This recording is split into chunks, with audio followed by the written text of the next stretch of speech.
Can we get a motherfucking moment of silence for this small chronic break? Yeah, niggas be brown nosing these hoes and shit. Taking bitches out to eat and spending money on these hoes. You know what I'm saying? I treat a bitch like 7 Up. I never have, I never will. I tell a bitch like this. Bitch, you without me is like Hail Melvin without the blue note. She'll never go platinum. Hey, Daz, give me a light, nigga.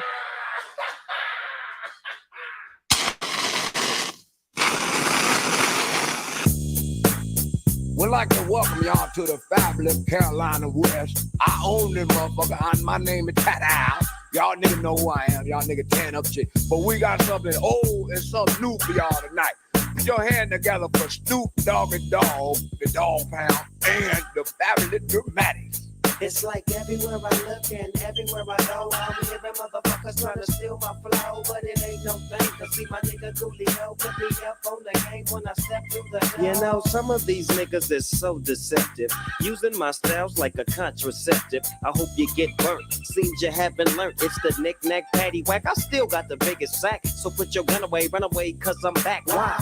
Hit 'em up, get 'em up, split 'em up now. Tell me what's going on. It make me wanna holler cause my dollars come in ozones. Known for the break off, so take off your clothes and quit trying to spit at my motherfucking hoes. Speaking of hoes, I get to the point. You think you got the bomb cause I wrote you a joint? You's a flea. And I'm the big dog. I scratch you off my balls with my motherfucking paws. Y'all's niggas better recognize and see where I'm coming from. It's still east side till I die. YXY as the world keeps spinning to the DOWG. It's a crazy world. It's a doggy dog world. It's a doggy dog world.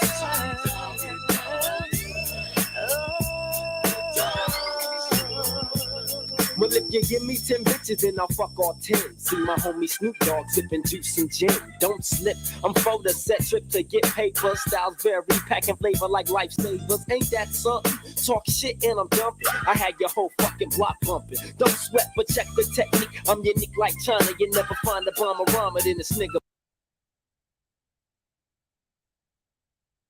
Yes, sir. We in the building, man. What's up with y'all, man? Happy Friday. Happy blessed Friday, man. Salute to everybody in the building, man. It was a long week, right? A whole lot of stuff happened. We gonna recap it, man. Yeah, we gonna recap it. We gonna talk about it, man.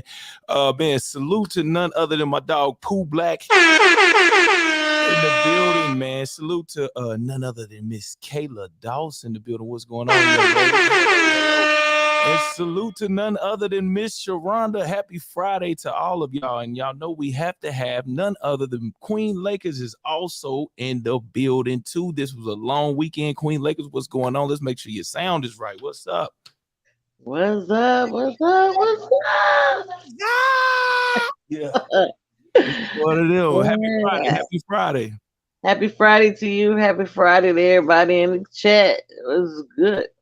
This is an interesting black week, wasn't it? I mean, it was for the it was definitely for the 9s and 10s out there. As much news and information there was going on. I mean, it was just crazy, man. From Brittney Griner today, to R. Kelly dropping a CD, to DEION, you know what I mean, going up there with the snow bunnies, they said. Oh my goodness, man, I'm appalled. To DWADE, just him and his relationship with his woman is just getting to a certain level. But we're gonna look at all of that stuff. Which one of these was one of the things that stuck home with you, Queen Lakers?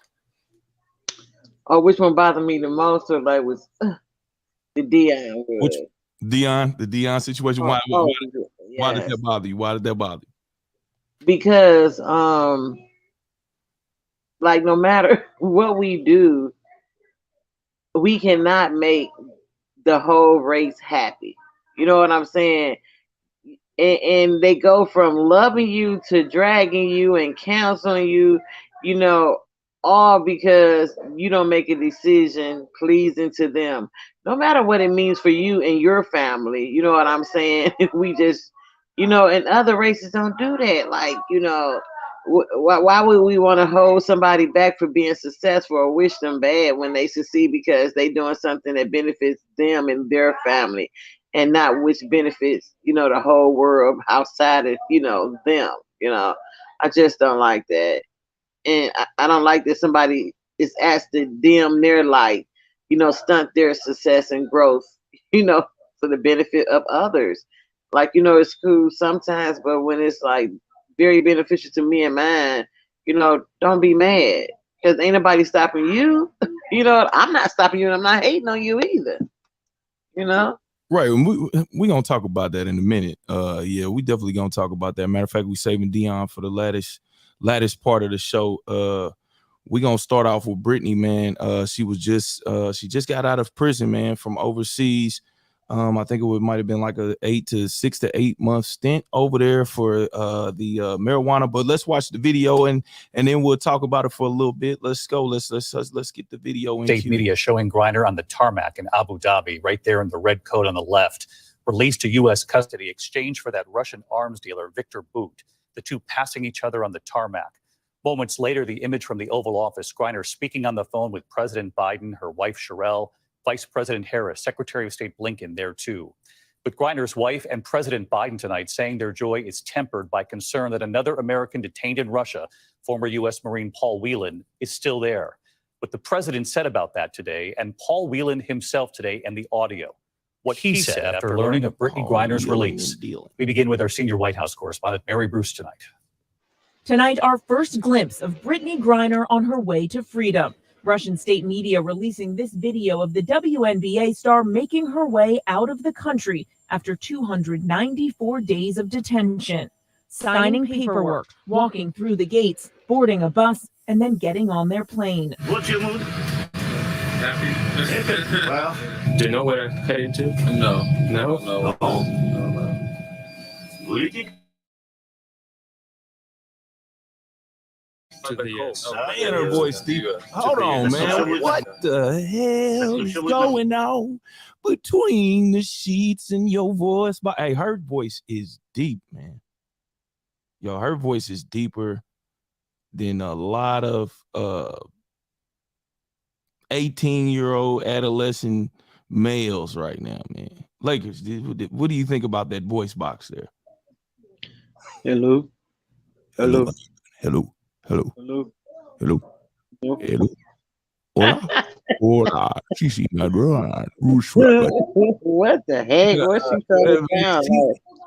She sound like a horror movie, man. Goodness. Yeah, since they let you out because you a woman and you this and that, you should be like, hey, hello. Yeah. No. Girl, don't be trying to sound like because you didn't get out because they thought you was a man. Man, goodness. Or none of your masculine features at all. Then they done cut her hair over there, man. Who faded her up on the flight, though? That's what I'm trying to figure out if she was doing so bad. I mean, she got a fade. Y'all didn't see her haircut when she walked past old dude. She is faded. She the number 5 on the chart. I'm for real. I don't know who's over there cutting hair in prison. She don't look stressed at all. Well, I guess you should be looking happy because you just got out. But, man, she looked like she, was well rested over in that junk. Straight up. Let's get back into the video, though, man. Brittney Griner is free. Yeah, let's go. We're going to watch a couple more minutes of this, and then we're going to talk about it. Griner released into U.S. custody on a tarmac in Abu Dhabi. Griner there in the red coat. The smiling man. Look at that fade, man. Hug is Victor Bout, the notorious Russian arms dealer. Hold up, man. She try to act like she didn't see that, man, too. Look at that fade, man. She faded. She got a little bob and stuff, man. Okay. She done went over there. Okay. All right. Yeah. They do that when you go to jail. You got to have your hair cut off. Who over there bobbing them? Why they bleep this dude? Somebody face out right there at the end. That motherfucker just disappeared. They part of the CIA or FBI. Yeah. But you know they be doing so much editing. They be doing editing with all these videos too before they put them on the news. Or Secret Service. You know what I'm saying? Yeah, that somebody high ranked. She said, "What you want?" Be quiet. Lily, what are you talking about, man? Lily, come on over. Come up to the microphone real quick. Come up to the microphone, Lily. All right, man. I want to introduce everybody, man, to Lily, man, the next successful Black scientist, man, the next successful Black entrepreneur. He likes water guns. I don't know why he likes water guns. Wait, hold that part. I do not like water guns. Okay, you grew out of that. Sorry. Okay, excuse me. So Yeah, I let's tell. grew all the way out of that part. Okay, well, tell the people like what like you know what I'm saying, what you got going on in your life right now. Like they have heard, the people want to know what happens at school every day with you. I mean, we did hear that you be getting your squabble on. What's going on with that? The people don't like that. Hello? Yeah, phone calls. Huh? What? Yeah, phone Lily? calls in. Huh? What'd you say? What'd you say, Lily? Lily, how you get quiet? Phone calls home. I've Huh? been used to fights. You been in how many fights? I'm not know by now, but I know it's past probably like 50. For all I Your know, lowest probably. class is 50. 50 what? I do not know. It's probably past 50. I know. Okay. For No, all I know. Okay, well, tell everybody out there hello, and then tell everybody what you want to be in the future, man. Tell them what you want to grow up and be. Tell them, let them know real quick. Myself. Oh, Myself. shouts out to Little Lee being himself I know forever. that's right. We That's what love I'm that. talking about. Lily, it was a pleasure talking to my brother. Keep up the good work, man, and stay out of trouble, man. You know, stay out of trouble, man. Don't be making Granny mad, Lily. Salute to Chris in the building. Salute to Chris in the building. All right, we're gonna watch the rest of this video of Brittney Griner with the hot top fade with the red blood and flannel on. Let's go. Tarmac in Abu Dhabi. Griner there in the red coat. The smiling man seen shaking hands and giving hugs is Victor Bout, the notorious Russian arms dealer who the U.S. swapped in exchange for Griner's freedom. Bout, arrested in 2008, sentenced to 25 years for aiding a terrorist organization and conspiring to kill Americans. Back in Washington, President Biden soon on the phone with Griner, then tweeting, "Moments ago, I spoke to Brittney Griner. She is safe. She is on a plane. She is on her way home." There in the Oval Office, Griner's wife, Sherelle, who had just learned the news from the president himself. Shortly after, the two going before cameras. Brittney will soon be back in the arms of her loved ones, and she should have been there all along. This is a day we've worked toward for a long time. I'm just standing here, overwhelmed with emotions, but the most important emotion that I have right now is just sincere gratitude for President Biden and his entire administration. Griner was arrested in February for illegally bringing hashish oil and vape cartridges into Russia. I made an honest mistake, and I hope that in your ruling that it doesn't end my life here. Sentenced to 9 years. Griner was recently moved to a... All right, that's enough of that, man. We know what happened to her, right, man? Let's get to the meat and potatoes of this whole situation, man. Salute. Make sure y'all hit that like, sub, share, and subscribe. We're getting ready to get to the meat and potatoes of this whole thing. First of all, let me just say this, man. For anybody that thinks America really got these people back, no, they do not. They do not have these people back for the sheer simple reason, just because there's so many plant prisoners still in America that have not been freed, and she would not be, a regular person would not have got a free. Only reason why she got free is because she's Brittney Griner. If it was a regular Joe Schmo, especially a black one, that went over there, they'd still be over there right now. Matter of fact, Russia or whatever, they wouldn't have exchanged them for that person anyway. You know what I'm saying? And no, Joe Biden would have been fighting for Earl Leroy Jones. Would not have been doing it. We have enough plant prisoners in America that have not been freed yet for charges of marijuana, when it comes to petty marijuana to even larger amounts of marijuana. And let me show y'all the one of the persons that I'm talking about. So let's just make this really clear and let me know how this makes sense. This man right here, Scott Farrell Scott, he's been locked up. He has life for marijuana. Guess who this person is? He has the largest marijuana company out here.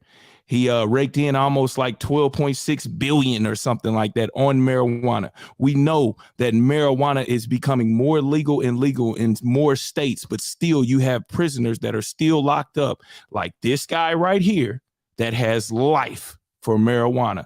Lakers, let's speak on it. That's what I'm saying. When it comes to anything pertaining to us, when it's like down on a low level, just regular average people, you know, when it's come to crimes being committed against us, when we're on the low level, you know what I'm saying? We don't get no justice. You know what I'm saying? But here, when you're on a higher level and you're out here doing whatever, you know what I'm saying, and you can get in trouble, you know, they negotiate for you to be free and this and that, that and this. Like, make that make sense. Like, you can handle that stuff right over here in house first before you go on all the way out house. I don't care if she is a United States citizen. She chose to live over there. You know what I'm saying?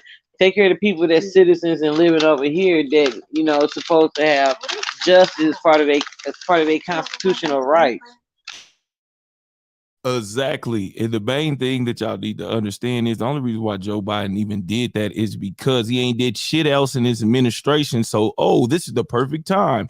Let's get Brittney Griner out, right? Let's act like we were working diligently to get her out instead of focusing, like Lakers just said, on the home court. Why are we worried about foreign affairs and something that she actually broke a law over there and did, and you really have no way of changing their law over there? Their law is law. Instead, you had to trade out to get her back. But what about these people that are on the home court that can't be traded out for shit? Somebody send them a draft pick. Somebody trade these people out that are still in prison, locked down right now, like this man right here that has life in prison for selling marijuana. Selling marijuana. Matter of fact, stacks. Let me look at these stats. In 2010, 52% of drug arrests was for weed. 52%. And this was for petty weed, like small weed, which goes to show you, and it says 35% of those people are still locked up right now since 2010. And if that don't make no sense, if y'all think Joe Biden did something, I mean, hey, you know, it's up to y'all. You know what I'm saying? But at the same time, we need to worry about what's at home. You know, that's a WNBA player, and that's the only reason why she got out of there.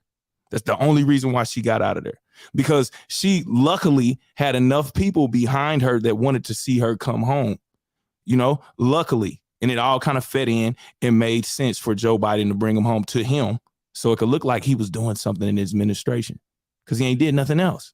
There's nothing else that he's done. Nothing else that he's done. So we're going to move on to none other than who else we got up on the docket, man. Let's go ahead and get into none other, man, than this guy right here and his wife, man. Let's just get straight into this, man. Yo, I don't know what's going on here. Lakers, I'm just going to let you start off. Lakers, I'm going to let you start off. You tell me, what is this picture even saying? Like, what is this? What is going on? Well, first of all, why he looks so sad? Like he just went through some type of ritual or something. I mean, like, like he was actually backdoored. I mean, like, when you look at somebody backdoored you and they smiling about it, like you standing there like, help me, please. Help. And first of all, why is your wife? Is this part of some type of ritual? Why would y'all put this on the internet? What is this? Who does this? I mean, what are you trying to show? Like some type of art form? Like what it like? You see the man is clearly pissed off about something and you're laughing. He's pissed off and you put this shit on the internet. And the main thing about it is it actually takes you time to click it and send it, resend it, swap it back out, whatever. You can, at this point, you can kind of take stuff back. You know what I'm saying? But for them to even put this on here, right? But let's get into the conversation that none other than showing to the higher up that I'm still playing the game. That I'm still a sacrifice for you. Yeah, me and my family still playing the game. You know. And then my son is still down. Still part of this. Yes, still right. Part of it. Mm-hmm. That's why I played that song at the beginning. It's a doggy dog world out here, man. It really is. It's a doggy dog world. Now let's play what Gabrielle Union said. As y'all know, man, Boosie stay in the middle of a whole bunch of stuff. You know, he's damn near with all the bullshit anyway, man. You know what I'm saying? At this point, man, he keep doing all this crazy stuff. He with the bullshit anyway. Now he want to back off and say, man, I don't want no problems and all this. I'm just trying to live my life, man. Hey, look, Boosie, you just start thinking about that before you open your mouth. Everybody that open their mouth and start talking crazy, you got to be ready for the repercussions, man. Don't be trying to back down. You know what I'm saying? I'm sure he's not going to stay back down, but I'm just saying. I'm just saying, man. Boosie always opening his mouth about some shit, and which he should. If you feel you don't like what's going on over there, okay, cool. But be ready to handle all the bullshit that's gonna come with it. But let's holler at Gabby real quick. Let's see what she got to say as she tries to make people laugh at her stupid ass joke. Let's go. No, sorry, Boosie. Look at that shit. Look at that shit. He's so preoccupied. Yeah, he is. Very It's much almost like thou doth protest too much, little Booze. What's good? What's happening? Yo, do y'all see this bullshit? First of all, the shit was not funny, and she was trying to force these people to laugh at the shit. Right? I know. It's Yeah, like, keep on moving her hand. I'm like, oh, girl, you so corny. Oh my goodness gracious. And you look a fool saying it. Cause that's not what she basically was asking you. And trying to get them to co-sign with her. And here's the thing, like, why are you trying to call him gay when your son is like mixed in a whole bunch of stuff? Like, I don't understand that. You're basically trying to down the person that your son is. You know what I'm saying? Or that you think that man is like your son. You know what I'm saying? You down to him for not coming out about it. You know what I'm saying? Okay. Or not saying that he is. That's what she called herself doing. But this is killing part. Like, you know, you can speak openly about it. Because listen to this. For her saying that about him, shouldn't we have been mad? You know what I'm saying? Why she not getting counseled? Why she not getting drugged? Right. For saying that about him. You harassing him because he heterosexual. You know what I'm saying? Why we not saying that about that? Why we not in the upraid? Bullying him because he chooses not to fondle with you know what I mean, other men. You understand what I'm saying? You bullying him. You bullying him. And on this bullying him just because he feel like kids should wait till they 18 to make that decision. He didn't say they ain't got a right to choose. He just said he think they should wait till they 18. Exactly. And they try to turn it into a whole thing that he's, you know what I mean, just totally straight out dissing a person. I mean, it's a reason why you can't go to the corner store at age 14, 15 and buy marijuana, buy alcohol in America. You understand? I think maybe in some states it's a little bit, so the age is a little bit, you know what I mean, younger. But there's a reason why, right? There's a reason why. Just like you shouldn't be able to make these profound decisions at that age, like taking certain medications that Obama and Joe Biden signed.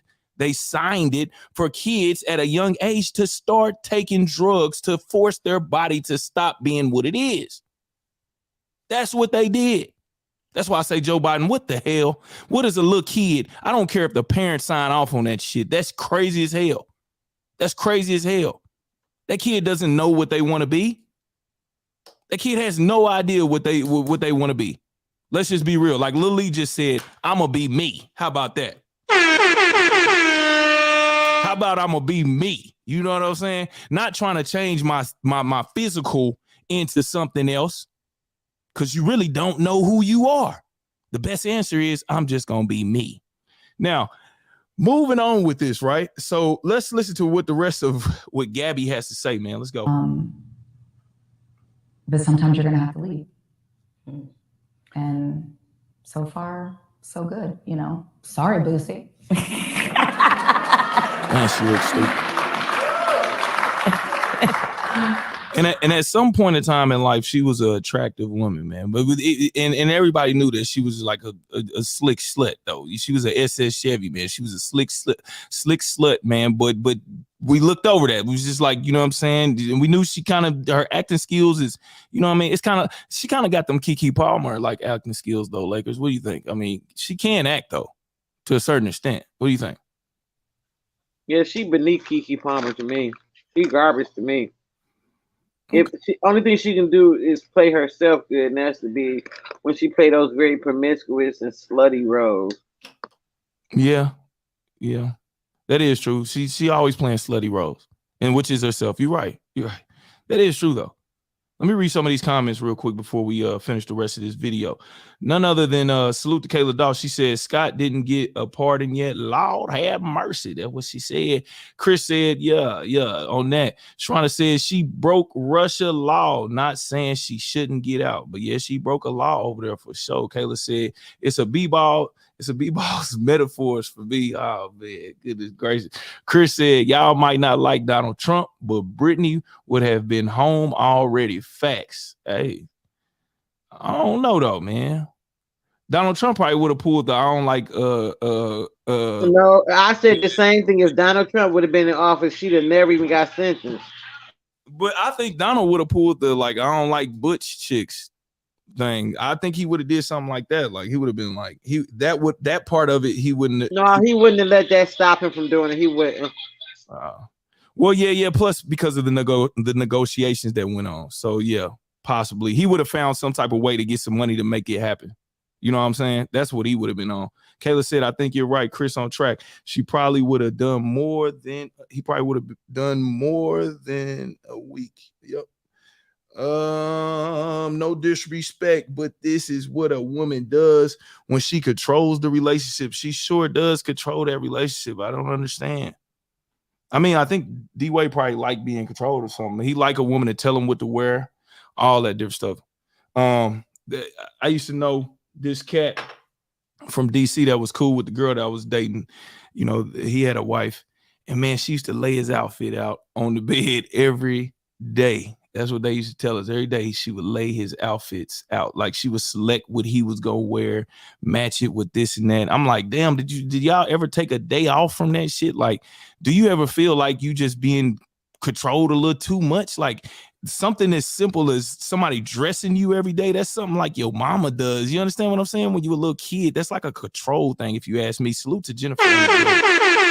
Yeah, like I can't, you don't need to get me together every day, man. Let me be a man and get myself together. Let me throw my own twist on my shit. You know what I'm saying? You can't just keep putting my outfits in the bed every morning, my shoes, my socks, my shirt, my watch, lay it all on the bed, and then I just jump in the bed and just pop up on me, and then I'm not doing that. With Lakers, what you think about that? Getting your man dressed every day though? Like take a day off. Sundays, maybe put the tie with something. Be like, all right, this tie look better. What you think about that, Lakers? Lakers. Right? I don't know. I will lay their clothes out, make sure they iron and stuff like that. Mm-hmm. I don't have a problem doing that. I do that.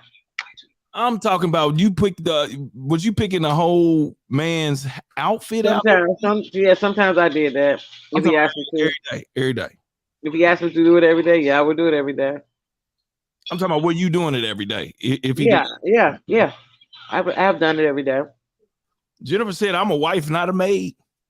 Oh, that was part of my job. I earned, I washed, made sure went to the cleaners, all that. And when they got time to get out, I would lay both our clothes out for the whole week. Lakers, you was putting his outfit on the bed every day. Yes. And look, I don't cook though either. I don't cook. I don't wash dishes. I don't clean up. You used to cook. Sometimes I do. Your granddad cook most of the time. Yeah, he used to cook all the time. I don't cook and clean up though. I don't do that. I feel like women should do that. I don't do that. I didn't do it. Hey, I think at some point in time, you know what I mean, and to each his own with it, right? Like, because that could be the substitution for, hey, maybe she didn't cook, you know what I'm saying? And maybe that was a shit. So I guess that is. Everybody got whatever that makes it work for them. Like that's what I said. Like it's what works for you. You can't say, well, that's not a woman's job, or that's a man's job, or that's not a woman's job, or you know what I'm saying. Who's to say what's what job? It's what best make your household run. You know what I'm saying. That's how it was in my house. Whatever made it run, that's how it was. That's what we did. I was good at this and that. He was not good at, like he hated to wash, so I washed all the time. You know what I'm saying. Depends on what. You know, anything with the clothes, the designing, the dressing. I'm very stylish, you know that. So I love to dress. But it don't. I love to dress my husband. I love to make my husband look like I want him to look. I loved it. Okay, well, hey, to each his own, man. I'm just saying, man, 365, man. She was laying out that man clothes every day. I'm talking about everything was matching from head to toe. Put his watch out there, his socks out there. Everything was out there, man. Right there on the bed, man. Salute to. Damn, wrong button, y'all. I'm sorry, my bad. Salute to putting the man's clothes on the bed. Hey, ain't nothing wrong with that. Hey, Lakers said it was cool. Hey, to me, that's like just a little too much. I don't need you every day for that. You know what I mean? There's other stuff that can be done that energy could be focused on. Let's go, though.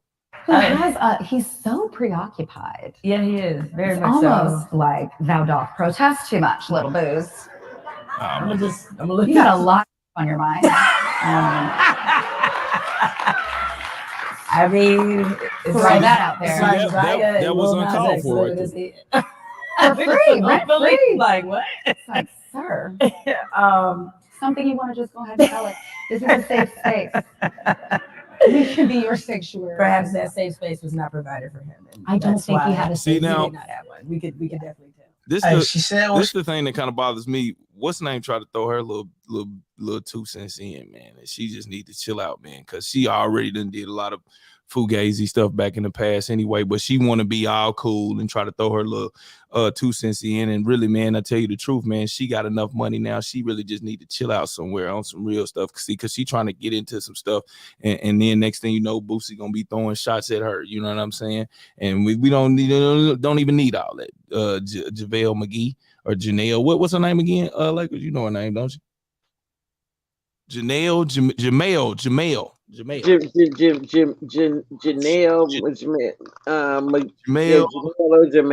something. Yeah. She always saying something to get herself in trouble, dog. She need to calm down, man. Enjoy that ESPN money. You don't have to be in the light no more. You know what I'm saying? I don't get it. Right. They gave you enough money. I think you're good for the rest of your life. Like, I get it. Yeah. Maybe you love this. Maybe you love this. But you know what you were doing. I'm pretty sure y'all planned on talking about Lil Boosie, because that Lil Boosie shit probably didn't even have anything to do with that show. You know what I'm saying? I bet it didn't if you watched the full show. But anyway, to each his own with that, man. Let's holler at Lil Boosie real quick and see what he has to say in reply to this this demand of his attention, I guess I would say, because I don't think he's talked about Gabby like in a he hadn't talked about it in a long time. He said he's been avoiding it even when people bring it up. So that's how bad he didn't want to talk about it. That's what I'm saying. Like, what made them bring that up? You know what I'm saying? I think this is pretty new. So like, why would they want to bring that up? That's what I'm trying to figure out. Like that part like makes no sense. That's almost like actually she said this a year ago when he said what he said. They just not putting that thing out there. Oh, so they got us. Yeah, they got us.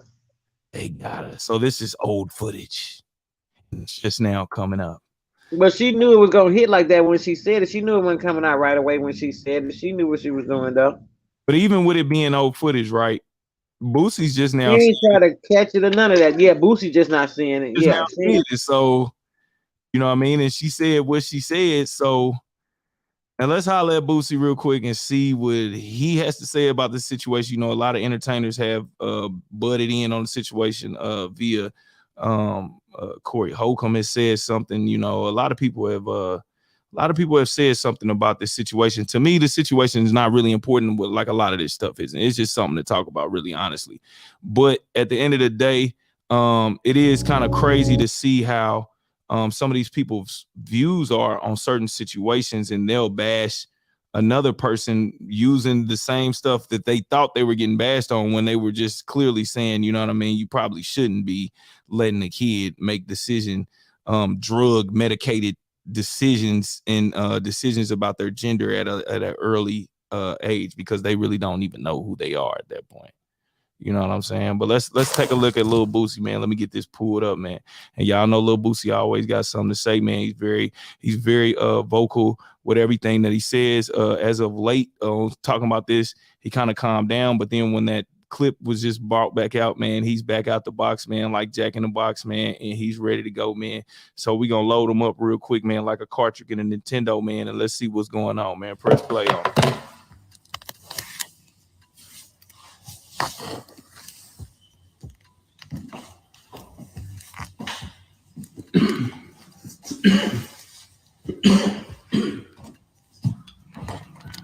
You ain't heard nothing. You ain't heard nothing me say. Nothing about them people. Hey. She won't go do an interview. You won't go do an interview. See, and that goes to show, yeah, he thought this was recent. He thought it was recent, just like I did. Shit. You see how somebody playing that and redigging that up and just open up a can of worms. Shit been dead. Ain't nobody been talking about that. That's why it's been dead. That's why it's been dead, because it was old and somebody brought it up out the casket, man. You want to go do an interview? Dang, man, that's messed up right there. You want to go do an interview? Somebody did that on purpose, though. And you done saw me on interviews say I'm not talking about that. Yeah, that's what I said. This was done on purpose. Go do an interview. Yeah, it was done on purpose. It was. They knew it was coming out later. She could have headed this off. It was probably did an interview. Yeah. It was definitely probably some blog was like, man, let's get this junk cranking off, man. Let's get it. He ain't seen this one. This ain't been dropped. She knew she said it, but she wasn't gonna let it, you know what I'm saying? She wasn't gonna let it, you know what I mean? She was just like, hey, or she could have told, because maybe the show just now coming out, right? I don't know. Because did that show? Yes, the show just not coming out. That's why I said she could have headed this off. She knew she hadn't said that. She could have headed this part off behind the scenes. Yep, she had one in the chamber for Boosie, man. Dang, ain't that wild right there, man? Hey, I tell you, black folks, man. Hey, look, it's been a hell of a week for black entertainers, man. They just been doing all types of crazy stuff. Y'all, I ain't even gonna lie to you. It's just been going crazy out here, man. From overseas to in between some ass your knees, man. From over the gate, man, to under the gate, man. All that's been going on, man. This week has been crazy, man. Let's see what Boosie got. If I said that, didn't it? If the whole world know I said that. But you won't go do an interview. And drop it right for Christmas. That microwave loud as hell. You want to do an interview and drop it right for Christmas. Now, hold on, man. Look, see, Boosie be always doing this type of stuff, man. You gonna do an interview and drop it right before Christmas. Like, what does that even mean, man? Like, come on, man. You gonna drop it right before Christmas, man. Like, he try to make everything just be so, like, drop it right before Christmas. I guess on Christmas, he supposed to be spending some time with his kid. But look, it didn't stop him. He still got his ass on this internet, so I don't know. You want to go do an interview and drop it right before Christmas. It been over with. It been over with. 2 years it been over with. It been over with. Ain't nobody been talking about it. It been over with. But you want to go and drop an interview for Christmas. I think Boosie might. What now, Lakers? What kind of drugs would you say that would you propose that these type of drugs you think he might be on? What now? What I mean, what do you think? I mean, what is it mixed with? I mean, just give me just like one of them. What kind of drug you think he might be on?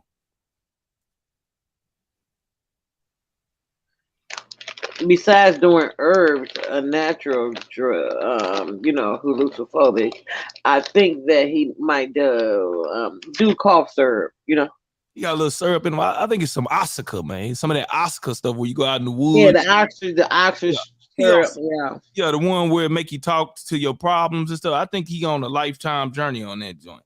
I think he on some Ostica or something like that. That's kind of how he be acting and stuff. I don't know. We gonna figure out one day what type of drugs Boosie on, cause that ain't just herb. That's something that he's mixing some stuff, and then it's probably it's a whole mixture of some stuff. Let's go. I'm trying to spend holiday.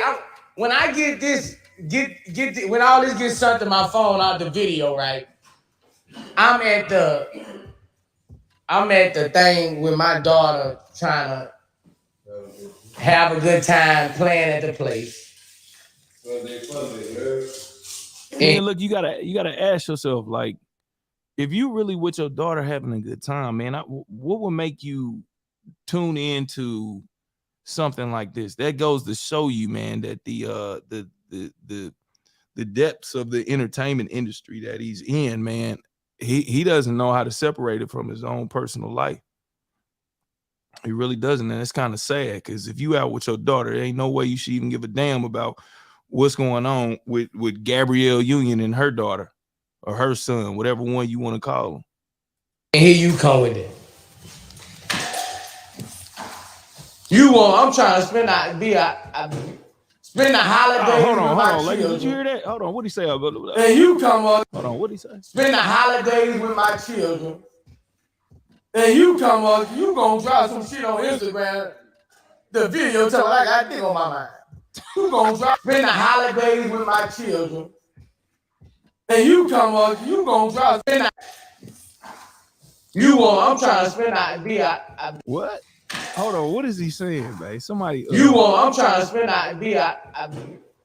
holidays with my children. Man, Boosie, come on. And you come on, See, you gonna this drop is some when- shit on Instagram. This is when he should have stayed chilling, man, and not even like you can't just jump on there on this jump when you just all like that, man. You just too belligerent, man. It just sound crazy.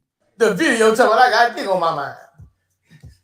I'm trying to have a happy holidays with my children, and you gonna drop a video talking about I got right for Christmas.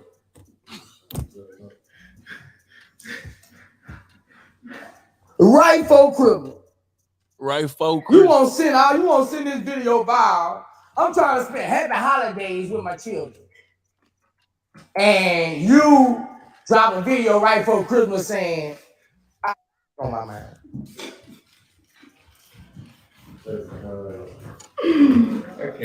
That wasn't a good choice. Uh-oh. Look, my hair already ain't cut. I'm going through some things. Look, I'm going through some things. Yeah, he tell the truth. And you want to go viral. Now, hold on, Lakers. Did she drop this video on her thing? Like on her, was it under her Twitter? Or was this No, the media put it out there. Okay, so Jamel didn't drop this? Gabrielle did she didn't drop it. So this show has never came on? It's just now coming on. Okay, with her on there. So they was doing it for publicity to get the show some views, basically. That's what I said too. That's exactly what I said too. So it sounds like to me, honestly, he need to be. I mean, Gabby said it, but JaVale McGee, whatever her name is, she should not go under the radar either, because this is part of her little conjuring up too. This is definitely part of her conjuring up. Salute to Helen in the building. Helen, where you been at? Where you been, Helen? You know, Helen know all about all this stuff now. I'm telling you now, she knows this stuff she could tell you when this stuff dropped from, I'm talking about from 3 years ago. She know the date, man. But yeah, man, it sounds like they definitely conjuring up some stuff, man. And Lil Boosie is not fit for it at the present moment, man. He is under the influence of none other than fingernail polish remover. It seems as if, man, he is out of there, man. Like at some point in time, man, you just can't let a person get this high and press, you know, I mean, the live button on their phone. Like this is not a good look for the whole camp, man. Right for Christmas.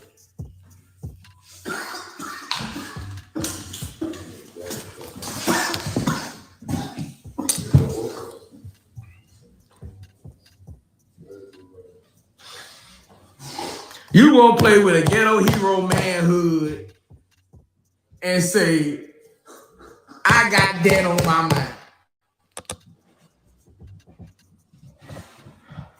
Now hold on, Lakers. I gotta ask you this. He's like, you're gonna play with a ghetto hero manhood. I mean, what do you think about that? Like what is like? I mean, what is that supposed to mean? I'm just wondering, like, what is a ghetto hero supposed to, like, what is that? What type of leeway is that supposed to give you and not being talked about? I just want to know. Lakers, are you there? Lakers? Give me a minute. All right. Yeah, ghetto hero, as if he should get some type of pass because he's a ghetto hero. You want to play with a ghetto heroes, and I get where he's coming from, but it's just like, is that really supposed to be something that where it means nobody should talk about you because you're a ghetto hero? And then you got to understand, what do people consider ghetto heroes though? Like what do you consider a ghetto hero? You know what I mean? Is it somebody that helped out families that was less fortunate? You know what I mean? Took the trash out for the older ladies that were on the block, went and got the newspaper for them, made sure, you know, that they did some yard work for them. You know what I'm saying? Brought them over any type of food that moms was cooking, that there was some leftovers and gave it to her. You know what I'm saying? You know, walked to school with the youngsters, tried to teach them, you know what I'm saying? Hey man, have a good day at school. I encourage you. You're going to be great. Did they do that? Is that a ghetto hero, or is the ghetto hero? Because I think P had a song, The Ghetto Heroes. I watch them live fast. I watch them die slow. Is that the ghetto hero? Is that the ghetto hero? Because I just want to know, man, like, what is a ghetto hero? And like, I just want to understand, but let's go.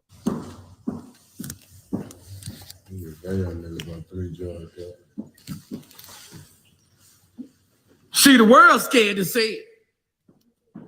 The world's scared, and I guess this is a ghetto hero. We looking at a ghetto hero. You want to say that I on my mind.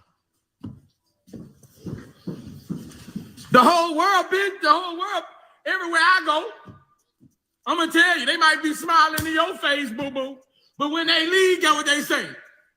Boo said, you ain't lying. Boo said, you ain't lying, Bob. You ain't lying. You ain't lying. When you go to church, when they go to church, go what the preacher say. Who say lying? Leave me alone. I'm going through some things.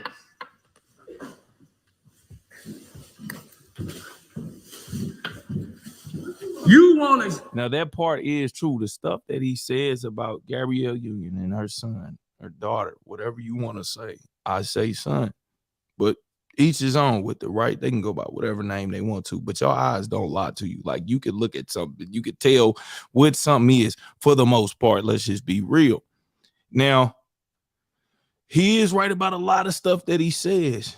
One thing I'm just trying to figure out what a ghetto hero is. That's what I just want to know. What is the definition? And somebody just tell me what the hell a ghetto hero is. Like what is that? And whoever got the definition for it, I just want to hear, like, what does that require? How do you become the ghetto hero? That's what I'm trying to figure out, man. That's it with that. You want to go viral. I'm trying to have fun with my little girl at the thing. You want to go viral right before Christmas. Drop a video saying, I got on my mind.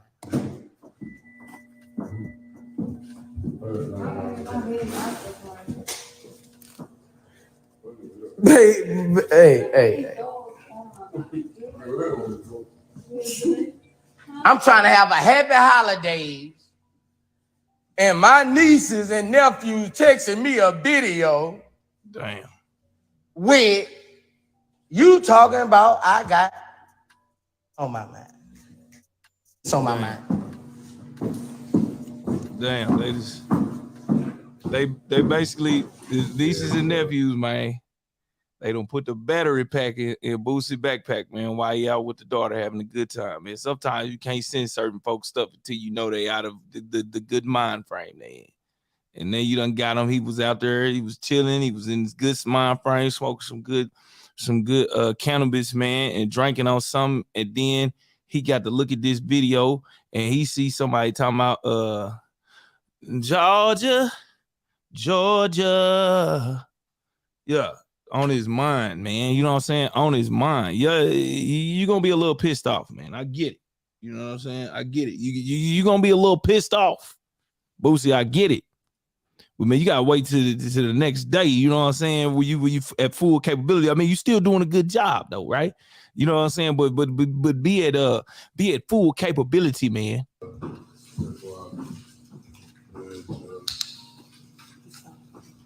You want right before Christmas, you won't get some clout. The world been saying it. They been saying, I ain't just the one. Yeah, that was my tweet. It wasn't nobody tweeted for me. The world been saying it. Yeah. The world been saying it. Yeah, I know everybody on my live been saying it. All right, man. So now y'all heard what Boosie responded with to Gabrielle comments, and I want to get y'all thoughts and opinion on it all down in the comment section below. And if y'all enjoyed this video, make sure y'all smash all right, like man. button, So y'all know what it is, man. and hit that Boosie back at it again, man. What do y'all think is gonna come out of this, man? What the hell is a ghetto hero, man?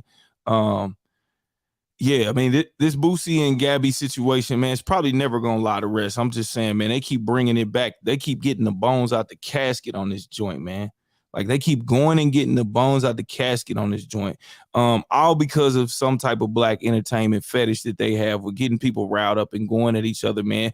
And I want y'all to pay attention to who these people are that are in these constant debates with each other every day about fucking nothing. But yes, it's entertaining, right? But I want y'all to wear y'all smart hats when y'all look at this stuff and understand that it is just entertainment. But understand if you look at it too much, it can become reality for certain people. You know what I'm saying? But moving on to the last one, and I want to make sure Queen Lakers is in the house because I know she wanted to share her views on this. And make sure y'all know about these prison plants, man.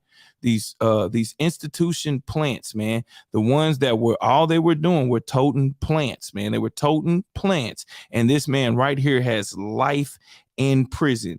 Does he deserve life in prison when there is another guy that looks like this, and he is out living his life? He's out living his life, and he just, made almost $12.9 billion last year for doing the same thing, even at we're pushing more plants than the guy we just seen before. So if you believe in bringing these people out of prison for something like marijuana, do me a favor, call that number right there that's at the bottom. Let me remove this comment. Because I do think that this is important, man. Because some of these people, man, these type of crimes, man, I don't see why they should still be in prison when it's legal now. You understand what I'm saying? Especially for that. You know what I'm saying? And then the killing part, they got her out, and she actually broke the law. And I'm glad she out because I wish nobody to be in jail. So let's get down to something. I'm glad she out. I'm glad she came back home or whatever that, because but she broke the law. It might not have been a law over here, but she broke the law in the country she was at. So when you break the law, you have to pay for what you do. You know what I'm saying? And she got out, and what happened over there is still illegal. You know what I'm saying? And they had to give up a bad criminal a trade for her. And then they didn't even get out in the order in which they went in over there either, because somebody over there that, you know what I'm saying, should have got out, that's over there that didn't even break the law. You over there because they just won't give them back. But over here, like I said, they can push this stuff through faster than what they doing over here, with these people in jail for no reason. But no, the longer they stay in jail, the more money they make off of them. So they're not going to hurry and let them out, or they put them out here in society, and it might cost them more money putting them back out here. You know what I'm saying? So it's just crazy. Like, how you going to rush her, somebody that actually committed a crime and was found guilty, out when the law is still as it was when she broke it. It still stands the same to people that's in jail for they broke the law when it was under there, but laws have been changed now, and they won't update and let them out. It's just not fair. It's definitely not fair. Make sure y'all hit the likes up, share, and subscribe, man. Once again, this is Open Panel, man. It's Queen Lakers, and truth be told, allegedly, man, this is an open panel. Anybody can come up. And right now we're speaking on the plant prisoners, man. The plant prisoners, man. Brittney Griner is free, but what about the people on your own home court, man? They say home court is the best place to play a game, man. Some people play better away, though. I do get that. You know what I'm saying? Some people play better away. It's like an intensifying spirit that comes over them where they're like, man, I'm at the visitors arena, man. I'm finna show out. But let's talk about home court, man. Home court. Now, the reason why I say home court is because we're dealing with a situation with a young lady that was caught with marijuana, small cartridges over in a distant land. And she was fought for tooth for nail, according to Joe Biden. She was fought for. It was a dangerous fight to get her out, and he took accountability for it and said that he did it and got her out. But we have people right here on our own hardwood floor, man. I'm talking about where it got the good old USA flag right there in the center court where you could shoot from half court and hit nothing but net on that junk. But we went over there and got her to come back over here. So what? So you can get her for something over here and put her in there and bury her and get her out. I guess it's better for your own to be locked up in America than be locked up overseas. You know what I'm saying? Like something about this is fishy. It does not make sense. It smells funky. It's like some old gym socks that have been sitting inside of the locker room for about 2 months. You know what I'm saying? So we want to know what's going on. What's going on with this brother right here, man? Scott Farrell, man. He's got life for marijuana. Life for marijuana. That doesn't make sense. Life for marijuana.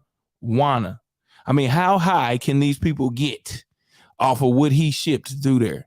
Like, I'm just saying, how high can they get? You know what I'm saying?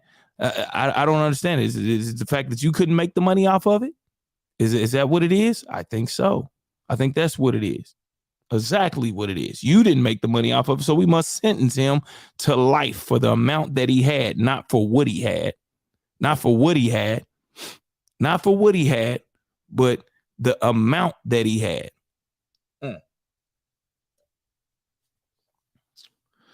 All right, so we're gonna move on to none other than, man, y'all know who it is, man.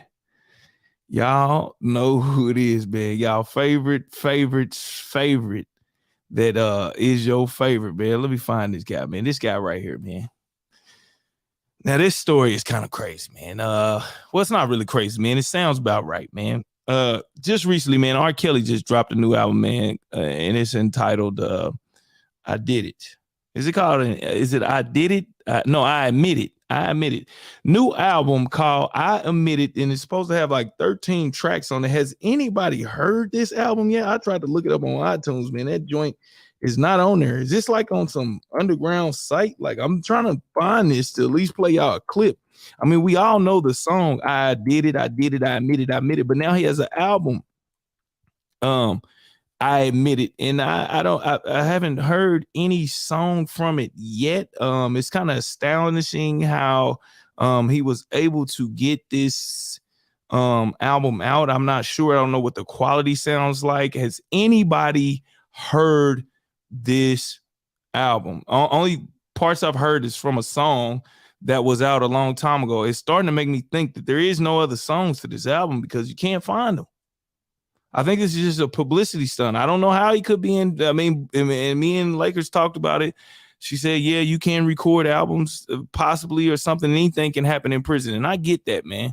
I mean, we just had those two guys that were in prison and they did a whole video, right? But I could hear the audio, right? And the audio sounds like somebody talking over a phone. It's very distorted, you know, and I haven't heard any of these songs, but if I could hear it, I can tell you if he did it before he went to prison or while he was in prison. You know what I'm saying? But we do know they will let you out of prison for certain things. I don't know if they will let him out for, I don't know if it was on the way from the court to the prison that he was able to stop at the studio. You know what I'm saying? I don't know. Lakers, what do you think about this situation? I'm just ready to hear it. I'm trying to find this joint. Like, where is it at? I don't think this thing exists. Has anybody heard this? Has anybody heard this album? Like, I was trying to find it to play it for y'all. Let me see. Try to look it up. But yeah, I mean, how do you even? How would it be possible for somebody to do a 13-track album that was not pre-recorded while they're in prison? I mean, can we kind of break down what does that look like?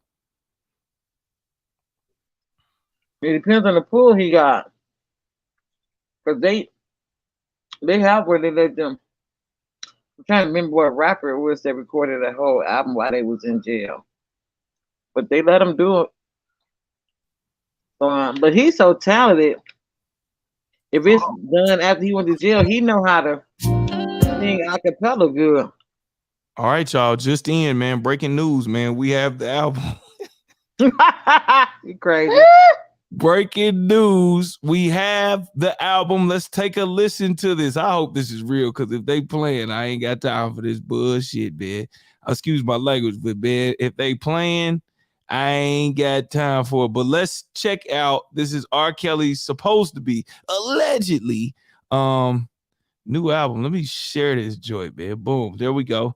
All right, so this is supposed to be like the first track, and this is supposed to have Meek Mills. It's called Flamers Fly. What? Hold on. What? Hold on, man. Hold on. All right, can y'all hear that? This is supposed to be it. Yeah, we can hear it. All right, let's go. I know that beat right there go to another song. Sound like a dang on instrumental, man. It sound like they BSing, man. Hey, I ain't no. Oh, okay, here we go. Here we go. Hold on, look, that's the beat to We're Having a Party. We having a backyard party. You know that song? That's that beat. Yeah, you know a lot of R. Kelly's songs sound. I can feel a groove, yeah. I feel a DJ. I can feel joy. I can feel trust around me. I can feel people, and I can feel the love. And it's all Exclusive, man. Hey, hold on. I think we got an exclusive, man. This is R. Kelly. I think this is, hey, look, I've never heard this R. Kelly song. Look, R. Kelly fans, let us know. Have you heard this one? This one is, I don't even know what the name of this song is, but this is supposed to be the first track of a 13-track, 55 minutes long. I'm gonna guess the name of this one. This one is called A Party in the Jail. I don't know it, but it's a party something. It's a party vibe. It's a Saturday picnic party vibe. Let's go. Let's get back into it, man. I don't know what this is. And it's all in the air tonight. It's all in the air tonight. It's all in the air tonight. Hey, Sharonda, the only thing I say about that is, like, if he did sing through the phone, there is nothing that can wipe out how that phone sounds. You know what I'm saying? You can't really wipe that joint out. So it had to be in some place capacity where there was some professional like mic and everything to sound like this. And I can feel a shot, so But then again, hey, I don't know everything about this music. You might be right. That's a damn good producer. Shit, he's real good. Day. It feels like everybody's happy, and it makes me feel great. And it's all in the air. Sorry, my bad. Hell. It's all in the air now. Yeah. Oh, it's all in the air now. Yeah. Oh, it's all in the air now. Oh, so come on, let's stop all this hate and let's start celebrating. Life is too short for this drama, pain, and bad things. Let's have drinks and party up until we see the morning. Let's make a toast to change, cause I feel it's coming. It's all in the air now. Oh, it's all in the air tonight. Oh, it's all in the air tonight. I can feel it, yeah, all around. It's all in the air tonight. Hey, y'all, you know what? You know one thing that's good, Lakers? I don't think this joint is like licensed yet where it's on a major platform to where they're gonna like cut this joint off. So we could rock out with this, trying to figure this joint out real quick and see how this album sound though. Actually, man, let's just see real quick. Let's keep going. So glad that the spirit found. I'm guessing this one is called In the Air Tonight. All in the air tonight. Blessings and miracles, yeah. I'm playing it. Oh. Right, I'm guessing pre-recorded, like for sure. But hey, I was talking to Lakers about that. She kind of said, "Nah, I think he might have been a shot some in there." But let's see, man. So, what did y'all think about All in the Air, man? We got some mambo drums coming in, man. Sound like some Marvin Gaye, man. Let's see. Hey, this is the R. Kelly album, man. The jail vibe.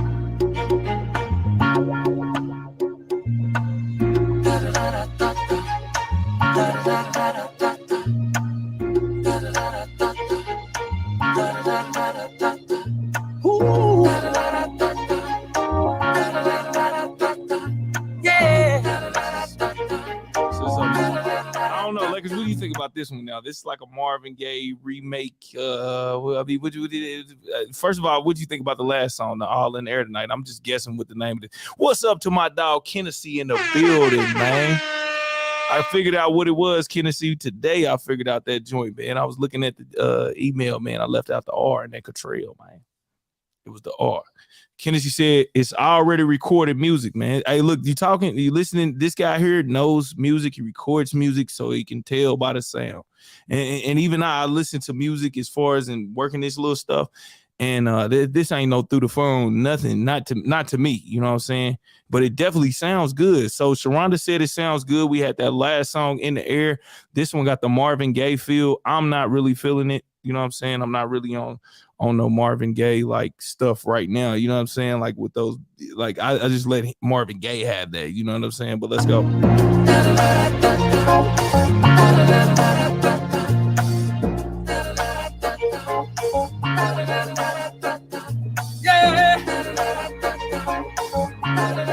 All right, now, brother. Father, help us. Segregation, peacemaking, underrated, and rights taken, crimes increasing. What is the meaning? Stolen futures. And why these kids not dreaming? What in the world? What in the world? Well, this ain't no prison sound of music at all. Ain't no way. What in the world? What in the world are we doing to this planet? What about the planet? It sounds good though. Oh, planet. What about the planet? Planet, tell me. What about the planet? Non-believers, cause of false preachers.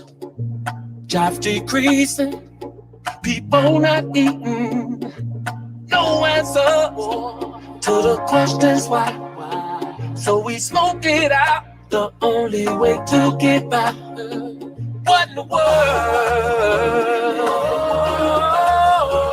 What in the world?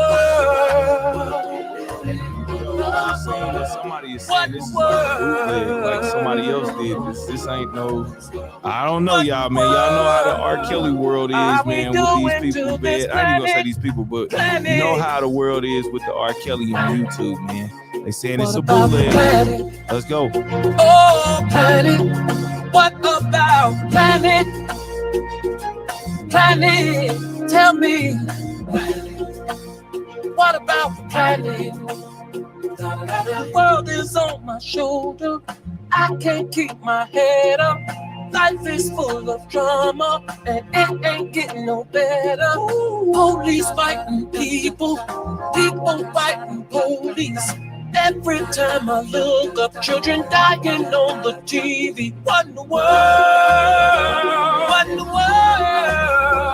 What in the world? What are we doing? My God, what in the world? Gotta be a better way. What in the world? Tell me, what are we doing to this? All right, this is a long ass song. Hold on, y'all. It's bumping though. I ain't gonna lie, but I just want to make sure. Let's see what other sound he got on this album. This is supposed to be his album. Let's start this one over. See what I know this ain't no freaky shit on this album. It ain't no freaky shit yet, right? It's all about like the world and China. Yeah, I'm like, that's what I'm saying. He sound like totally different. What was this, man? Like, what the hell? This is not R. Kelly if ain't no freaky shit on it. But I mean, even because even ain't no partying, no thumping, no turning up, like, you know what I'm saying? Me and my homies and stuff, you know. The first song was the you know what I mean, the walking and twirling and whatever they call it, that Chicago walking stuff. That was the first song, but like this one, these last couple, it's a little too serious. What's the, like, you gotta have this, like an album from R. Kelly, it has to have at least one freak song on it. He's out on bail, allegedly. True. Damn, he out on bail. Oh, that's how he created the album. Then. Hey, you know how it is in that R. Kelly world. Shit, anything can happen in the R. Kelly world. I want y'all to know that. Literally anything can happen, man. The stuff they come up with, I don't know, man.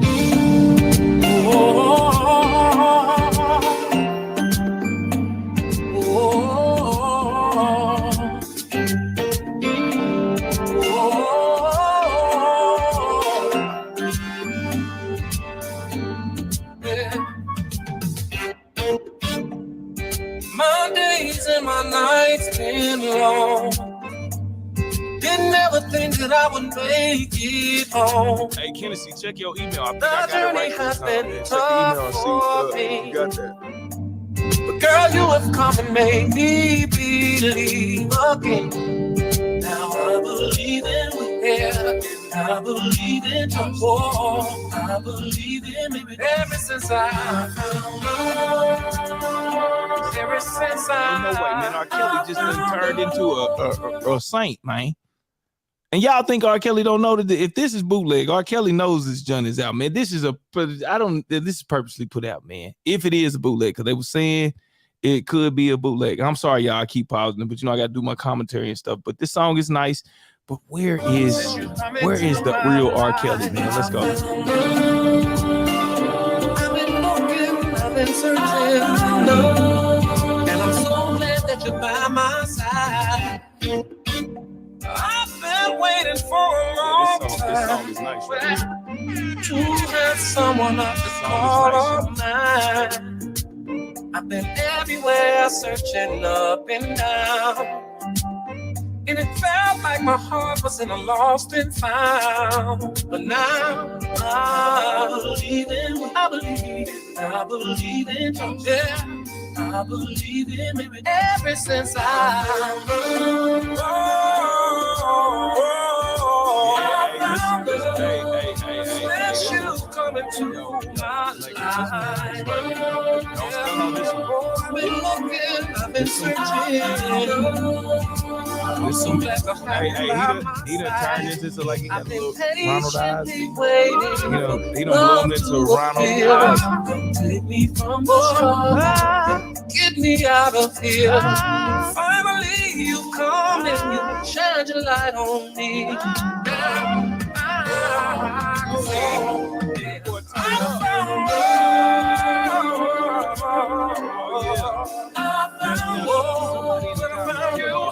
Heard this song before. Now, this ain't no song that we've ever heard before. I'm just saying. I don't care if it's bootleg or not, man. This good song. This good song. so glad you came into my world. I've been looking, I've been searching.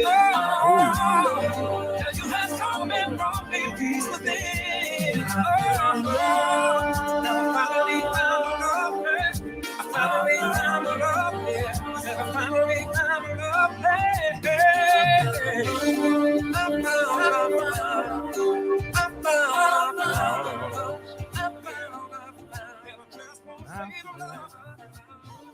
All right, man. What y'all think about that song, man? Let me know in the comments on that song. What did y'all think, man? We still ain't heard nothing. We ain't heard no going to bed music yet, man. You know what I'm saying? Y'all don't fall asleep. I think we on like number 5, man. I think this done turned into an R. Kelly. Well, I don't fell asleep already. Hold on, you didn't like it? You don't like this? This ain't popping. You know, It's not him. I ain't saying like it. It's just totally different from him. Like I'm like waiting for it to kick in. Like okay, hold on, maybe the next. He has like now. I'll be real. I think that the one that Step in the Name of Love, the album from that. I think he kind of visited this area, but I've never heard it. He did, but to do the whole album, I'm surprised. That's why I think somebody else put this together, right? Put this arrangement together, right? I do too. If the whole album like this, somebody else put the arrangement together. Mm-hmm. Because if it's him for sure, there would have been like in between this, it would have been like 2 freaky songs in between this, like 3 or 4 we listened to. Lily, what you think? Lily, step up on the mic real quick. Lily, come on, let's hear from you. How you feel, Lily? Come on up here. Lily, don't be shy now. Lily. That was not Lily, that's Lee. Oh, that's Lee. Oh, okay. Never mind. I thought that was Lily. Lily, look, Lee, you need to go to bed now. Hey, look, Nah, I'm not going to bed. I'm off. you need to find love in a pillow somewhere and go to sleep. you need to snuggle up with a pillow. But it's good. But you know, this is some good music for them to hear because this is grown folk music. And you remember when you was younger and grown folk music came on, and your mom and dad played it while they was in the DN jamming. So, all right, man, have a good time. All right. So far, what do y'all think about? What do y'all think about the R. Kelly CD so far, man? Let's continue it. Let's keep it going, man. Let's see what's going on, man. Oh, I feel that. Yeah. Oh, yeah. Oh, I hear you there. Hold on, man.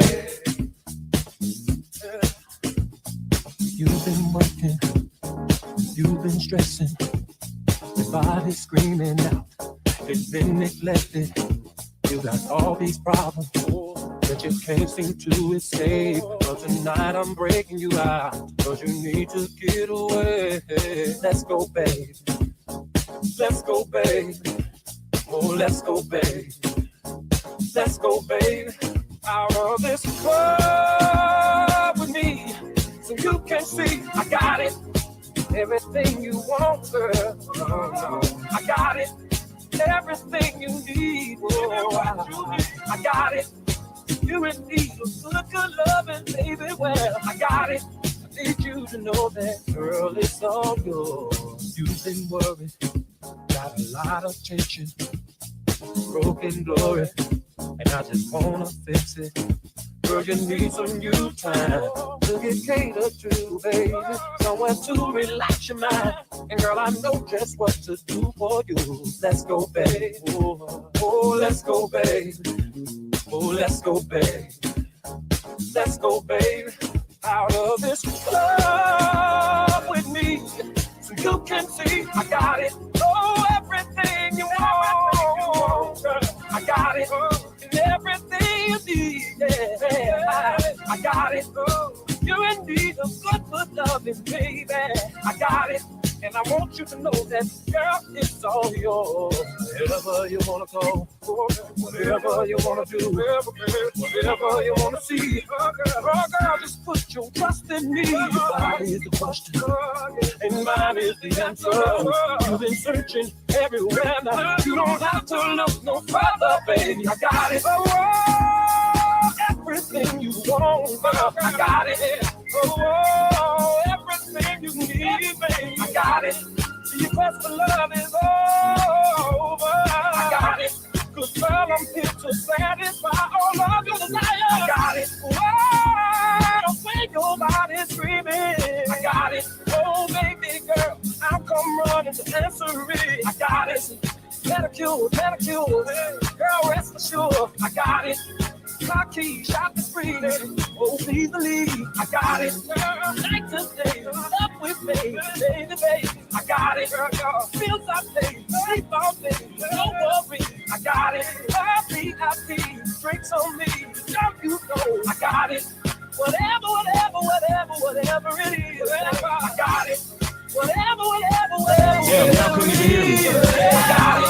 Hold on, y'all couldn't hear me, man. Kennedy is in the building, man. Salute to Kennedy, man. We're trying to figure out, man, is this, I just changed the title to my album. I mean, just changed the title to my live, man. It's the R. Kelly listening party. Is this album his real album, or is it a bootleg, man? Is it a bootleg, or is this a stunt album? I'll tell y'all right now, this is not a real album, because if it was, my live would have been shut down by right now, because it would be copyrighted, man. Or is this just some free music for everybody to hear? Somebody put this album together, man. We have not heard any freaky stuff yet, man. But let's enjoy it, and we're gonna tap in with Kennedy in a minute, man. Let's go.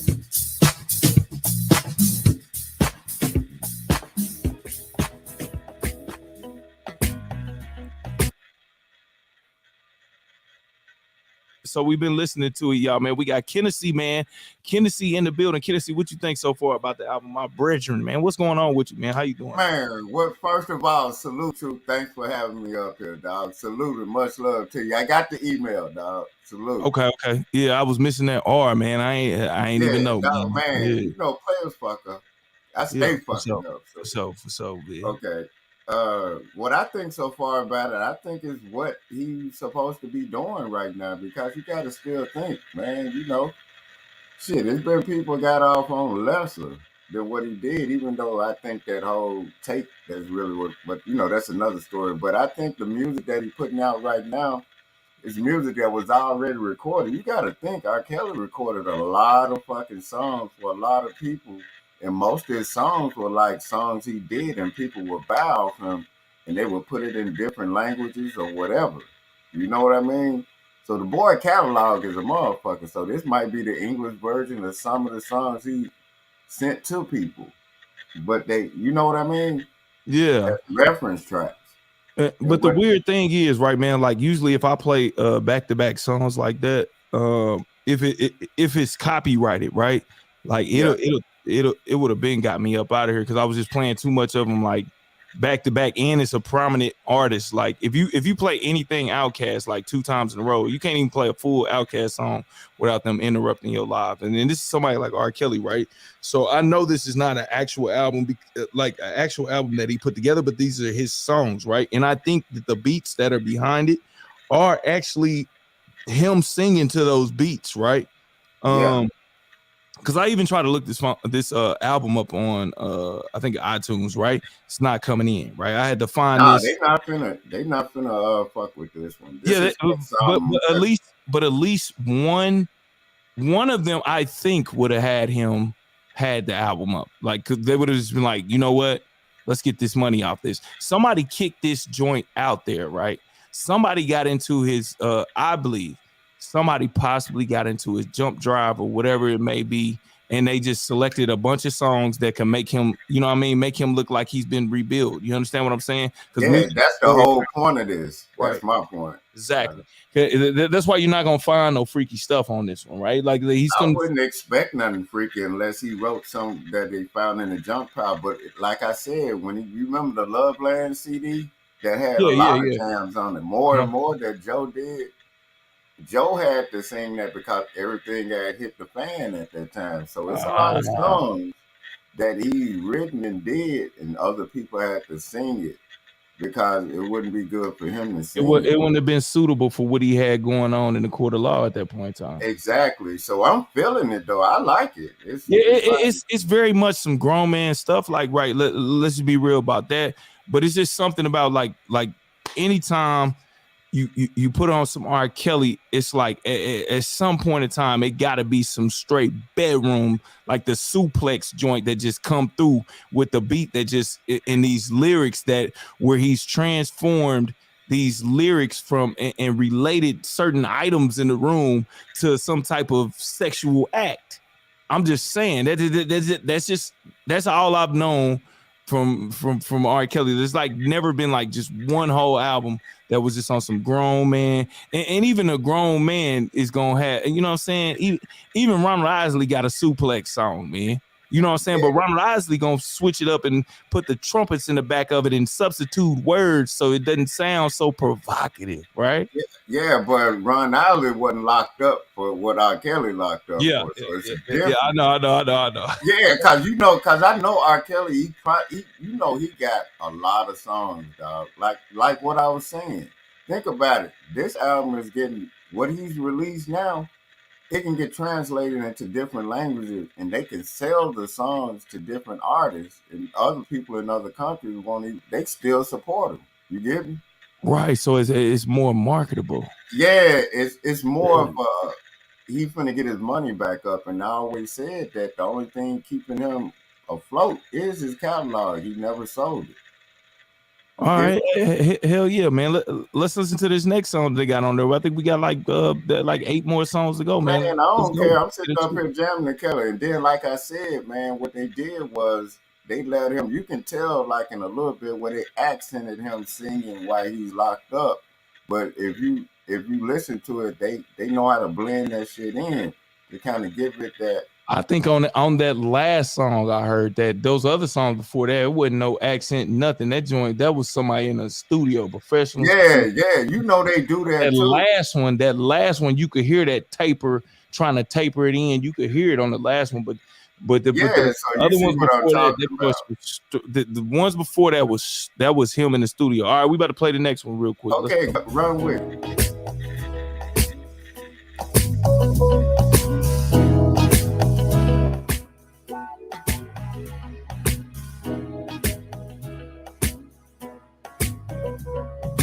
Arguments, fuss and fights, breakups, lonely nights, court cases, separation, children lost.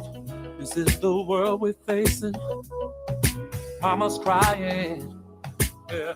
And every time I look up, somebody's dying. And it makes me ask the question, where's love? When you need it, somebody tell me, where's love? Oh. When you need it, whoa, bills due, yeah, no work, dying young, tell me what is that worth? Taxes, layoffs, yeah, violence, and loved ones lost. Oh, mama's crying, and every time I look up, somebody's dying. And it makes me ask the question, where's love? Oh, yeah. When you need it, somebody tell me, where's love? Said I gotta know, when you need it, oh, when you need it. Oh, it makes me throw up both my hands. All this hating going on, I just don't understand. How long must we go on this way? See, I don't want to wait another day. Said I've got to know. Somebody tell me, oh, where's love? Oh, where's love when you need it? Say, I've got to know right now, where's love? All this hating going on, when you need it, love come and make it right before it all goes wrong. Where's love? Somebody tell me where is love? When you need it, I've been looking for love. Where's love? Looking for love.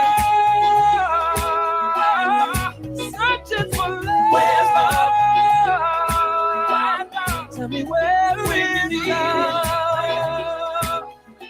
Answer me, love, cause I need where's love? I need you. All right, y'all. You know we're gonna take a break in between the songs, man, just to make sure that everything is clear in the atmosphere, man. We got Queen Lakers and my dog Hennessy, man. Drinking partners, man. I'm thinking about changing the name, probably like two bartenders, goddamn it, or something like that. We might. No, they gonna tell it might come to us in the middle of the night. We're like, that's it. That's what that motherfucker is. You know how you always start off with one name, and it's just like, hold on, because I think I can come up with something other than drinking partners. If you got something else, man, shit, fuck it. Because when you think of drinking partners, I think about, because you know I'm old school with the music. I think about Young Bloods and shit. Yeah, but and that still is good, because I was gonna make the you remember that video that the Young Bloods had where hold on, excuse me, my bad. No, bless you. Thank you. Where they had they did that whole, and it was a commercial in between in the video about that drinking that it was supposed to be. I smoke, I drink. Yeah. I was gonna do a whole intro and make it like that, but we gonna definitely think of something, man. Because I think that intro would be fire though. Yeah, where I kind of used that and then put that with it, and then you know what I'm saying, like we'll come up with another name. Yeah, for sure, man. So what you thought about that last song, man? I think if I could entitle it, it would be called "Where's Love," man. And I know we're in a time right now of need of love. Like if some of these songs could hit right at home on a certain time, I think that they are. But what did you think about this? I want to rename this album that R. Kelly has put out, man. I admit it, we should have known already that this was a bootleg album that somebody put together, a collaborative songs, because I admit it is the attention on like what's going on. But we know I don't think R. Kelly would have actually named the album. I admit it, even though I don't think he would have did that. I think he would have titled it something else. I think he would have called it The Rebirth or some the evolution of man of the man or something sort of on that level. You feel me? Something like that. But I don't think he would have did no I admit it title, because and then the thing I said, man, that dude got hundreds of songs, dog, that you can spice them out, do everything to it. Just one song, you can get 3 hits out of it from different people. And think he got hundreds of these junk. Right. I would have thought he would have maybe said something about the growth, the evolution, maybe the escape of, you know what I'm saying, something leading off with basically him having growth or leaving away from what y'all thought he was. I think it should have been called Spiritual Evolution or something like that. Evolution of spirit or some shit like that. But evolution should have been in that somewhere. That ain't growth. No, but I'm saying, or say evolution of growth of spirit. Like something deep to fuck with him, to let him know that you know what I mean? Or he could have came up with something simple like, I ain't on that shit no more. Nah. No, because he couldn't do that because he, I would have titled it. Shit no more, man. I ain't on the bullshit no more, man. Yeah, I would have titled it something like that too, dog. But he ain't on the bullshit no more, man. Yeah, man, I ain't with that shit no more, man. Exactly. All right, let's get into the next song, man. Let's see what this next one is, man. We got a few to go, man. Can I say something before you go into the next one? So I think the vibe of it is right on time for Christmas, though. Yeah, because there's a lot of love surrounded around Christmas. Like a lot of people only get close to their family members around Christmas and holidays. Yeah. And I think the way the music is set up, he don't want no party music. He wants some love around there. He's trying to get up out of there, man. Last thing, you know what I mean? So man, it sounds like what I would say is, I mean, okay, so I'm gonna say this, then we're gonna play the next song. Like, boom. Do you remember he's on some Michael Jackson channel and stuff. You remember when Michael was when he had that video, when he was in the prison, and Mike was talking about world change and the man in the mirror and stuff like that. R. Kelly's kind of on that. And they really don't care about us. Yeah, he's dipping it. He's he's in that zone right now. And that's like you said before, where it's going to reach other foreign soils to where it makes sense to them as well.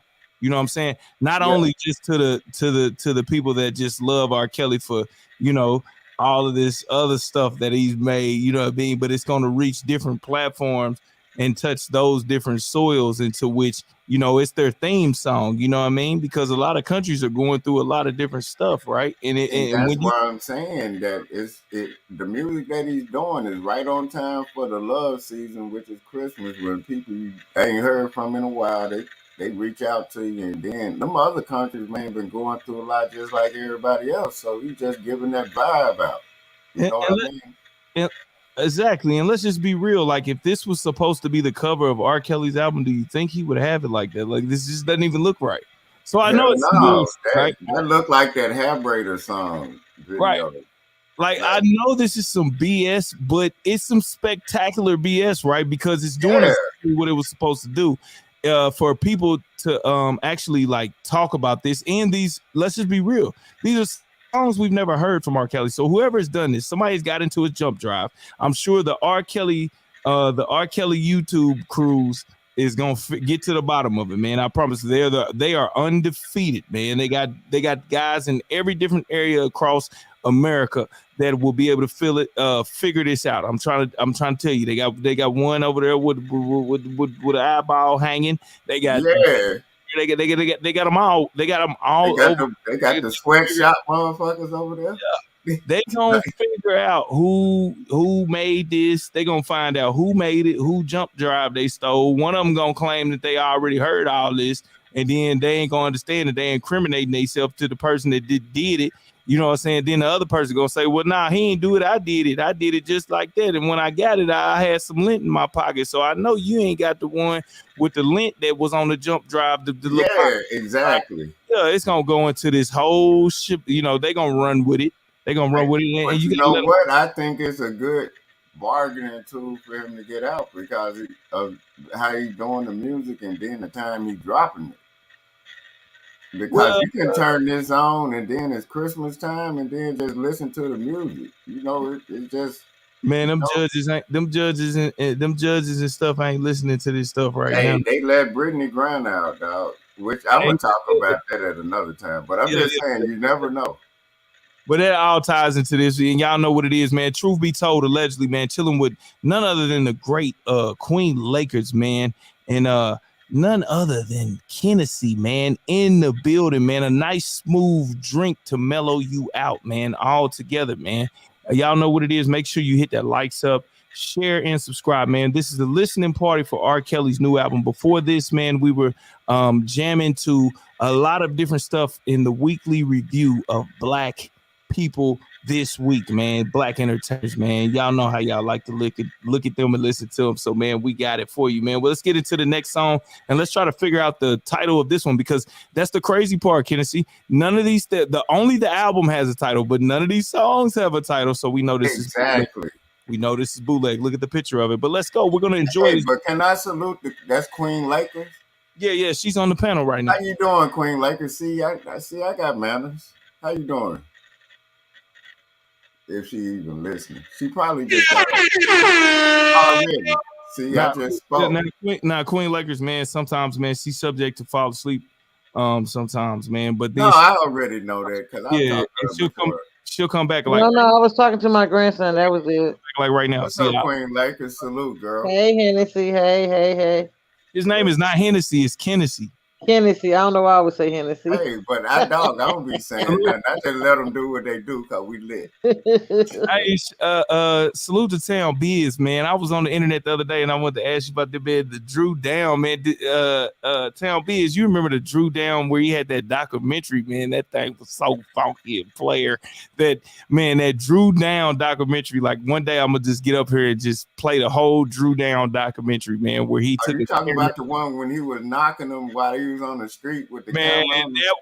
That was what I like to call internet at its finest moments, man. I'm talking about it was raw and uncut too. Man, it was raw and uncut, man, and them women was not trained. It was all boom. It was right on. They was getting it in, dog. That's what I'm saying. That Drew Down was and you know Drew Down is Boosie Collins' son. I didn't know that. In my Liontown business, is Drew Down's Boosie Collins' bullshit. No, I'm not bullshitting. That's his real son. Like that's his wow. Now that makes sense. Ask her. Damn, now that makes sense when you think about it. Oh, she said no, he's not. I promise you, bro. He's really Boosie Collins' son. Straight up. He really is though.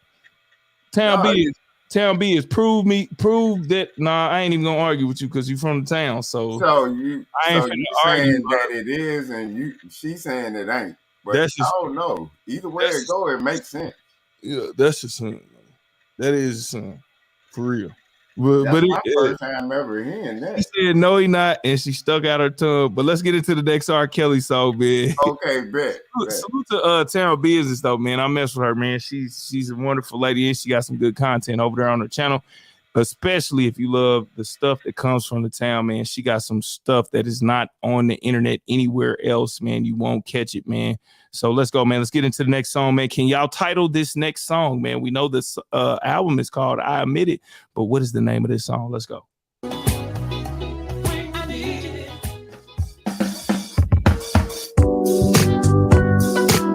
Every time I think about the things we used to do, places we used to go, I just want to go back to those days and relive it all over again with you.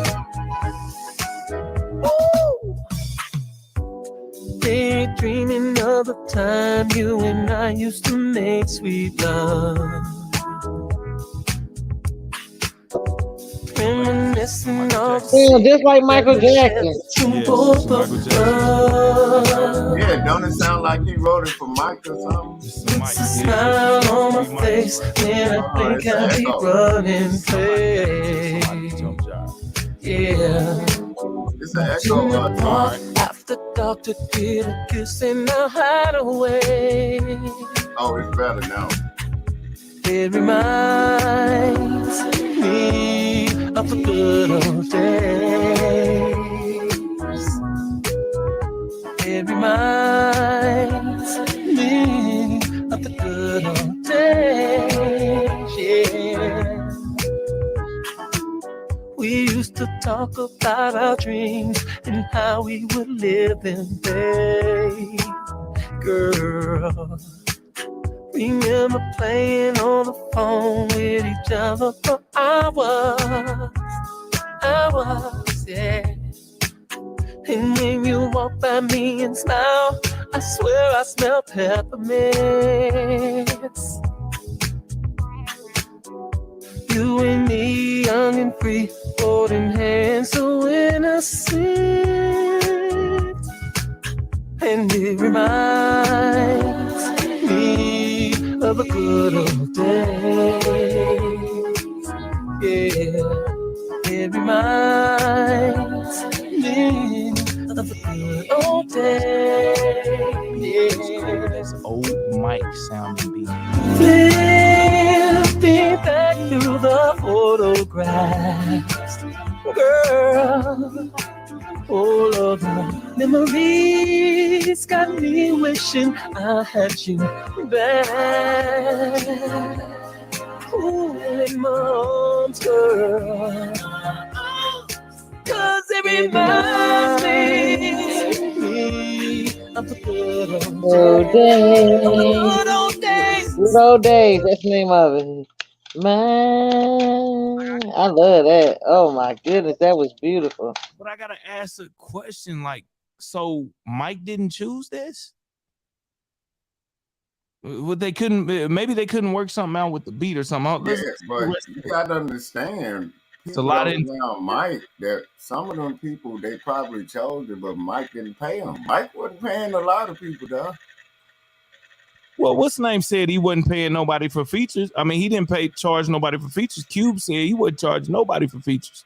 No, I'm talking about as far as like the actual songs and stuff.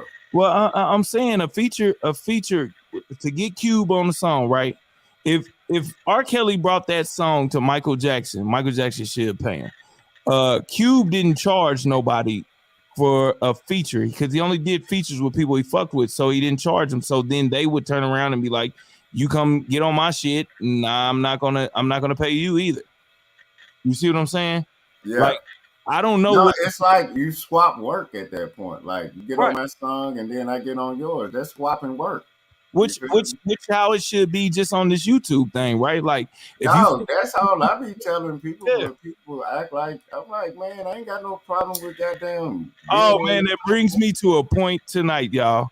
I literally reached out to a hometown person. I don't think that person knew who I was, right? I don't think they knew who I was because I was on Instagram. I don't think they remember me from back in the day. But I said, hey, can you come on my shows on the Pump It and Dump It so you could be the judge on there?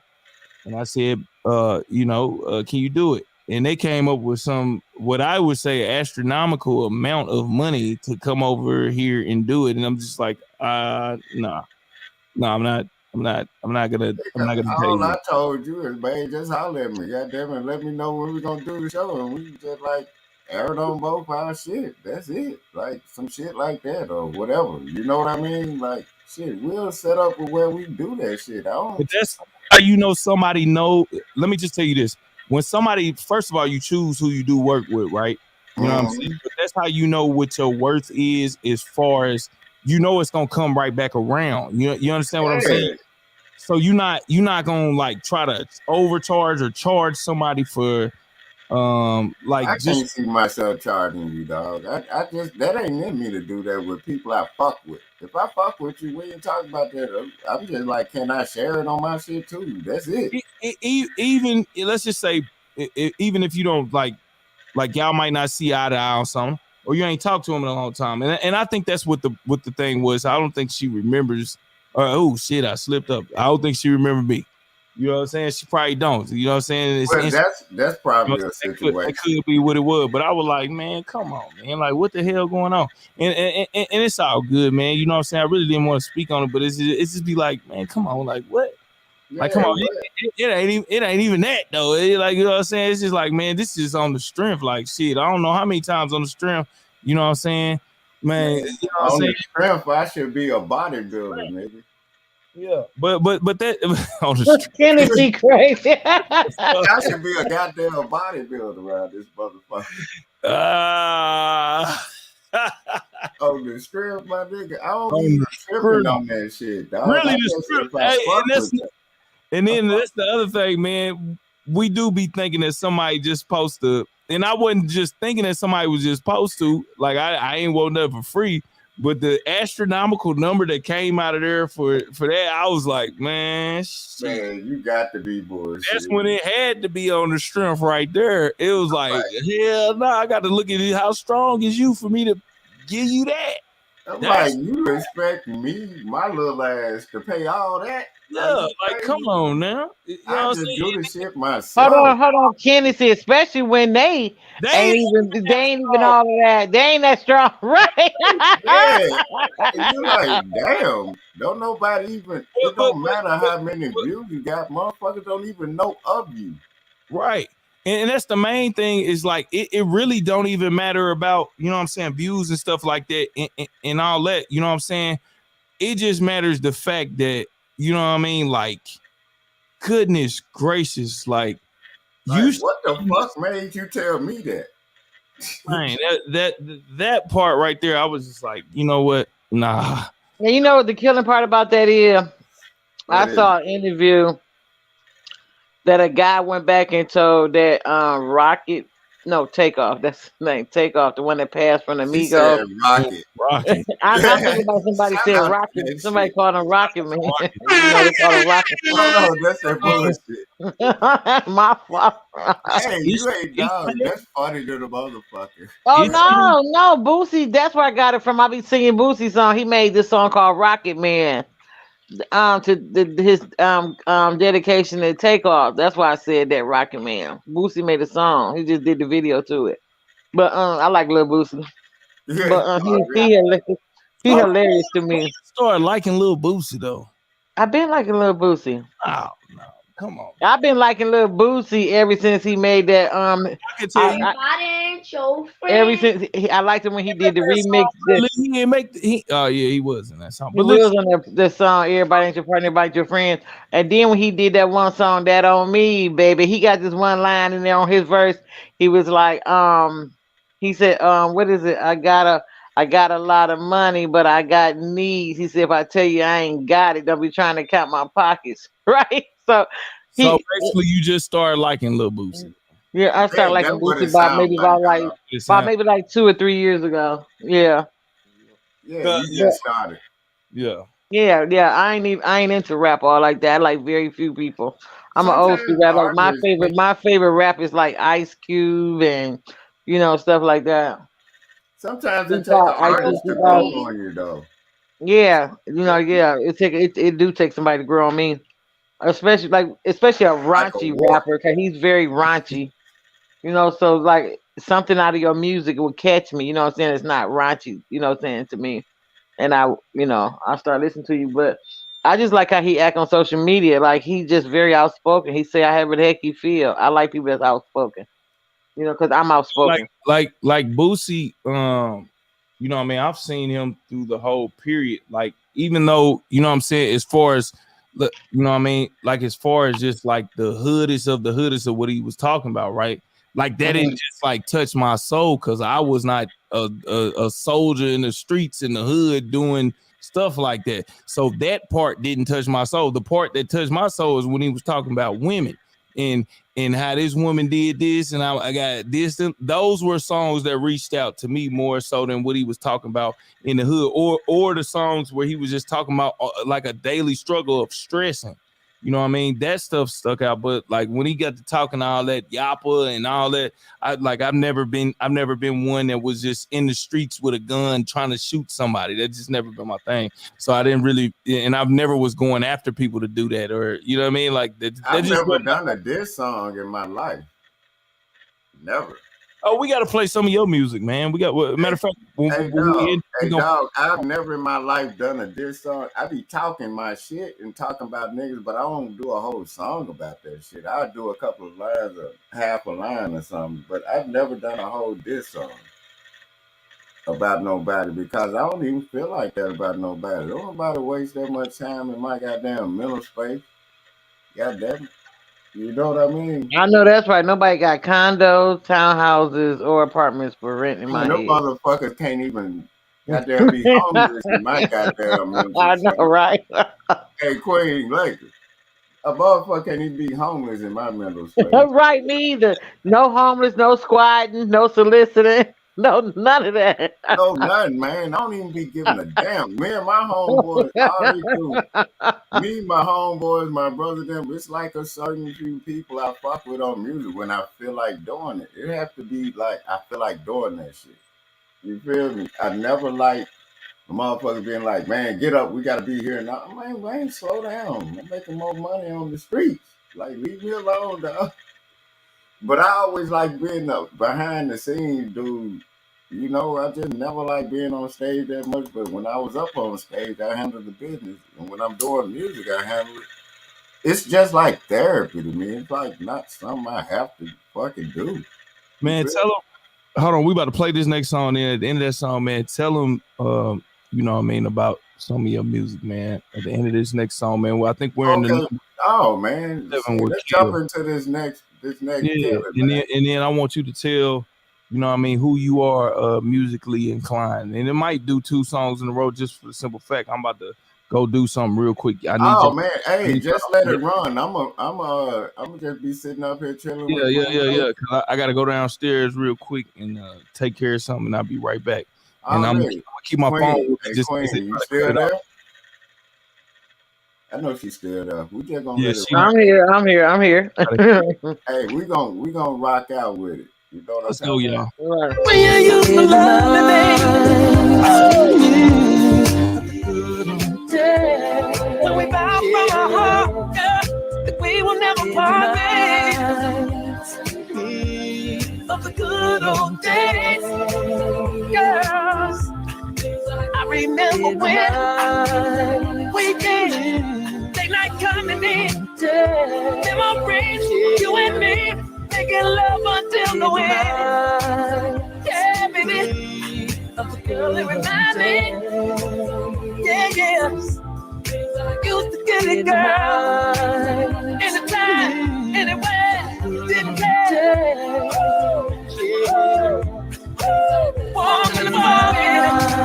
Oh my goodness.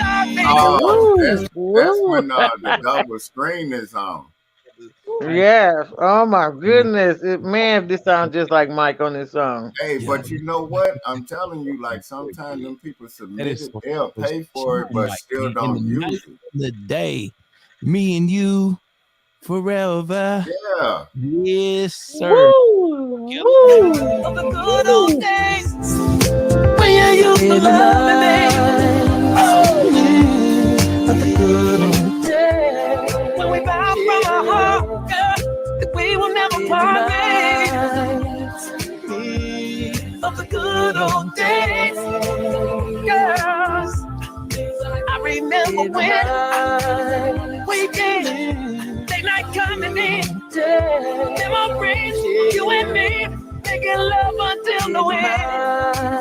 Yeah, baby, of the girl that remind me. Yeah. Used to get it, girl.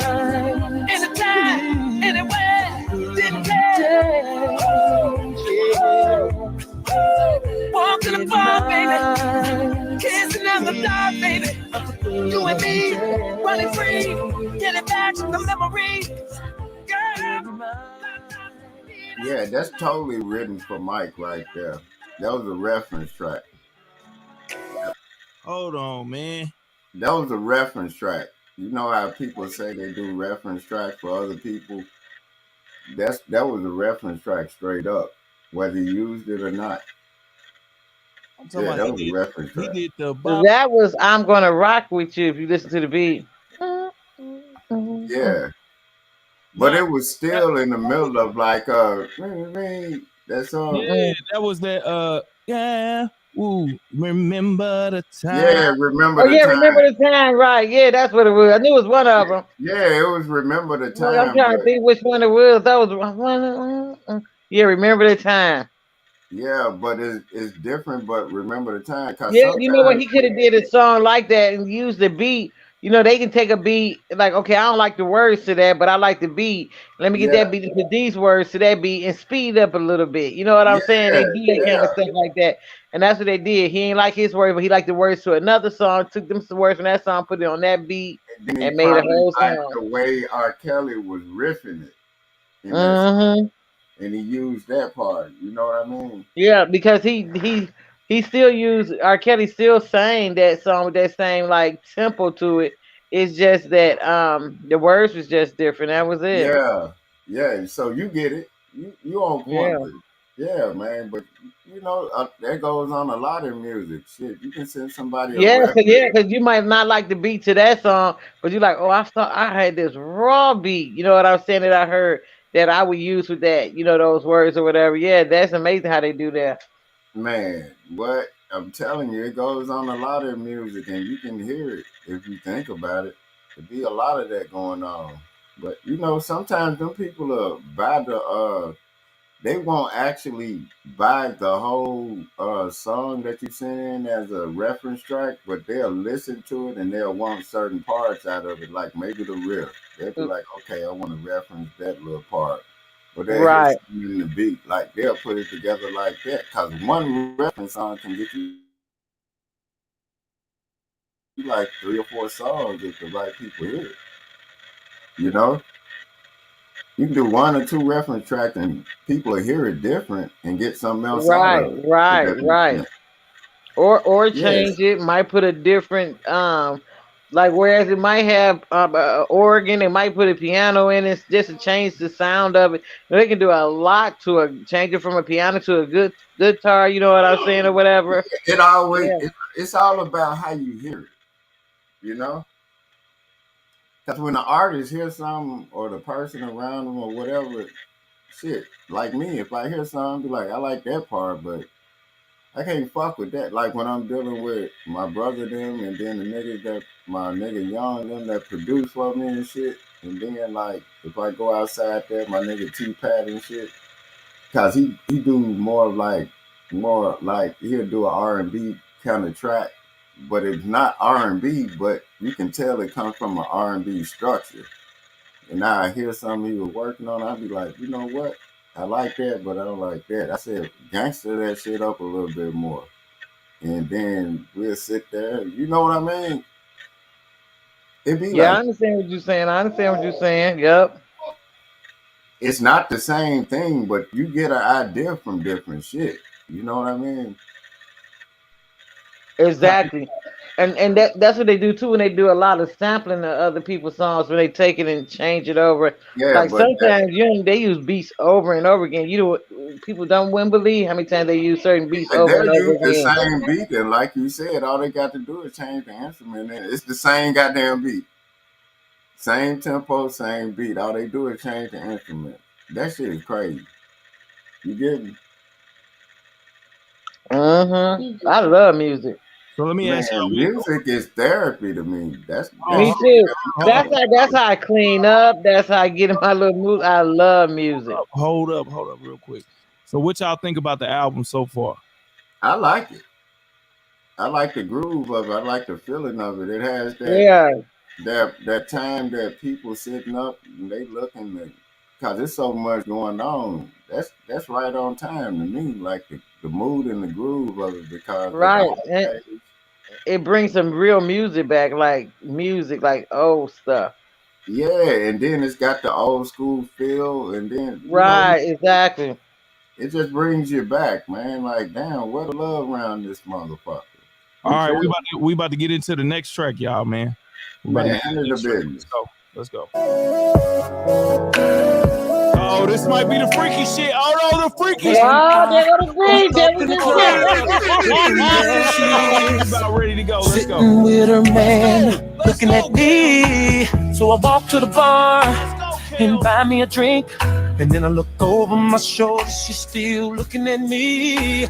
So I walk through the club, acting like I don't see her. You know, keeping it cool and shit.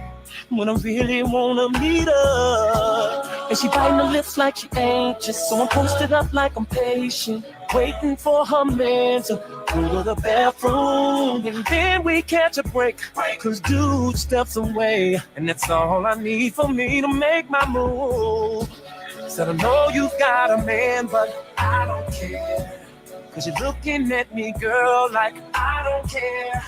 And just so we don't be mad, gotta stay 2 steps ahead. Take my number, call me, text me, whatever. Man, y'all believe we halfway into we 2 steps ahead. Take my number, call me, text me, whatever. I don't care. Now here he comes on his phone. And just so we don't be mad, gotta stay 2 steps ahead. Take my number, call me, text me, whatever. I don't care. Now here he comes on his way back from the bathroom. Shh. We gotta keep this between me and you. Now I'm gonna walk away, cause he's moving kinda fast. And if he asks about me, babe, then I'm a friend from your past. Meanwhile, we'll be sexing undercover. See, I just wanna be your secret lover. So chill with him tonight, baby girl, I'm leaving. You just hit me up and we'll be off in here next weekend. Believe me, I wanna hit that. Believe me, baby, real rap. Said I know you got a man, cause you're looking at me, girl, like I don't care. And just so we don't know, gotta stay 2 steps ahead. Take my number, call me, text me, whatever, I don't care. Now some may say that's a shame, but I'm playing the game. Either dude is a lame or shorty know my name, both. And it's very easy to see, shorty wanna be with me. See, while he's buying her drinks, I'll be buying her me. Said I know you got a man, but yeah, cause you're looking at me, girl, like yeah. And just so we don't be mad, gotta stay 2 steps ahead. 2 steps, my number, call me, text me, whatever, I don't care. Looking at her, she looking back, she with a man. Forget that. I gotta have her like my money stack. I gotta ride like my Cadillac. Bitches care, and I'm mad at the world. Download my music, I download your girl. Said I know you've got a man, but I don't care. You're looking at me, girl, like I don't care. And just so we don't be mad, stay 2 steps ahead. Take my number, call me, text me, whatever, I don't care. I know, so I know you've got a man, I know you got a man, yeah. Cause you're looking at me, girl, like I don't care. And just so we don't be mad, stay 2 steps ahead. Take my number, call me, text me, whatever, I don't care.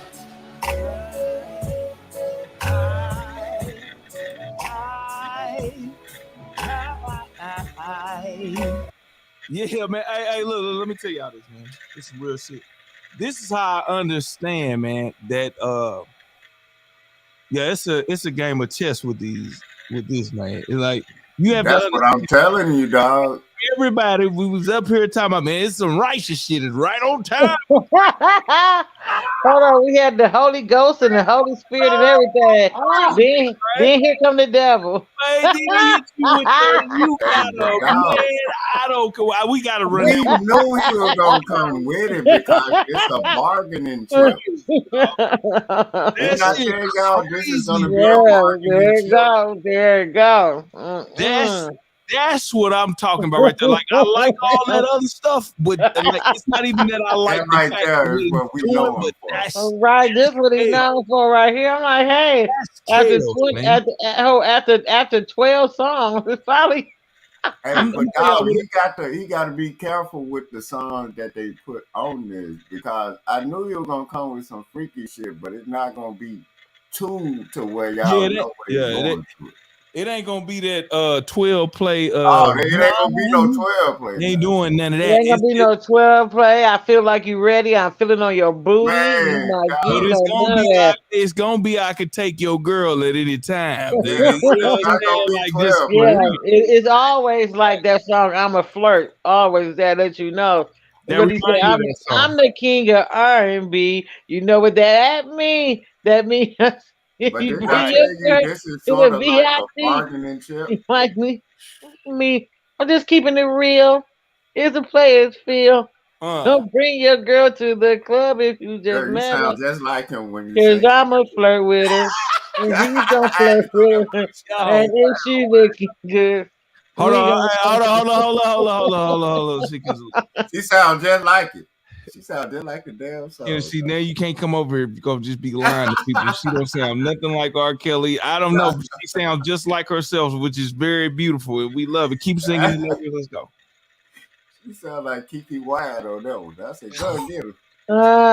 that's my jam right there. He is. He said, I'm gonna take your girl. Lily, who she sound like, Lily? He ain't gonna say that. Hey, he just looking. He looking like I'm telling you, hold on. I gotta get one or three people to sing this. A new person that we've always been know, like, damn, I didn't know they could sing it. They're gonna change it up, but the people they usually go to is Joe, Tank, Avant, and they might go to like those are the people they go to sing R. Kelly type songs. You get look, Lil Lee had to look around like, hold on. I gotta make sure I get the answer right. Listen, whatever, I always go with your grandma, Lil Lee. You hear me? Man. I always go with your grandma. You should not have to question that. Say, man, my grandma. He was doing something. He really wasn't paying attention. Oh, he wasn't paying attention. We running that back real quick, y'all. I'm sorry. Yeah, run that back. Tennessee, hold on to what you had just said, man. We running that back, man. I'm gonna be back, y'all. So if the song go overboard or whatever, man, y'all finesse this joint out. Let's go. In the weekend, they night coming in. Memories, you and me, making love until the end. Yeah, baby, girl, it remind me. Yeah. Used to get it, girl. Anytime, anywhere, didn't care. Walk in the park, baby. Kissing in the dark, baby. You and me, running free. Get it back to the memory. Girl.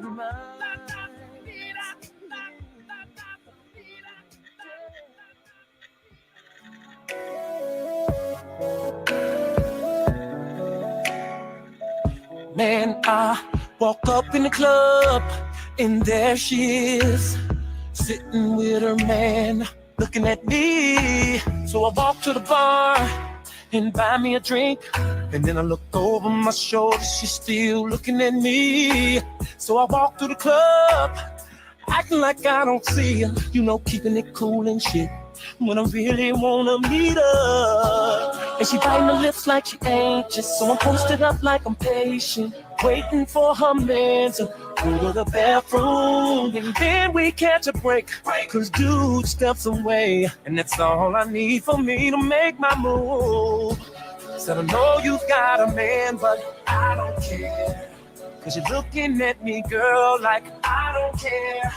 And just so we don't be mad, you gotta stay 2 steps ahead. Take my number, call me, text me, whatever, I don't care. Now here he comes on his way back from the bathroom. Shh. We gotta keep this between me and you. Now I'm gonna walk away, cause he's moving kinda fast. And if he asks about me, babe, then I'm a friend from your past. Meanwhile, we'll be sexing undercover. See, I just wanna be your secret lover. So chill with him tonight, baby girl, I'm leaving. You just hit me up and we'll be off in here next weekend. Believe me, I wanna hit that. Believe me, baby, real rap. Said I know you got a man, 'cause you're looking at me, girl, like I don't care. And just so we don't know, gotta stay 2 steps ahead. Take my number, call me, text me, whatever, I don't care. Now some may say that's a shame, but I'm playing the game. Either dude is a lame or shorty know my name, both. And it's very easy to see, shorty wanna be with me. See, while he's buying her drinks, I'll be buying her me. Said I know you got a man, but yeah, 'cause you're looking at me, girl, like yeah. And just so we don't be mad, gotta stay 2 steps ahead. Take my number, call me, text me, whatever, I don't care. Looking at her, she looking back, she with a man. Forget that, I gotta have her, like my money stack. I gotta ride, like my Cadillac. It just kills, and I'm mad at the world. Download my music, I download your girl. Said I know you got a man, but I don't care. 'Cause you're looking at me, girl, like I don't care. And just so we don't be mad, stay 2 steps ahead. Take my number, call me, text me, whatever, I don't care. I know you got a man, yeah. 'Cause you're looking at me, girl, like I don't care. And just so we don't be mad, stay 2 steps ahead. Take my number, call me, text me, whatever, I don't care. Man, already. That's what I'm talking about, dog.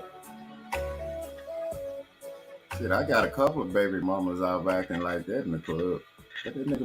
Right, you crazy. She deserved to be catered to, deserve a vacation for just 2. She deserved to be pampered, manicured, pedicure, shops free, yeah, that's the answer. I feel like every day is her birthday, yeah.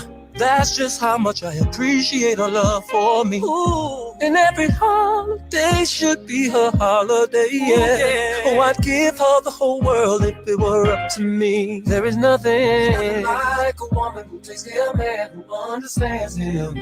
From all the hurt and the lies, forgiving him, there ain't nothing. There's nothing like a woman who stays way up for him. That's why I dedicate this song to all women. She deserves to be honored. She deserves a vacation for just she deserves, ooh, yeah. She deserves to be pampered, manicured, pedicure, shops free, yeah, that's the answer. What is a man without a woman's love? She can ease his trouble and night with one look and a simple touch. Yeah, that woman will walk for that man. Ooh. And if her love was money, I'm telling you, he's sitting on racks on racks on racks. And when he's ready to rash, she's ready to roll. Hey. And when he say let, she say go. Hey. Ooh. See, that run explains just how I feel about these women's out there. So let's treat them with care. Oh, 'cause she deserves to be honored. Cater to her. Telling you she deserves to be pampered, manicured, pedicure. Oh, yeah, that's the answer. Now they may get on our nerves sometimes. But that's okay, 'cause we get on their nerves sometimes. Ooh. At the end of the day, she stayed by your side no matter what it is. There, at the end of the day, who else is gonna put up with all your shit? Who's gonna cook for you? Who's gonna clean for you? Who's gonna be by your side? Who's gonna pray for you? Who will even lie for you? Go down with you. She's gotta deal with all the kids. Hey. Where do I end the list? She deserves to be honored. Deserve a vacation for just 2, that means she deserves to be pampered, manicured, pedicure, shops free. Yeah, that's the answer. Okay, I get it. that's where your boy come in to even this shit out. Sensation, you give me. Sensation, you give me. Sensation, freaky sensation. Come here, girl. You give me. Freaky sensation. That's what I'm talking about right there. Let's go. That's R. Kelly right there. You give me freaky sensation. Yeah. Girl, you give me a freaky sensation whenever I'm around you, my baby. It's so amazing how you do your body. I'm so impatient when it comes to sexing your body. I can't wait until I hear you moan, baby, like ooh, ooh, baby, ooh, ooh, baby. And I can't wait until I get you home, baby, and do you, baby. Hey, this song sounds good though, right here, man. Yeah, I like that one right there, dog. Got back, y'all, so I didn't hear the song really before that, but when I was on the elevator, Nah, that one right there on point. That sound like R. Kelly right now, nigga. so you telling you, that beat on point, dog. That sound like R. Kelly right now, my nigga. So the stuff before was some fair It fun. was alright, but that right there. This one, all right. So let me go So back. this one nice right here. I ain't get to catch it. All right, let me go back. Let's go, y'all. No matter what it is, that was too much big. else is gonna put up with all your. Oh, this one sound. The one before that sounds like "Shut up, shut up."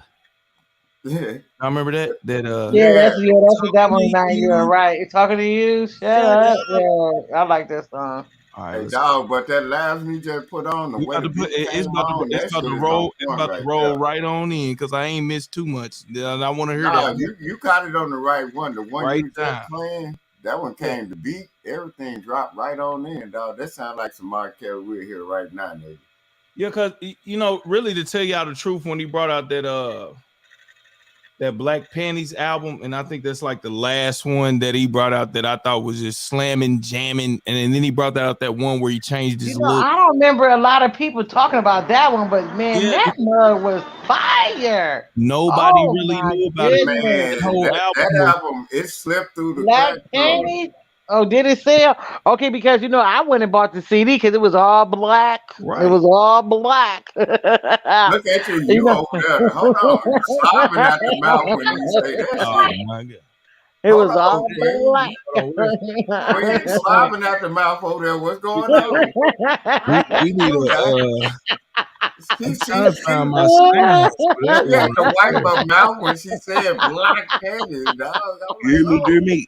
You hear me, dear me? Yeah, it was all black. She was slobbing out the mouth.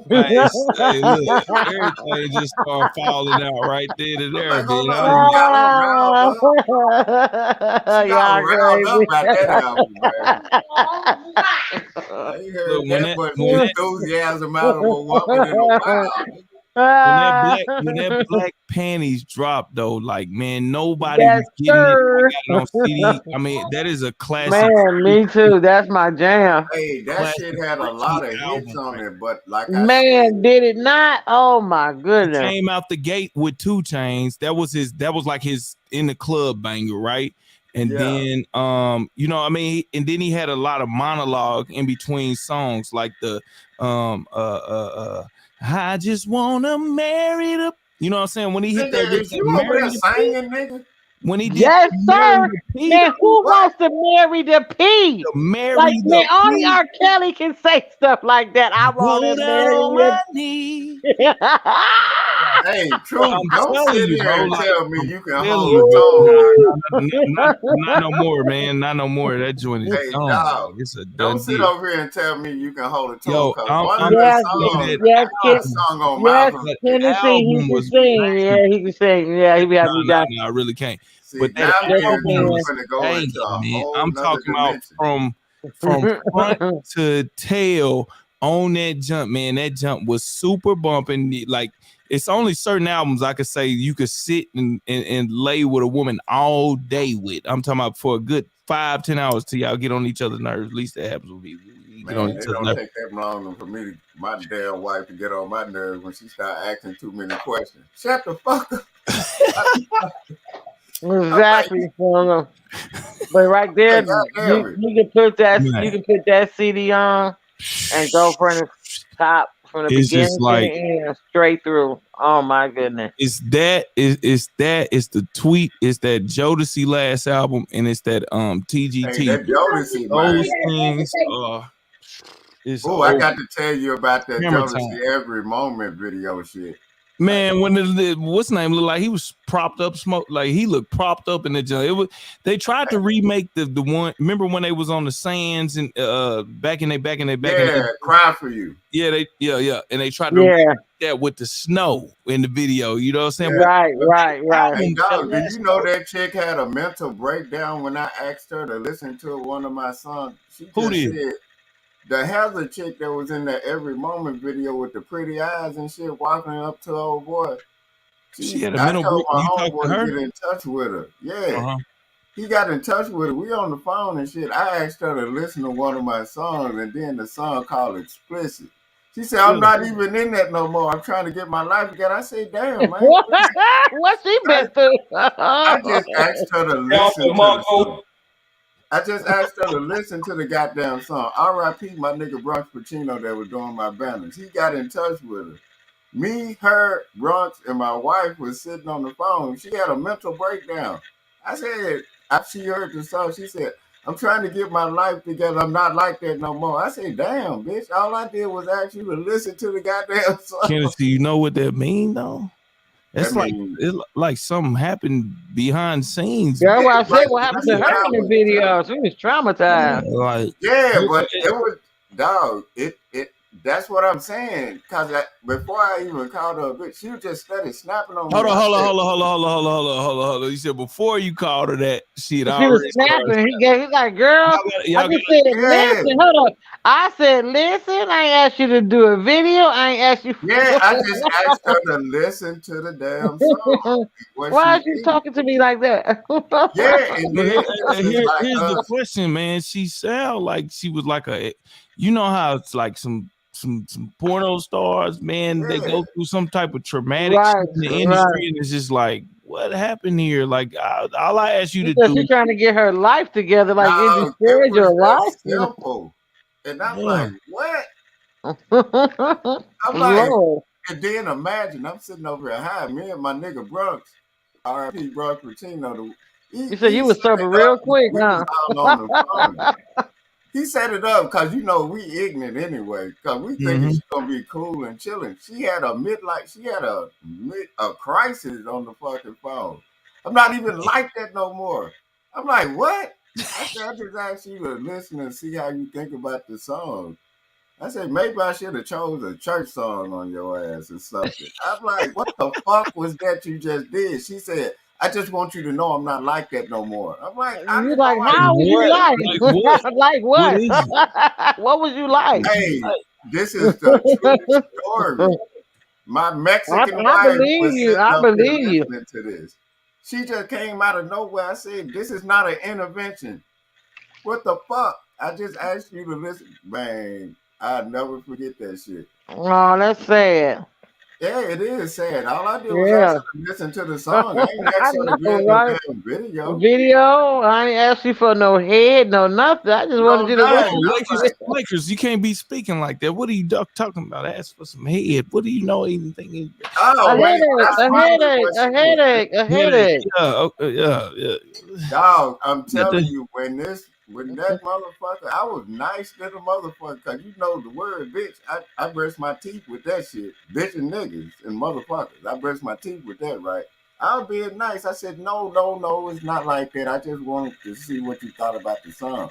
She was like, well, I'm just not like that no more. I'm like, what? I said, did you hear the words coming out my mouth?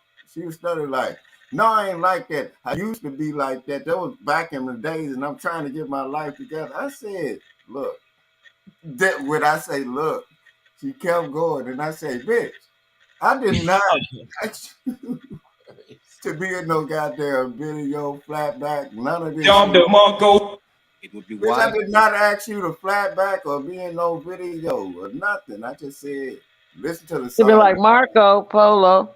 Man, the Hold one on, it took, so dog, my forehead was sweating the first 20 minutes of her. you should have asked her how is you like right now. Then, like this is what we trying to figure out. Like, how is she like right I now? did Because ask. you coming off crazy like right What now. is you like right now? Because we don't need to know how you used to be. You might have been better back then. Because Dog, right now, I asked her. I said, "So what the fuck? You still doing it? Are you in whole rehab or some shit?" I just went and asked her. I said, "What the fuck is wrong with you? I just asked you to listen to a song." She kept going back to that. I said, "You know what? You a lost cause, straight up." Because I didn't even ask you nothing about none of that shit. You offered that up. I didn't say nothing to you about that. I said, I don't care how many times you done flat back round this motherfucker. I now just explain, asked you to explain to listen the people what flat backing is, man. For people that don't know. for flat backing. Flat backing is simple. When a bitch lay on her back, raise them legs up and get her goddamn money. And don't give a fuck about what's going on. All she doing is getting paid. Ain't no emotion in that shit. She just goddamn fucking. That's flat backing right there. That's straight up flat You backing. said it's a straight bang bang. Yeah, ain't no emotions in flat backing. Is Lil Lee asleep at this point? Because I don't want to look. Because this about the this. You remember back in the day, That boy say, "Hold on, make sure Lil Lee sleep." Yeah, man. Because after about 12 o'clock, you remember TV would turn into some type of sex channel. After about 12 o'clock, you remember that too, right? It went from Cinemax to Skinemax. HBO went from Where the Hoe. You know what I'm saying? It just turned into a whole different ballgame. Let's just be real. You remember when it when about 11, 12. Yeah, about 11 after Apollo and everything that went off. Yeah, and the parents, you know, your parents, like, see, we would stay up later than them. See, they try to stay up, but they had it in their room, so they was just like, we watch it here, and then we sneak and watch it right there. You know what I'm saying? The first, Yes, I think the first porn I saw from Blockbuster, not the first one I actually saw. I was like, hold on. Speaking of Blockbuster, you remember when Blockbuster had a separate section where you had to go through a door to go? Okay, go ahead. Let's and go. they used to rent the VCRs and Nintendos, all that shit. Yeah, you could get the Nintendo. I ain't get the VCR, but you could get the Nintendo. My mama them went they punk ass over there. She had a homegirls over one night. You know how they get. They be like, "Oh, girl, look at that." You could hear the porn loud to the motherfucker. And then I got up. The porn was called Dirty Dozen. My dumb ass get up early in the morning because I was one of them little niggas that be up early trying to. I was like about what 11, 12, something like that. I said Dirty Dozen. I said I ain't know my mama them like Clint Eastwood. Man, that changed my life, nigga. It was called Dirty Dozen, and Clint Eastwood had a movie Hold called. on, man. Hold up, man. We done turned. Hey, look, now we done turned this judge into the drinking partner before we figure out what the real name gonna be. This just the third. Hold on, the Dirty Dozens was a Clint Eastwood movie. Now I ain't never seen the Dirty Dozen joint. There was what was that on? A Western. That was on Skin. That was on. I know. I remember the one with Clint. But was the Dirty Dozens that they was watching? You remember when all the porn movies had the powder blue walls in it with a nigga with a curl and shit? Dog. Hey, let me see if you remember this one though. Okay. Goddamn me, Jake Steed, freak hoes and flows. And I'm gonna make a video about dog. I watched all that shit. I mean, you remember Jake? You know Jake Steed escaped America. He was on the run. They ain't seen him since. Damn. You when know that that? happened? Nah, this was like 2000 and like this had to be like 2004 or 5. The nigga got in trouble and shit, and he dipped and like disappeared. They don't know where Jake Steed is to this point. Hey, you know a lot of them niggas you remember when them motherfuckers had that thing where the motherfuckers were passing around AIDS and shit? I don't remember that. I remember when they said Mr. Marcus was passing around some type of uncurable something. Yeah, but then they found out it wasn't true or something like that. I don't know. Dog, look at us, dog. I still got crazy. VHS porn, dog. I'm a vintage. But I'm trying to interview a porn star, man. I'm trying to get Cheyenne Jacobs on this joint, man. Like for real, I've been looking into it, how to get her on here just to interview her. You know what I'm saying? Like I feel like she was a pivotal moment in the porn game. Like straight up, I just want to holler at Cheyenne Jacobs, and I know she ain't. I know she chilling right now on ice.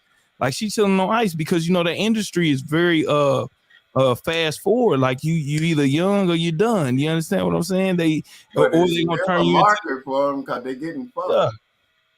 Yeah, it for don't sure. matter what it's cause she probably. I'm like the last thing I told them bitches, man, do not get shit put in your body like that silicone shit. That shit will kill you. I'm like, bitch, get some weight on you. Hold on, when did you told them that? Yeah, I would tell women that shit. I'm like, I thought you was talking. I thought you was no, over. I've talked to a couple of I thought you was over. I thought you was over West Coast. I thought you was over West Coast Productions or something. I thought you was like, okay. Dog, there be bitches doing amateur porn that be right around you in your city, and I tell yeah, for sure. They do I that. be like, man, don't get that shit put in you. You dying, and then like, I'm like, man, it's always a market for a bitch getting fucked. I think that's what we gonna talk about on our first show, man. We need to talk about that. The psychology of porn, man. Like where were you at when you first figured out porn? Like on some real shit. Like who? And I tried to talk about it like one other time, man. And there was a young lady in here, man. She knew all about the shit. And I was like, damn. She started calling out names and shit, and I was like, damn. I thought you was you know, a bullshit porn star, bitch. You been around. No, you know when I found out that there was stunt doubles for porn. Stunt doubles for porn? Yeah. There'll be a nigga going there fucking the shit out this bitch. And then another nigga come in at the end that's the star of the movie. And they done cut his head off. It's a whole different nigga. No. All they do is like the shots of the nigga fucking the bitch, but never show who the body is and shit. All right. We go get into that, man, on the first episode, man. No, we gotta talk about that, dog. Yeah. I said this nigga's a porn stunt double. We got a bunch of shit to talk about, man. The nigga was jumping out of the car with going through a hoop full of flames and landing into some pussy, and then they swapped that nigga out. But back to the R. Kelly, man. Let's get into it, man. Get back to it, dog. Who's gonna cook for you? Who's gonna clean for you? Who's gonna be by your side? Who's gonna pray for you? Who will even lie for you? Go down with you. She's gotta deal with all the kids. Hey, where do I end the list? She deserves to be honored. A vacation or just to let me. She deserves to be pampered. Manicure, pedicure, shopping spree. Yeah, that's the answer.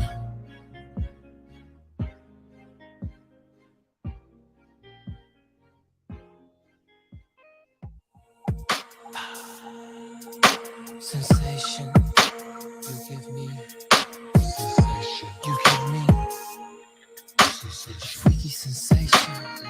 All right, y'all. This is supposed to be the one right here, y'all. This is supposed to be the one. Let's go.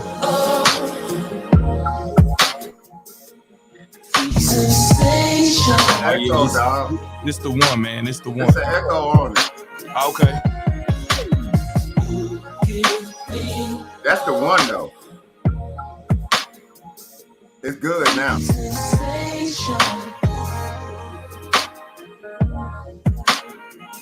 Yeah.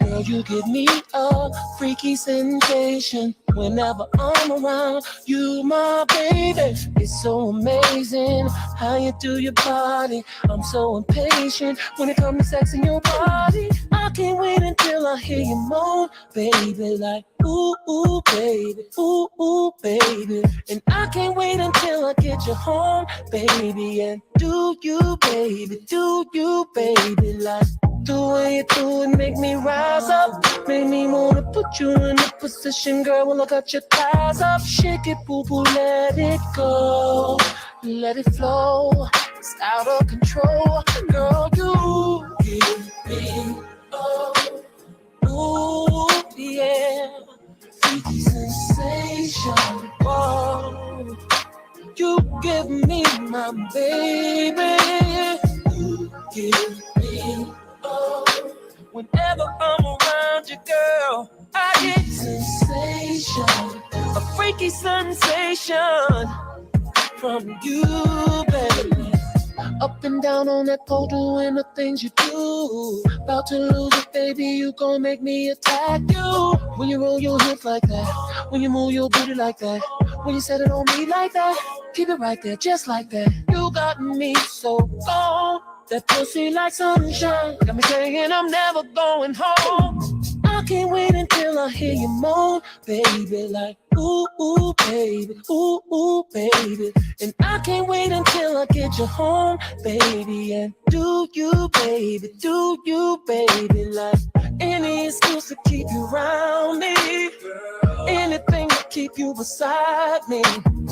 I don't care what it takes, won't you hear when I awake? Cause I'ma want some more of that, back to back, baby. Give me, yeah, baby, you give me a freaky sensation. Girl, don't ever stop it, oh, cause I like it. Oh, baby, you give me, oh, you give me my baby. Freaky sensation. A freaky sensation, yeah. Freaky sensation, yeah. Baby, what you say?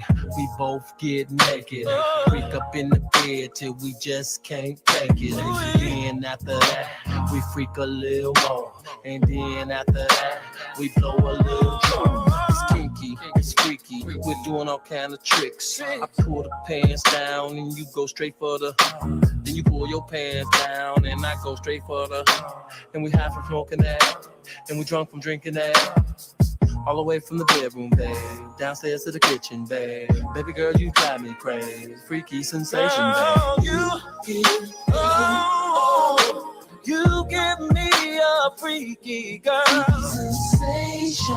That's all I want, all I need is a freaky. Give me, oh, what a feeling I get when I'm around you. Sensation. Girl, a freaky sensation. Girl, a freaky sensation. Whenever I'm around you, babe, you make me feel so freaky, babe. Man, that's that RKELLY we talking about, dog. Man, that shit sound like that damn Destiny Child song that hey, but look, dun. Yeah, but I'm telling you, all these are reference songs, and the reference, like, yeah, he's referencing it back to another song, but he's switching it up. I think he did that a lot, and later on. But dog, you think Destiny Child writing the song? No. He wrote it, and then he's doing it in his own way, but then he still leaves it on the table for somebody else to grab it. That's my point. Yeah, exactly. That's my whole point. It's like they've heard it and they be like, okay, you be like, okay, give me a couple of points on this when you use this. You know what I'm talking about? But he can, you get what I'm saying? Yeah.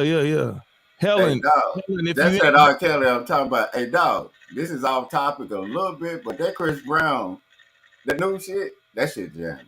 I ain't listened to it all the way yet. That goddamn Chris Brown, goddamn Under the Influence, nigga. It kind of remind me of this shit. Man, the weird part about Chris Brown is like I can get into some of his songs, but like, man, I can't deal with his voice because he got that little shit in his shit. I can't get into his. It's only certain songs. Yeah, I just like the Chris Brown, like it's certain R&B music, right? Like I could just listen to, but like Chris Brown, I can't just listen to a whole Chris Brown album. I can't either. It's only a few songs I can listen to on that nigga. But he jammed. Yeah, I can't listen to the whole thing too, but I like some of his songs. Hey, that last one he did, Under the Influence, it was on point. Hold on, not this new CD he just did, but the one before that, with the one with like Loyal and all that stuff on that CD was the bomb. I didn't like that Loyal shit. It had too much DJ. What's that dude? That nigga that was getting on my nerves. The same. He gave these niggas the same 3 beats, basically. What was the dude? The producer? Mustard on the beat. And I'm like, oh my god, another one. This nigga's worse than DJ Khaled. Yo, what is that song that Destiny Child brought out that where she was like,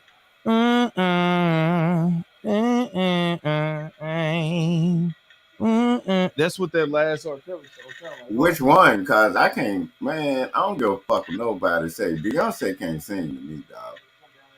Straight up. She just, I don't get it. But you know what? Whatever works for him. But I don't give a fuck. She can't sing to me, dog. That's not singing. Beyonce. You said she can't sing? Nah, she's mimicking Tina Turner. She's a gumbo of everything. She's trying to be. Yeah. I mean, the main thing about it is, I mean, hell, Michael Jackson ain't no hell of a singer after he turned 10. Man, after 10, because the last Michael Jackson song he really sung was "Who's Loving You." But I'm saying, you think Michael Jackson could sing after he was like, after his voice, like he worked with what he had. Like he wasn't no hellified singer after like. Nah. Lakers, what you think? After she left. Dang, that was a good conversation for Lakers. Hey, but I think after he did "Who's Loving You," I think they stretched his vocal cords out so much till he couldn't sing like he used to. I think one song. He hit puberty and he was stressing his voice and he was stressing and then he was changing his fucking color of his face and moonwalking all over. Yeah, dog. I said that nigga died. You were born with an afro, died an old white woman. Man, that's crazy. Look, he was born Michael Jackson and died Elizabeth Taylor. Like, no bullshit. Man, I'm talking about, look, now, you know, the weird shit is, what was Elizabeth Taylor doing taking him everywhere? Then that's some weird shit because she gave that nigga an elephant for his birthday. Now, that's weird. That's some weird shit. And why was Emmanuel Lewis sitting on this nigga lap? Emmanuel Lewis like a older damn than him. Like I did. I wish Lakers was here because that reason why she left, because she know when you start talking about Michael and this stuff, she don't want to hear that stuff. All right, let's play the next track, man. But that definitely sound like that. I think that was Kelly. I know what song. Yeah, so impatient, some shit like that. It was like I'm gonna get it right there. I know what song. It was something crazy. It was something crazy. You can tell it was a reference track for that. That's now Lakers is back and her device is not connected, Lakers, because she wants to talk about this Michael stuff, and we could do Michael tick for tat all day, but I can't do it to Lakers like that because I know how much she loves Michael and all this different stuff like that. But goddamn it, I think after Michael Jackson did "Who's Loving You" and that dude, for him to sing that song like that at that age, I think they just started tearing his vocal cords up, trying to get him to do everything, and it lost it. You get me? Mike, all right, she here. Michael, I'm gonna let y'all talk about Michael real quick. I ain't gonna talk about Michael. We ain't gotta talk about Mike. Hey, but don't you think that? Like, I mean, hold on. Turn it down. Oh man, look, like you see, when you start talking about Michael, man, she goes into everything just gets abrupt, man.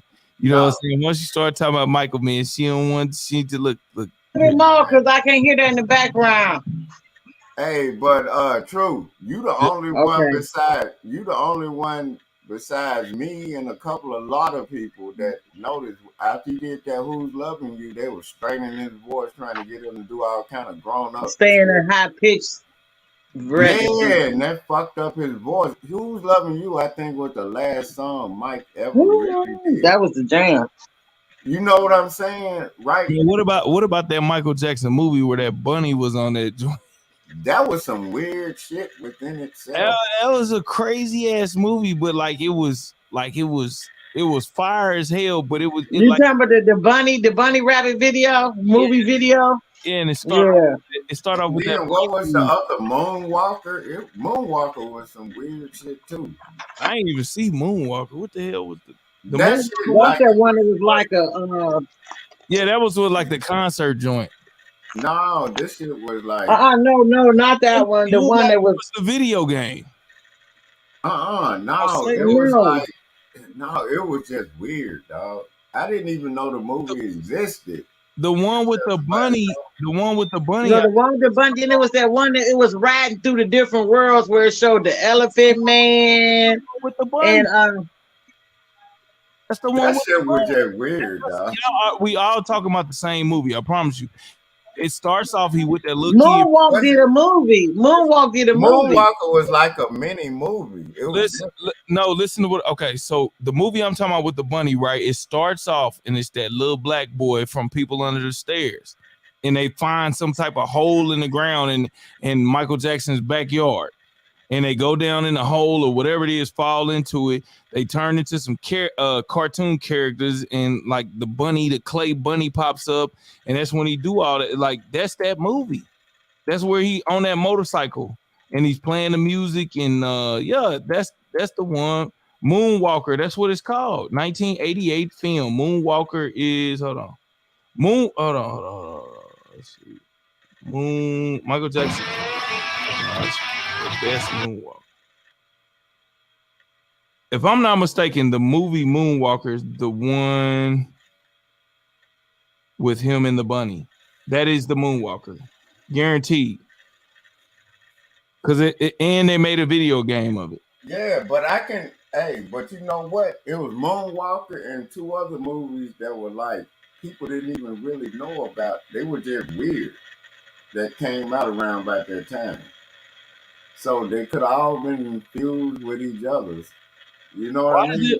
Why did this nigga just have like weird movies like that? What was that about? Dog, cause that's where his mind was. That boy was doped out like a motherfucker. He wasn't doped out during Moonwalker, man. Like I don't think he was doped out doing Moonwalker. Dog, yes he would. But you know what would have been fire if we got at least see one show? That goddamn This Is It tour. The way I was looking at it, I was like, man, that would have been it too. He didn't even get to. I knew they weren't gonna let him do one more tour. I knew it because listen, that nigga wasn't gonna make it past 2 shows, but if he wasn't gonna make it past. I knew he wasn't gonna make it to do a one because first of all, they wasn't just gonna. This is why I knew when he postponed it the first time. Y'all, I'll be right back. Y'all talk y'all stuff. When he postponed it the first time. Hold on. Before we get into it, everybody, man, make sure y'all hit that like sub button, man. Share and subscribe. Man, I already shared this on my Facebook, dog. We got Tennessee Williams, man, none other than Queen Lakers in the building right now. We listening to the R. Kelly album, and it's sounding a lot. It's got a lot of Michael tendencies in it because, you know, R. Kelly wrote for Mike as well. And we're talking about Mike right now, man, the death of Michael Jackson or the whatever you want to call it, man. That's what we on right now. And Queen Lakers and Tennessee, man. Y'all go ahead, do y'all thing. I'll be right back. Hey, Queen. Yeah, bro. We knew off the top that dude wasn't gonna be able to do no 50 shows. Right. And you know what? One off. Right. When he postponed it the first time, and then it took a long time to come back, I'm like, oh, he effed up. I'm like, wow, they about to knock Mike off. Watch, man. When he had that first episode, he went to was from here. The doctor was from here in Houston. Yeah, and see, and that's what I'm talking about. I knew they was getting ready to knock him off when he kept the stuff that was being released and the stuff when he kept saying they trying to kill me. I'm like, oh, they about to take Mike out of here. And so when he was telling me that's it, that tour, I'm like, he ain't finna make it to this tour. They finna knock him down. Like, yeah, I mean, like we all knew it, but we were like, man, and I knew they wasn't gonna even let him even get out one show because when you saw I knew that too. Scenes of that. The shit was gonna be fire if he could have got out for at least one show, but like when I said, right. But they wanted to make as much money they could off of him. Like right now, you know what I'm saying? If he'd have went on tour, they wouldn't have made most of the money. You know what I'm saying? Yeah, because Mike owned the Beatles catalog. Like he owned a lot of stuff, and you know he was coming up on that time, the 35 years to get all his music back. You know what I'm saying? And they weren't gonna own him. The same thing with Prince. The reason why they knocked him off. Like, do you think that? Let's not even talk about Prince. Yeah, they knocked them off. Him, Whitney, because you know they was coming. They was coming up on that 35 years. They weren't finna pay them, let them make all that money and residuals and all that stuff and royalties off their music. Hey, Queen, you think I knew they were about to knock Prince off because Prince started being outgoing more and just popping up. Yeah, right, exactly. Right. I knew it. Never been like that. I knew they was about to do that. Dog, and that nigga would just pop up at shows and at bars and just play. Yeah, and when Michael Jackson went back to being black too, when you go back to acting black, they knock you off. Man, dog, and then it's like we already knew it and they knew it. And Yeah, when you realize you black and you start being defiant and realize that you ain't nothing but a doggone cash cow and you still the good old N-word to them. Yeah, when you just a realize nigga. that, you still That's that good like old on the N-word. Trick Daddy song, America. You remember that Trick Right, Daddy exactly, song, America? exactly, yup, exactly. Still a nigga. Right. I don't care how much money you get, and that's what I was trying to tell people. Man, I be telling people about that. I be telling them about. That's why I never like. I love doing music as therapy to me, but you wasn't gonna make me get up out my bed and be like, "Oh, you got to be here this time and all Yeah. that." Man, you got The more I said, the more money you make, the more they let you know that you the N-word. You know what I'm saying? Because they don't like that you have a lifestyle any better than theirs or even like theirs. You know what I'm saying? So they Yeah. let you know, I don't care if you got this, I don't care if you got that, you still an N. Yeah, You still less a than nigga. me. Right, you Dog. still the N-word. You Hey, still less than me, and I'm gonna show you that. You know what I'm Queen saying? I'm like, Queen Lake, I always say on my show, I said, niggas come in all colors and creeds. exactly. Nigga is not a race, it's a mentality. It's a mentality, right? An ignorant person. And then I said, to even go further, I said, niggas is the word they use for slave. Every race enslaved themselves. Exactly. Exactly. So am And I that's what I'm saying anything wrong about that? No, you're right. And I say the same thing. Listen, and this is another thing I said. I say we act like we can't move on. We so held back. Oh, they enslaved us.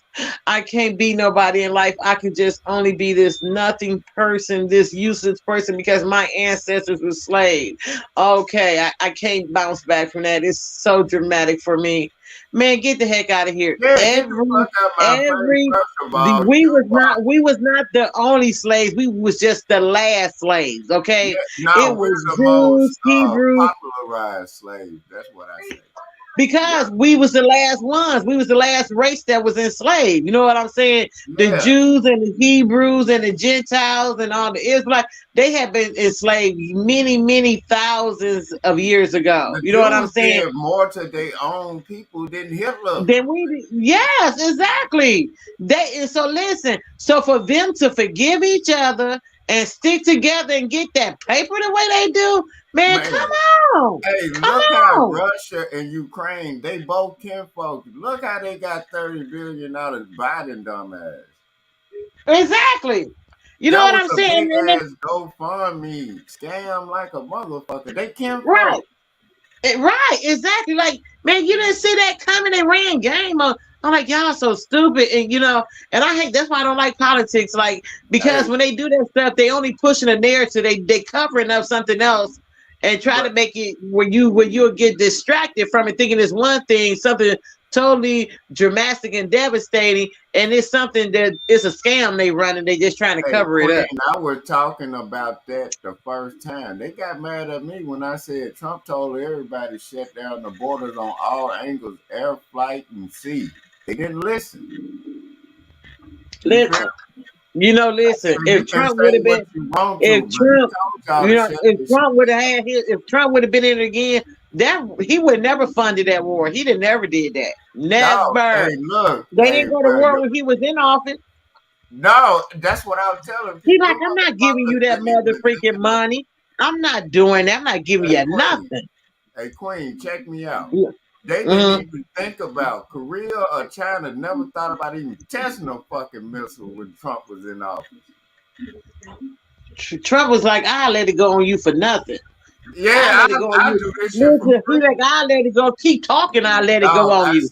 And then I said in one of my shows, I said, notice one of Trump's arms bigger than the other because he had one of his arm behind his back doing push-ups with the other ready. You know what I'm talking about? Right. I dare you. You notice that the war talk done went down. These motherfuckers trying to get along because they know Trump coming back in this motherfucker. He's finna handle business. That shit with Brittney Griner would have never happened with Trump in there. Listen, Trump would not even have let her got convicted. Soon as she would have got arrested, Trump would have been like, "Don't try to play that sucker stuff on me. You know, I ain't giving you that." But He they tried to didn't get even that guy. play them He games. tried to get that guy. He wanted that guy back when Trump was in office. Trump was like, "You got me messed up." He Notice a none of doggone that type of terrorist. war games type shit happened when Trump was in office. He Right. went Because out there they and tried to get him. Trump was like, "Oh, you got me messed up. I'm not giving him up. No, get the heck out of here." Then I told people, you are, no matter what color you are, you American to them people. Right. Whether you black Stop or taking your dumb ass over to Cancun and all these other countries. They don't like you. listen, I always say You can have the people same. Oh, my bad. My bad. after that Bin Laden and all that stuff happened, when that stuff started happening, I still don't I'm think like, I that would. nigga dead. But I'm just saying. I said, ever since that, when the first Bush was in office, the daddy, and him and Hussein was going through that stuff they was going through, I stopped going out the country back then. You know why?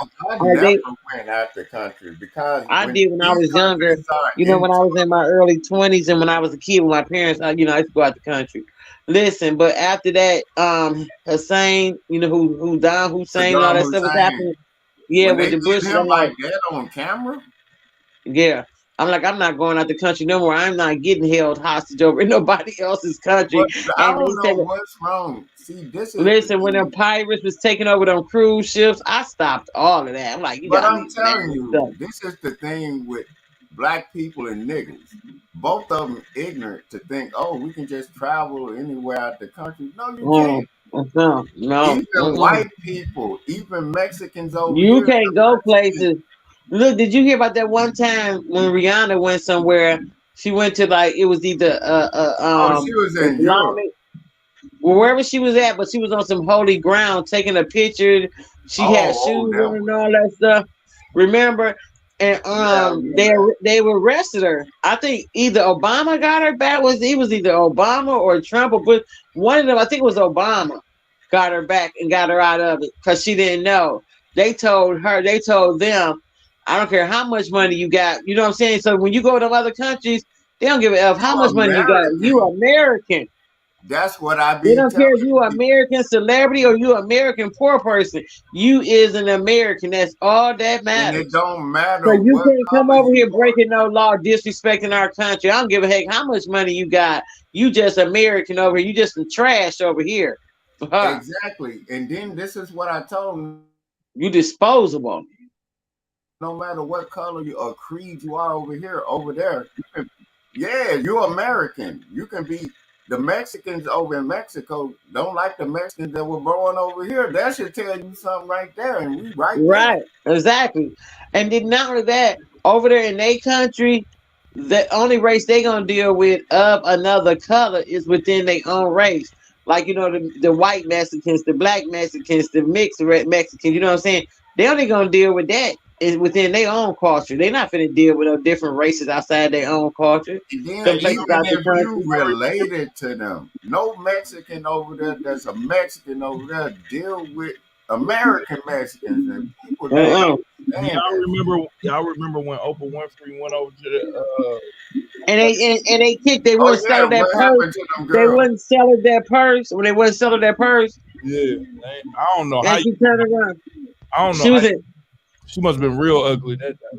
Hey, She was in Italy. All I know is all Oprah got to do is hit my Instagram, her and Keisha Bottom. I'll bring her back. Well, listen, they told Oprah that they do not make purses for people other likes of her. Exactly. Like, do you know who I am? I don't give a F who you are. You are a black person. You are black American. So you telling me they knew who Oprah was? They know. They said they didn't. They said no, they didn't know who she was. They said they didn't care who she was. Right. The part that mattered that she was a black American. She was a black American. Hey, look at how these. And so they didn't make purses for her. So she went and bought the whole store. Look how they do white Americans. in any American. Yeah, that too. Like, But they do us bad. I guess if she'd have been white, she could have got the first check out. this out. You remember when China, the white dude, went over there, spray painted their wall, and they beat the shit out of him? Oh yeah. They don't give a fuck if you white or whatever. You American to them. That's what I be trying to get those people ahead. But it's worse. Yeah, but you a nigga though. Yeah, and I don't understand why. But when they didn't sell Oprah the purse, it was because she was a ninja though. It wasn't because she was in Italy. That's because she was a ninja. Listen, no, and they maybe wasn't gonna sell it to her no way if she were white or anything. But just store so was happened that she a Air nigga. Man? Was that Air Man? I don't know what store it is, but listen, whatever store or franchise No, it it was was. like a Gucci or Prada store, some shit like that. No, it wasn't. But whatever it was, do you know she bought the whole company and then closed it? Do you know that she bought? Do you know she bought the whole company and bought them little kids over there, but she ain't do nothing for Jackson State? She didn't. Yeah, I know she didn't do that nothing. And do you know she got way more money than Deion Sanders? And then And she why ain't they never worked. expecting She ain't Deion never worked for Sanders free. to give up all his money? I'm like, none of them niggas. I'm from Mississippi originally, the Jackson Greenville area.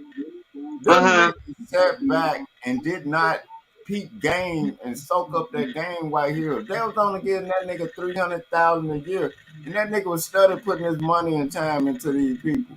Them niggas, Right. Them niggas did not. And they was breaking his contract. You know, there was certain things they supposed to pay them on a contract. They wasn't even paying him for that. Hey, hold on. We about to play the video. Not only were they breaking his contract, they were breaking into his shit. How about that? Dog, them niggas stole out his car and shit. Like, them niggas. Oh, what about when they went in his office and took his phone, his watch, his credit cards, his money, right in his freaking office? I would leave them niggas alone too. I'm like, them the type of niggas that they keep taking instead of learning. I'm like, this man giving you the blueprint. Right.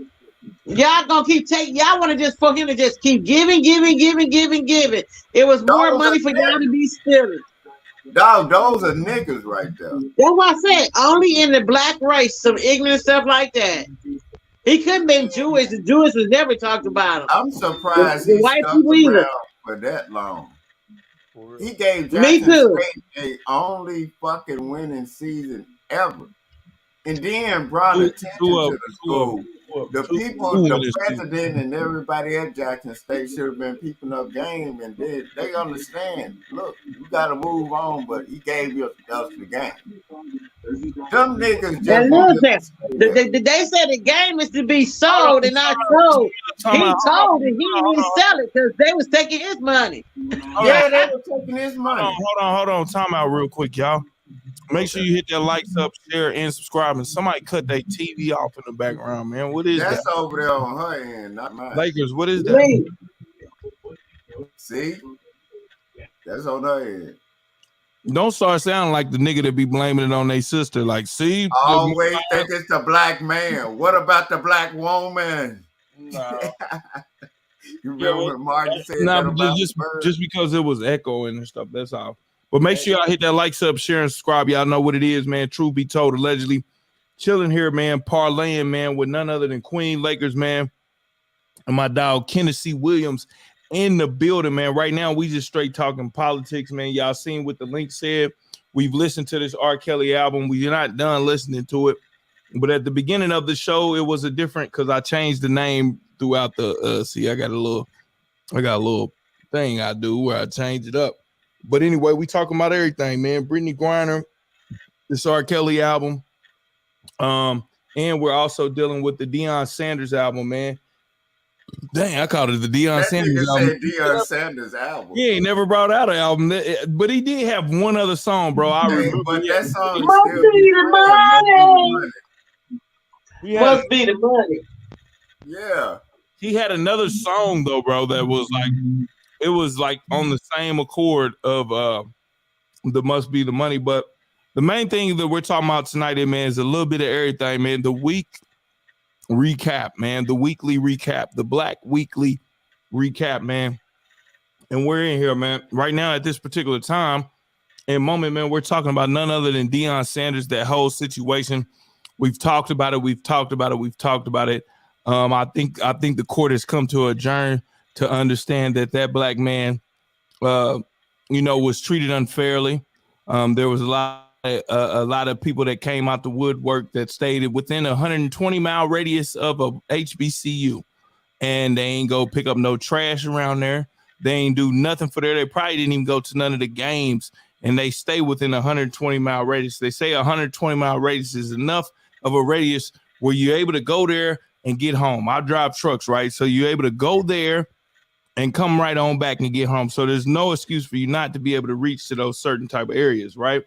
If you're preaching all of this different stuff where he's wrong, but you didn't go down there to the place where he was at, or you didn't go to any of your HBCUs and try to do anything, or even try to get an interview with him, or get an interview with anybody on that campus during that time when Deion was taking a backlash and really didn't understand that the people was robbing them, just like they robbed them from the beginning, and they was robbing them at the end. They allowed the point to where they signed them up for a bonus, and they cheated them out of a bonus and all different type of stuff. I'm just saying, is it true or not? I don't know. He left there. He went there under the authorized note of being somebody that was going to change that school, and he did it. He did everything he said he was going to do, except for probably stay there under the contract and under the obligations that they made for him, which just let you know that something faulty was going on. Something faulty was going on. He doesn't seem like a guy, and we don't know him. He doesn't seem like a guy that's not going to live up to his contract unless there's some BS going on. And outstanding of him and the class of him to not even address it like that. He could have easily said they done messed over me with these bonuses and all different type of stuff. And all different type of stuff can come out. At the end of the day, he changed that school, and he was black. He was black. He didn't go to no HBCU. There's a lot of y'all that went to that HBCU before him that were NFL players, and we don't know nothing about what you did. I ain't saying you didn't do nothing, but we don't know anything about what you did. You know what I'm saying? You might have did something that could be an unsung hero, right? I get it. I got it. But why criticize this man for exploring any other opportunities? I'm not saying it's a better opportunity. Why criticize him because he's exploring other opportunities? And look how the black people and the niggas did him when he got there. And he changed that school around like a motherfucker within the 2 years he was there. I think he got him a winning season. He got press on him. He got them the goddamn looking at Jackson State, their first winning season in decades. He had his son over there that could have went to any other school, the quarterback. Like, come on, man. And then y'all were taking money from him, robbing them on the street. That part right there is enough for any of these people on here on YouTube where you find out somebody stealing out your pocket. You wouldn't mess with them. Look, you wouldn't care if it was for some type of cause. We're going to have to find a different avenue for this cause, man. That's the stuff that just pisses me off. I'm just like, come on, man. Yeah, I don't understand that part either. And he didn't even put him out there. That's the killing part. He was such a bigger person. He didn't even like expose him. Like, man, they stealing, they doing this and that. You know what I'm saying? Dog, my brother that lived in Jackson said, man, they done broke up in this nigga shit. I said, who? He said, DEION. I said, man, that's that nigga shit. Explain to people what the nigga shit is and the nigglets. Break that down real quick. Tennessee. Okay, the nigga shit and the nigglets, those are the people that they might have black skin, but they got nigga mentality. Nigga meaning, nigga is a word that was used for the downtrodden, the slave, the less than. These niggas, instead of them protecting DEION and not letting nobody break in this shit, they were the ones doing it. So they had that goddamn slave mentality to keep this man down. They like, he got money, he can do it. Nah, nigga, that ain't your shit. Don't be and you know what? If they would have really put the word out that DEION and his family stuff was off limits, it would have been off limits.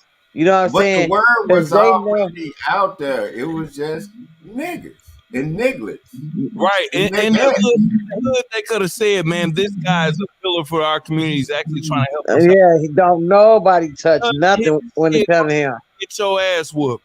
But they didn't put that. They didn't put that call out like that. They just. That's why I said they didn't put it out there like that. They All put it out did there was like they put it out there that his stuff fair game. Get whatever you can get. And that's why don't nobody fuck with HBCUs like Right. that. Like Or our people. Or our people. Or our people. Yeah. It's just the fact that a lot of that stuff falls into that, because you have to understand where the HBCU came from, man. When it comes from a place that are the it come from slave masters, bastard kids, straight up. Yeah, I said it. That's where HBCUs come from. You can look it up. Nah, they want their kids to get an education. Nah, but they don't want them to kill them. That's where they come from. You can look that up. Nah, it come from the PWIs. They didn't want you to go to school with them, and they didn't want you to get an education at all. We know that they didn't want you to get education. So who kids were they though? What you mean? Who kids were there? Those are kids born from master, man. I'm telling you, they pretty it up, but that's what it was.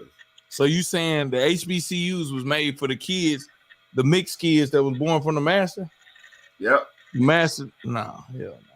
I'm telling you, look it up. It might have. Let's just say it's made from that pretense, right? Yeah. Let's just say it's made from that. At this point in time, it's for every black person that was. But that does kind of make sense. Like they was like, but you know, a lot of them they fit into that colorism of it. Yeah, because you notice some of them light skinned, they don't deal with the darker skinned black people in some of them schools. That's why they have the AKAs and the different sororities. Like Delta. Yeah, you know what I'm talking about. So what I'm saying is not a lie. You can look it up. They can dress it up all they want to, but that's what it was. And then it evolved into what it is now. And they should have put the call out, man, DEION is off. Like y'all said, he's off limits. Off limits. It should have been like that. It should have been like that for anybody for anybody. Anybody in Jackson that is at this point claiming that he sold them out. It should have been an off limits when he was there. You should have been there when he was he could have went anywhere. But he chose to go there, and this how y'all. It should have been an off limits, period, point blank. I'm talking about anybody that is supposed to be somebody that should be moving some certain type of way.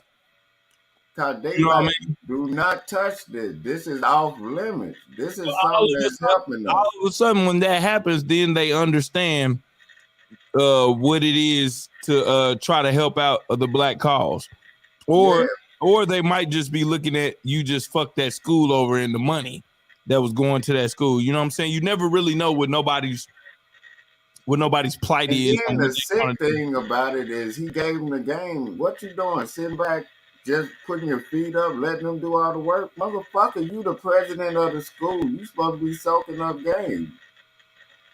You supposed to be and he was what he's young. trying to show y'all and keep that shit pushing forward. You're not supposed to be expecting him to be there like that. He gave you the game, gave you a winning season, did all of that, and y'all had him out here like he a regular hood nigga or some old bullshit. Like he's supposed to be off limits, my nigga. Let's holler at Willie D real quick, man. Let's holler at him. I mean, because one thing I know about these platforms on here, we could talk it all day, right? And guess what happened? When they hear it from some entertainer, then they own it. Then they own it, but nigga, we've been saying the same shit way before this shit happened. Right. They don't. I know you talked about it. I've talked about it. You know. And it could be the fault that, you know what I'm saying, they just don't You know what I mean? Whatever the way this thing works, it don't click in with them. It don't flash across their screen, and it ain't as pretty as what they want it to look like. You know what I mean? It ain't driven in the same type of format that they like to hear. And I understand different frequencies and stuff, and I understand that. But the main thing is, man, this stuff been going on, and a lot of your Since the famous day of time, dog. It's a day of time, and it'll never stop. It's And a not lot nothing of hard to figure out. It's just in a different time when it's going on. It's nothing well, hard. it's definitely hard to figure out for somebody that don't want to figure it out. It's hard for them. Hey, no, it ain't. They just don't want to figure it out. It's not hard for And that's what's hard for them. Yeah, but you can't help them motherfuckers. You just can't help them. You can only tell it. You can only give the information. If they don't want to accept it, that's up to them. It's just like anything else. You can give the information if you listen to it, and some people take it one way, some people take it the other, but you still got the information. You know? Hey man, you got a goddamn you got a box fan going on back there. I ain't got shit going on in the background. Maybe I need to put. Hold on, let me put my goddamn. I know you do. There's something you got hooked up. No, you know what it is. Watch it, Lakers. You hear that damn box fan? Hold on, this is what it is. I'm finna clean this up right now. No, you anonymous for having that damn box fan. Because I remember one time I went over somewhere else. You was on that junk, and we got it. Do you hear it now? We don't hear it no more. That goddamn box fan. Hey, you know what? It was the goddamn. I need to plug my headphones. And that time was a pencil sharpener. I know it, but do you hear it better now? Electric pencil sharpeners with that 250. Hey, stay out my business. You ain't got to shit on my goddamn. You don't want to put that goddamn loud ass motor up there, that 350 rocket pencil sharpener up here, man. It ain't my fault now. You know, dog. That thing been riding all night. I was like, God damn. Nigga, you ain't say nothing. I ain't say nothing because I was letting you live in your environment. Then I'm like, nigga, fuck living in my environment. I want the show to come out good. Nigga, say something. Man, well, I thought you knew. A motherfucker been telling you about that. Nigga, I can't hear it. Nobody said nothing. I don't know how you can't hear it. You just like them folks that fire alarm be going off the whole time when you talk to them. The damn smoke detector, and they be trying to figure out. I said, damn, you don't hear that shit? You deaf to the shit. That's why I'm telling you now. Look, you've been on here for a long period of time. We've been on here. If you don't hear that, then I know you tone deaf to that. Oh, do you hear it now? Nah, I don't hear it. You're doing a good job. Is it any pop or anything in my audio? Ain't pop, bro. Stick to that on any type of place you go to, man. Because whatever that is in the background, bro, that joint sound like. But I was asking at the beginning. I said, man, is my audio good? Yeah, it was, but it was like a slow creep. You said it slowly creeped up. It was like it first started off. It was like a.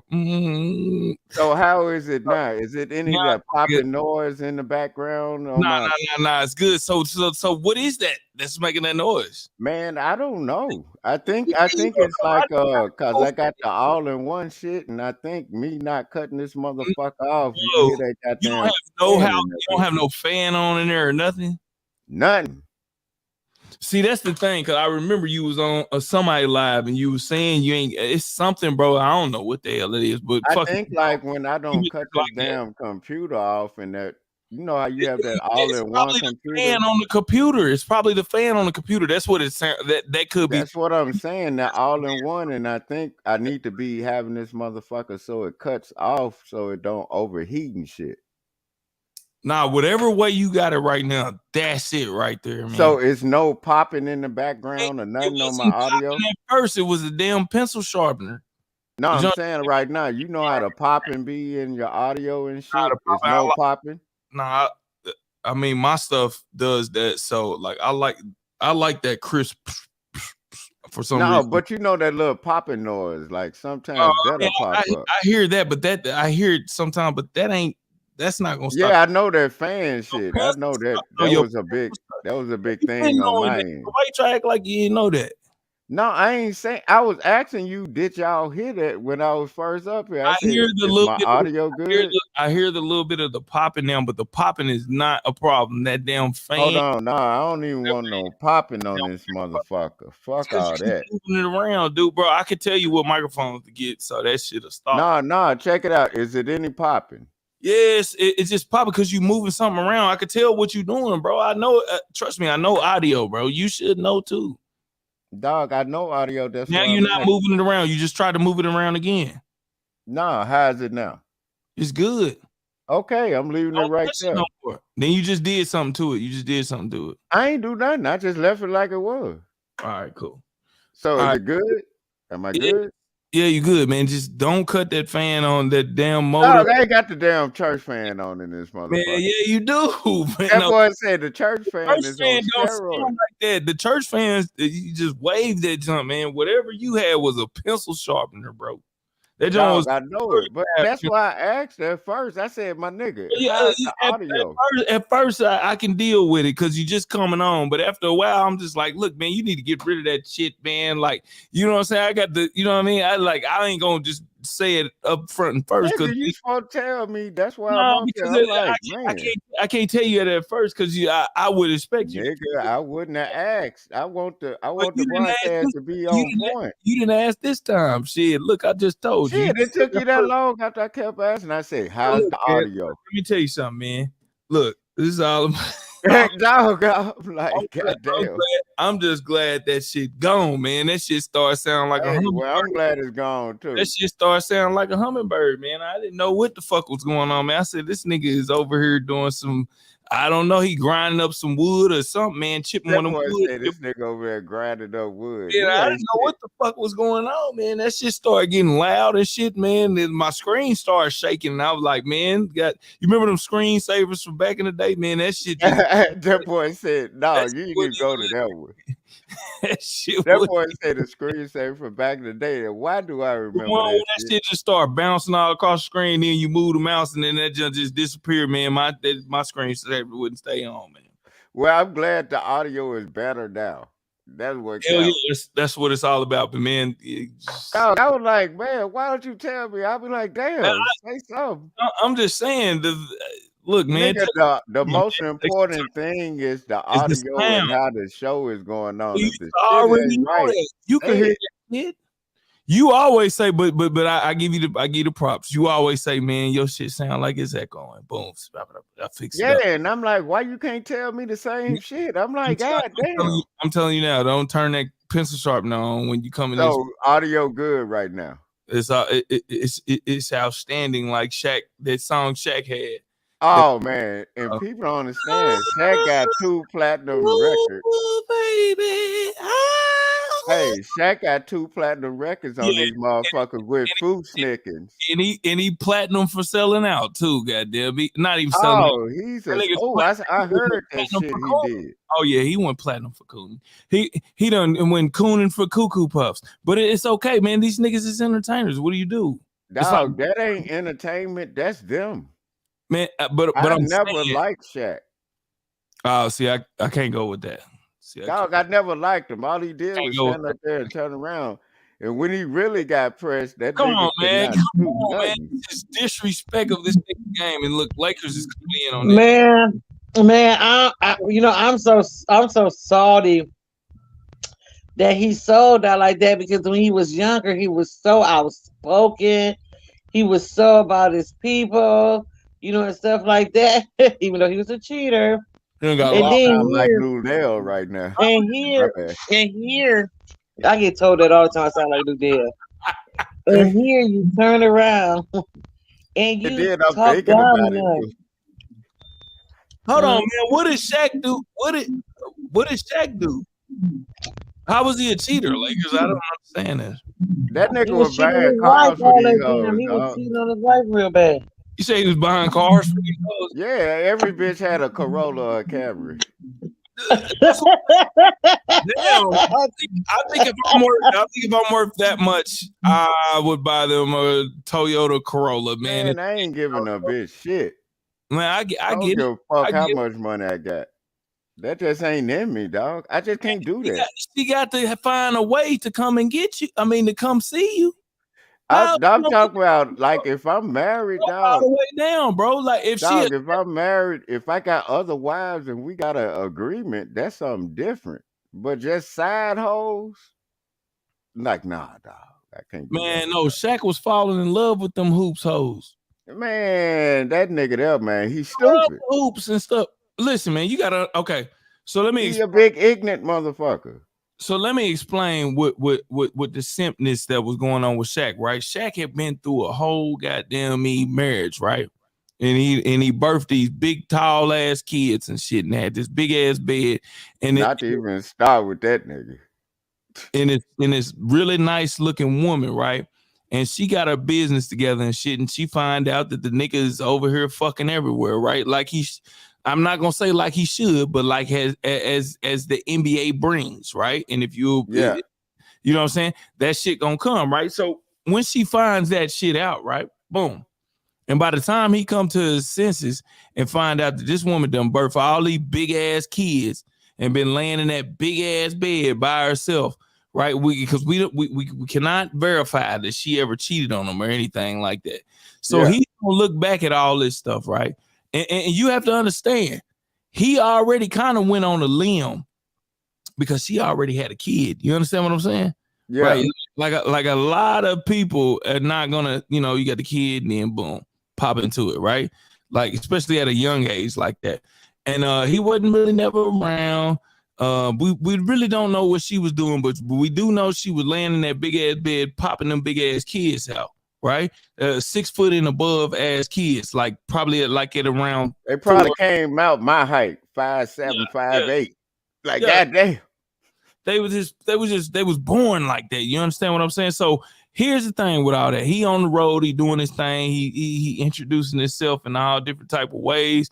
I'm pretty sure, man, he was knocking down shit like Godzilla and goddamn me, whatever one of the movies it is with when the Chinese running. Yeah, like boom, boom. Yeah, shit going down.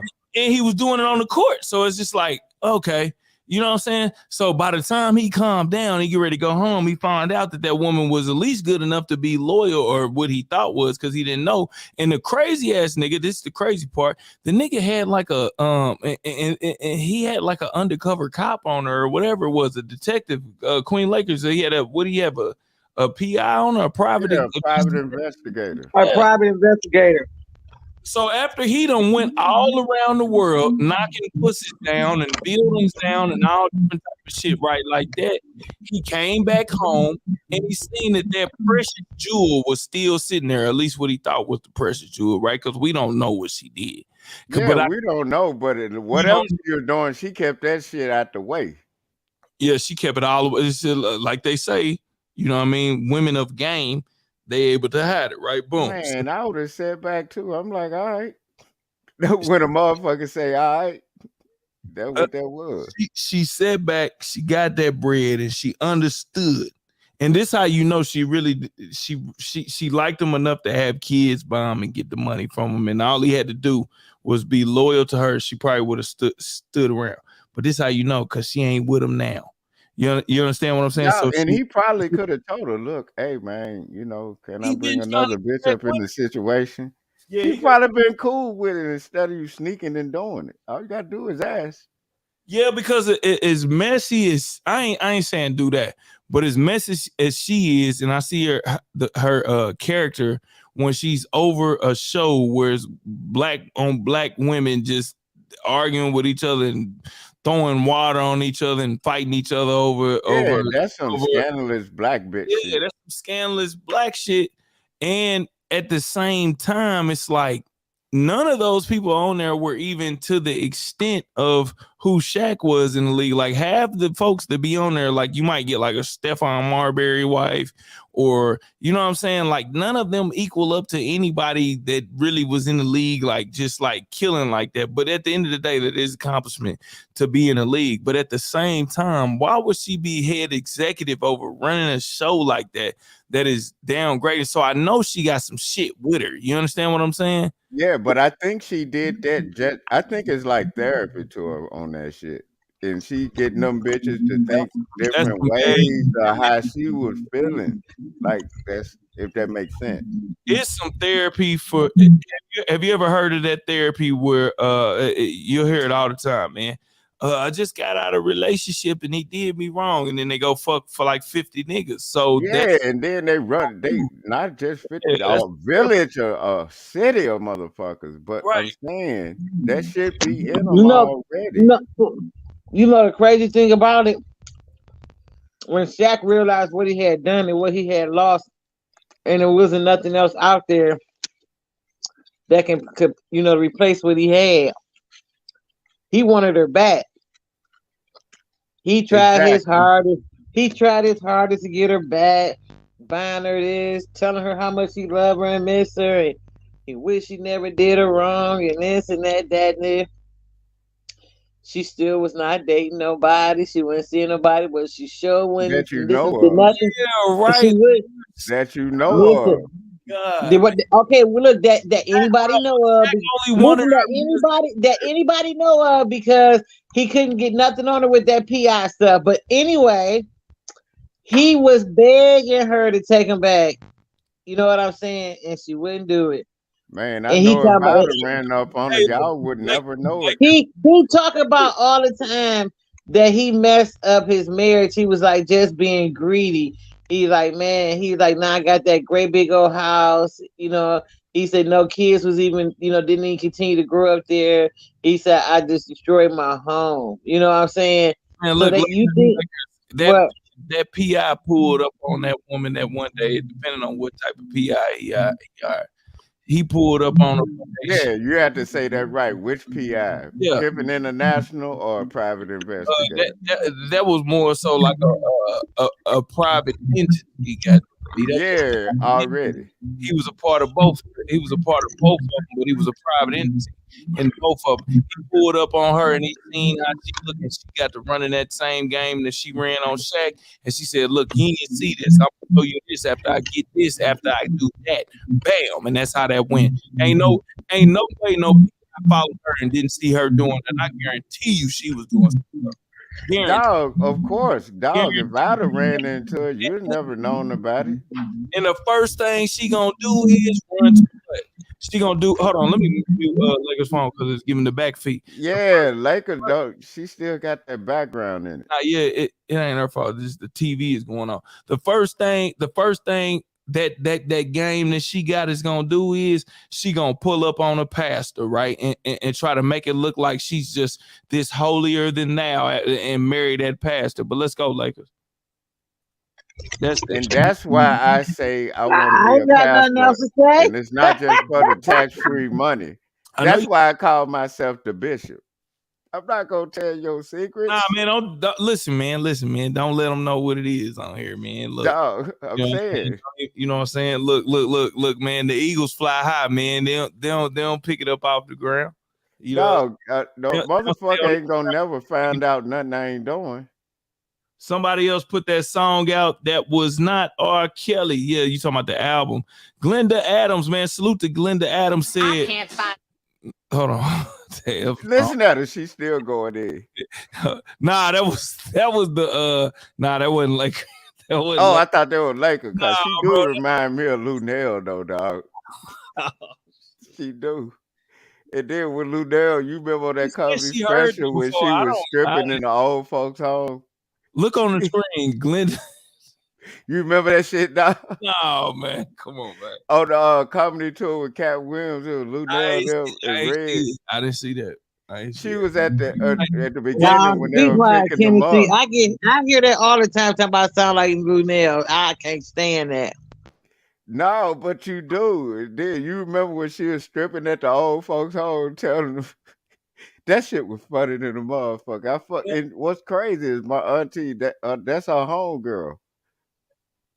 That's how I know you sound like her. Glenda, hold on, man. Glenda is saying that wasn't really a song, the R. Kelly. She said, I would hope that Glenda's, I don't know. I wouldn't even hope. No, but it goes back to like, those are songs that's already recorded. Yeah. They let them sing in jail. But at the end of the day, accent it with it, and then they'll get somebody else to come in the studio to kind of fill it out.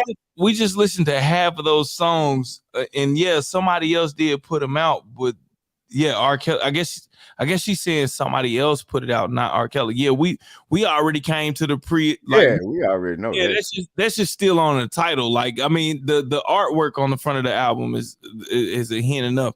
But let's get back to yeah, man. You know, Shaq has been through a whole lot of bullshit. As far as in his own damn mind. You understand what I'm saying? You have to understand Shaq was the one that thought that Penny was getting too big when he was down there in Orlando, and he fucked that one off, right? Like, yeah, Shaq has won the rings that he got just off of sheer innateness, right? Just the sheer innateness of a gorilla. It wasn't really his work ethic as much or his intellectual thinking on what to do next, right? It was just off his sure talent, innateness, practice a little bit, and then boom. You know what I'm saying?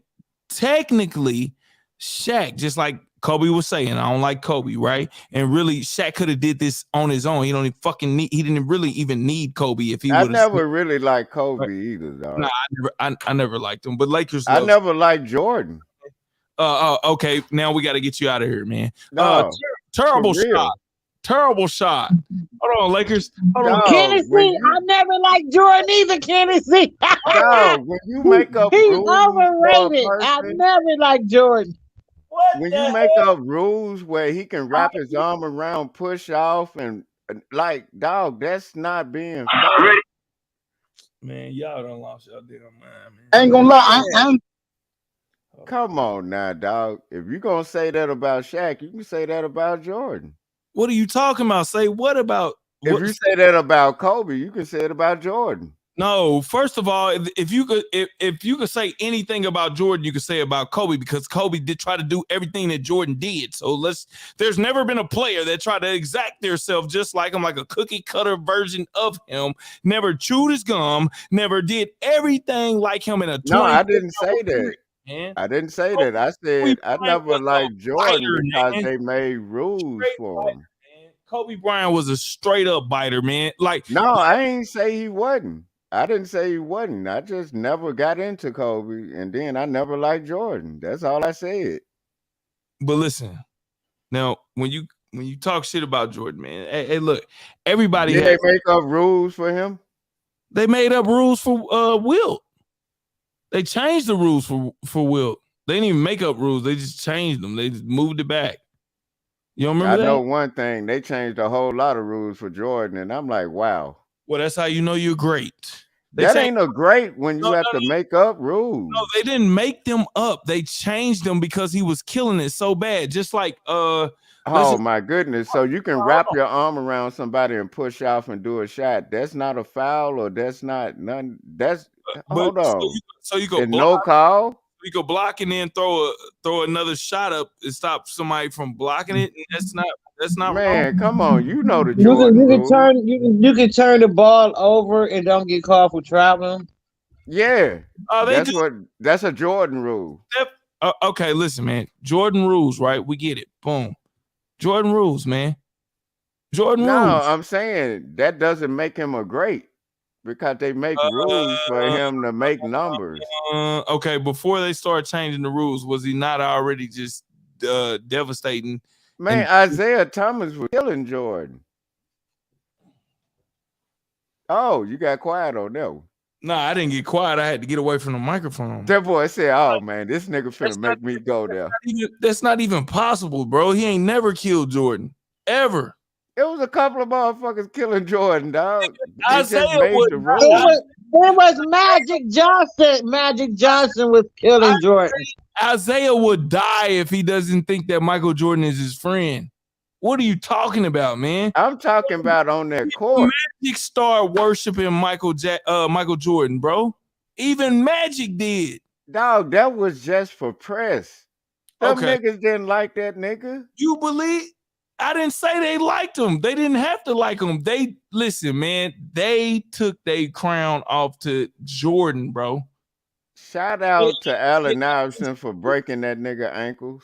Man, that'll happen to any great man at least one time. I'm just saying, man. No, but it was getting dead cross him over like he was a senior citizen. Yeah.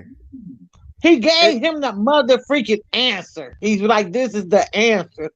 Let And me then he introduce backed you to up off him the and answer. crossed him up some more. And then Man, shot that and motherfucker. popped the shot on him. And popped the shot on him.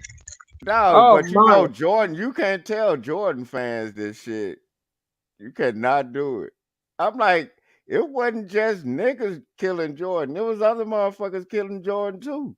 All right, let me ask you this, man. Who was the first person to create the killer crossover, as we will say, that was presented into the NBA? Presented to the NBA? Yeah. Oh, you would have to go back to street ball on that. And then go back to like college and then hold up, because it's different people that they say did it. Because you got to go back to college on this one. NBA though. To go into NBA, it NBA. wasn't Jordan. To me, Jordan right there. to me, the Ross crossover started to me with Tim Hardaway. Thank you, and that was an exactly. That's how I know he don't know NBA. No, I know it. I just know that Jordan wasn't the one that do it. I know, and the coldest motherfucker in the game to me is Tim Duncan. No nothing on him. Made them pay for college. Didn't have no stain on his name. Finished college. Made them pay for it. Went through the NBA. Got his rings and left. What about that? At Wake Forest? Yeah. What do you mean? Like you said, he made them pay for his whole college, and then he went to the NBA. Hey, you remember when they were trying to say what's the name off that Jamie Foxx show was Tim Duncan brother? Who? Braxton. Braxton. Remember that? I don't know. Yeah, man. I'm like, y'all got to be the dumbest motherfuckers. I was like, that's crazy. But hold on, man, real quick. Now let's get back into. Hold on. Okay, let's get back to Kelly. No. Let's get back. Yeah, let's. I thought you were getting back to Kelly. I was going to refill my drink and shit. I think Kelly was like on the same type of vibe. Like, let's get back into Kelly. Let's go.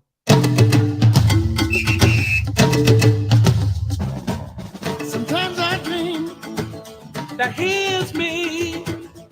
Got to see that's how I dream to be. I dream I move.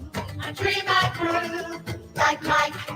If I could be like Mike, I wanna be like Mike. Like Mike. If I could be like Mike, be like Mike. Be like Mike. Oh, be like Mike. Yeah, I try. Need to fly. I thought you said go back to R. Kelly because he definitely used but I'm saying, but this R. Kelly got some look, Lion King. He got some Lion King. He went African. But look, that goes back to what I was saying. R. Kelly be doing songs that go through different nations and shit. So that nigga catalog No. We still talking about Mike right now, man. Oh yeah, hey, but you know what? Mike don't even want to be like Mike. That makes sense. Now I wouldn't wouldn't look at him when he doing interviews. He hated. Nah, Michael Jackson didn't want to be like Mike. How about that? Let's start with that. Because Michael Jackson didn't want to be himself. And Michael Jordan definitely, you can see it in the interview. I don't know about Michael Jordan not wanting to be himself. Man, look at Jordan in his last 10 years of interviews. That nigga hate himself. He know what the fuck he did. You talking about messing with the snow bunnies? And no, I'm just saying he know the game. He know how he man, come on now. He know with the basketball, like because he was like he was messing up the basketball game. Is that what you're saying? Yeah, he knew what he was doing, man, and he just started hating niggas, dog. You sound like one of them people that was down bad on DEION. See, now DEION. No, I've never been bad on DEION. I always liked DEION. I'm just saying the whole concept of how DEION did this stuff, and then people try to make it seem like he didn't do it. Oh yeah, no, I like what DEION did. He's supposed to be left. You should like what Jordan did for the game, bro. What did Jordan do for the game? For the NBA, now off court, Michael Jordan ain't shit. He ain't shit.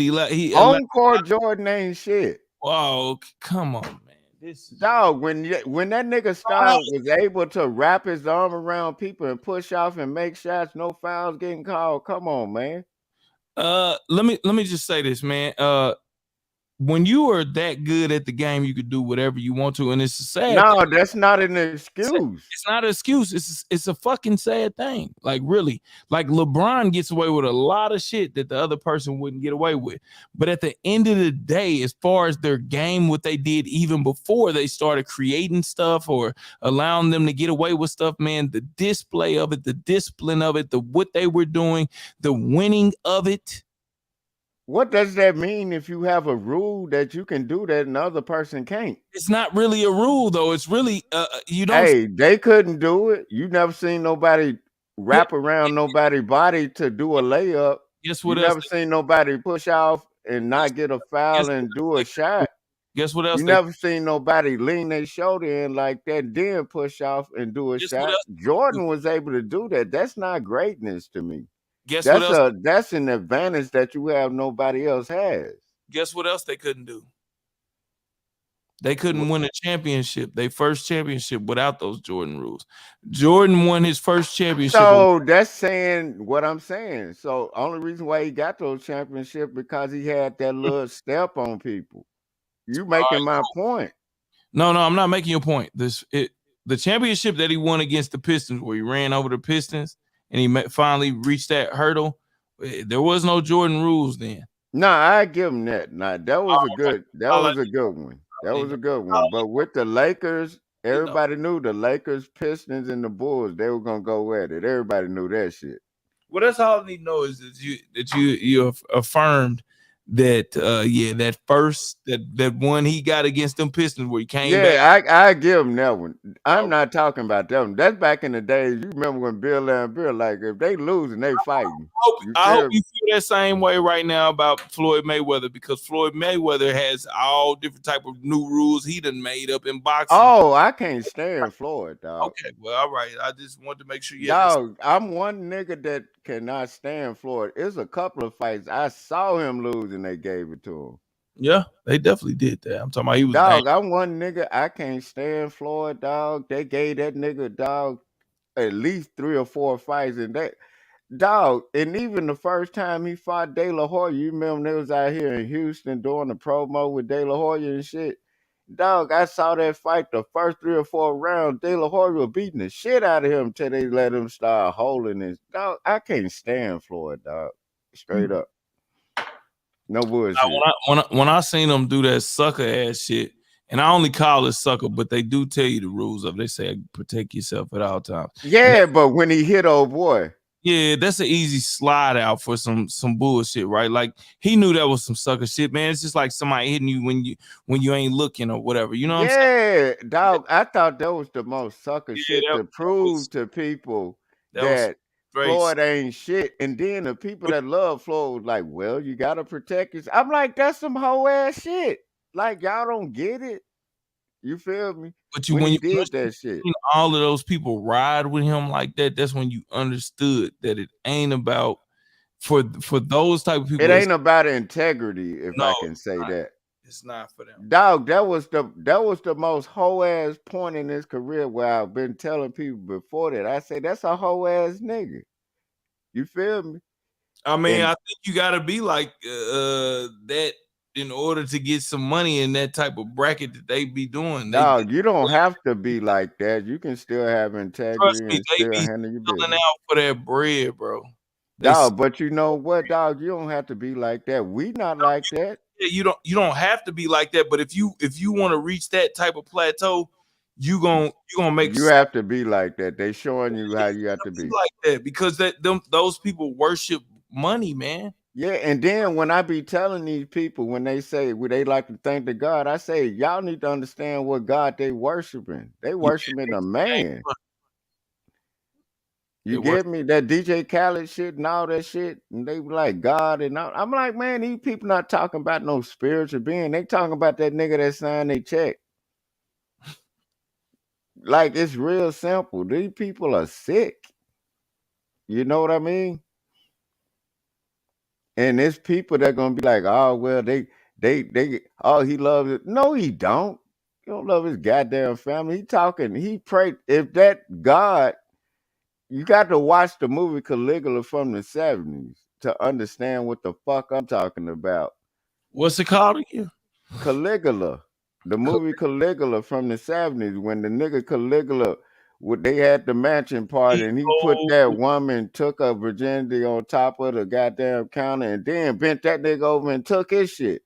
All right, we ain't looking up that motherfucker. No, but I'm saying that shows the viciousness of that, how they get down. You get me? It's crazy. And that shit was filmed in the 70s, dog. Imagine the shit that was going on way before then. It went on during slavery, but you know what I mean? That's what they call buck breaking. You feel me? Like, dog, I talk shit, but I know my shit. You feel me? Right. But that's what they call buck breaking. No bullshit. That's what they doing to Kanye now. But he's already an ignorant nigga. Kanye has been buck broke. Yeah, and that's what I be telling people. I'm like, that nigga don't care about black people at all. He wasn't saying shit when it's not when even Rockefeller was going up, and then he was throwing up the rock and all that shit. It's not even that, and I hope Queen Lakers closes her ears on this. It's not even that he does not care about black people. He does not care about anybody that does not worship the same God as him. And his God is not his money. His God is money. That's what I'm saying. His God is money. His God is money. And then what he'll try to do is, have you ever noticed in with Jesus or anything like that with the Bible, it does not teach you to be like that with people that you're trying to get back at. So just recently, right, he tries to tell Kim, come on home to Jesus, come on home to Jesus. Jesus does that every time he finds himself in a position. He tries to use Jesus and climb on Jesus' back. And also he knows the tactic behind Jesus, because there is no such thing that ever happened. Exactly. And I be telling people about that. No such thing ever happened. And then on top of that, he tried to get that tax-free money by calling this shit a service.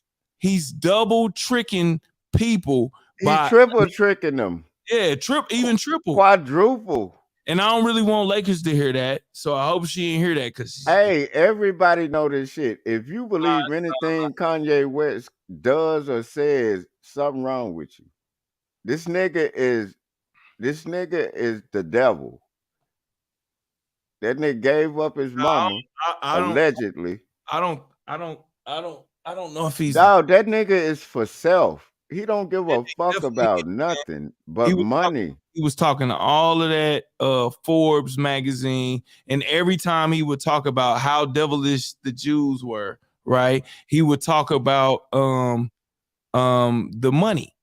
Yeah, all he know is how to do money. He gave up everything. He gave up his fucking family for money. He don't care about nothing. That dude, he's really not even relevant on talking about, because he's just like, dog, and the nigga music suck with his beat sampling ass. It's no way you can be a billionaire and his whole career is built off sampling. Ask De La Soul. It took them 20 years and they sampled one album. This nigga whole career built off sampling. You know how we do with the battle of sampling, bro. Like most of anybody you name that who you think is good. Then don't think about it. Just tell me who your artist is. Who you like, what music do you listen to? I can tell you where they sample it from. Oh, dog, I can tell you exactly where they sample it from. So you know everybody samples. Yeah, everybody samples, but not like that nigga. That nigga whole career is built off sample. What he did was went back and think about when Rockefeller was first coming up. They used a lot of samples from the 70s, 40s, they all did it. 50s. The Diplomats, oh my God, they that I really need it. Like, come on, man. Hard. They sample so hard that if you weren't in the den in your mom's house or your auntie's house and you weren't listening to that music, you wouldn't even know. Hey, can I say this? Can I say this to people? If you hear something that's a sample and it's too good, it's a sample of something else. It's a sample of somebody else shit. You know what I'm talking about when I say that, right? All of it is a sample of something else, damn near. Except for I think in this like 60s and 70s, man. Hey, look, Kanye even went back to the 50s and started sampling. Like, that's how far they went back. And then that whole Dipset shit was nothing but samples. And that joint was rocking in that joint. Oh, yeah, that shit was rocking, but you notice they don't get money off of that like that. Man, and dog, I still listen to that shit, but my point is, you cannot sample these artists and these producers from that era and not get that kickback on it. I get that. I get that. See, it's bad as sampling. If it's bad as sampling, matter of fact, let me just say this: there's nothing new under the sun. Let's just get that correct, right? Yeah. If you want to sample everything, because everybody gets an idea of something, but them niggas was straight sampling. Yeah, it's a difference. They were sampling, but they did turn it like you would never know it was from that song if you did not know that song. No, but I'm saying like. You wouldn't be like, oh, he got it from that. You have to have an ear for music to know that it's a straight up like, and I wouldn't even call it a straight sample because they was mixing it to a certain point where it would just get that one point that dun dun dun. Yeah, and then you'll hear that song and you'll be like, dun dun dun. And then you'll be like, that's where the fuck they got that damn song from. Yeah. But see, I think that's what kind of makes it good because it makes you research. I ain't saying nothing wrong with it, but at least acknowledge it. They do acknowledge it when they pay that money to get it. No, but I'm saying when they say it's an original thing, like it's hard to be original. They don't never nowadays. say it's an original thing. People just think it is. They don't ever say that. You think they really would go on the radio? No, they never go say that shit. Right. They listen. The people that don't know. Just like a lot of people won't teach you about the real stuff that is in a lot of these books, right? They want you to go research it. After you research it, it means more. Yeah, after you research it, dog. And then like it's a difference in people reading books and like people like us, because you like me, I grew up around music like that. And I'm like, I know I've heard this shit before. You feel me? Cause I've been on motherfuckers beat, and I tell them, look, I always ask them, where you get that shit from? Every beat you gonna hop on in the future or even now, it's gonna be sampled from somebody. It's gonna be something. It's gonna be a drum kit in there that everybody uses that is sampled from somebody else because you don't have a live band. Now, if you want some shit that ain't been fucking sampled, go back like the old days and do a fucking score. Do a real score. Exactly, like, original score. Yeah. Do a James Brown score where you have live. Do you know how much James Brown has been sampled? Yeah. But guess what? He had a orchestra in that bitch. Yeah, that's the thing. And I be telling people about it. No more. Nobody's gonna do that no more. It's a done deal. But if you do want an original sound, a one of one, salute to Troll. You know these are my cousins. Troll 2, man. Salute, man. But look, if you want that original sound, man, you have to boom, man. You got to have that orchestra, man. You got to. And I be telling people live instruments is the way you know that, like, you know what I mean? It's a different fucking feeling with live instruments, that orchestra feel. That's what I've been like. You might hear this song that I play for you that I'm working on one day, and then when I get a hold to a motherfucker know how to play this instrument, know how to play that one. I'm sitting around. You can tell from when I'm sitting up fucking around with the guitar, I'm playing around with the idea. And I'm like, man, I'm telling you, when that shit is together, like I'm picturing it in my mind, it all comes out the way I thought it was supposed to be. And then I heard you sitting your ass over there and you can hold a goddamn harmony, nigga. That threw another piece in the game. You know what I'm talking about? Yeah, it's just it all just orchestrates together even look, just one listen. This is what I've learned about doing these YouTube things, right? So like I used to like, and I still do it, right? Like I'll play somebody else's beat in the background, then I get flagged, right? Or I'll play a song. I just be like, fuck it. I can't sing that good, but I could like hum No, that. nigga, you can hold a tone good enough to do what the fuck I want you to do. Not all the time. Not all the time. You know what I'm saying? Not all the time can I you know what I mean, be on key. But my main thing is I'm like, you know what? They be hitting my with the red flag, and I could just hum this beat in the background, just be like, you know what I'm saying? Something like that. Boom. Hey, and dog, this is gonna prove to you that I'm not even asking you to do that. I'm just asking you to accent and be soulful.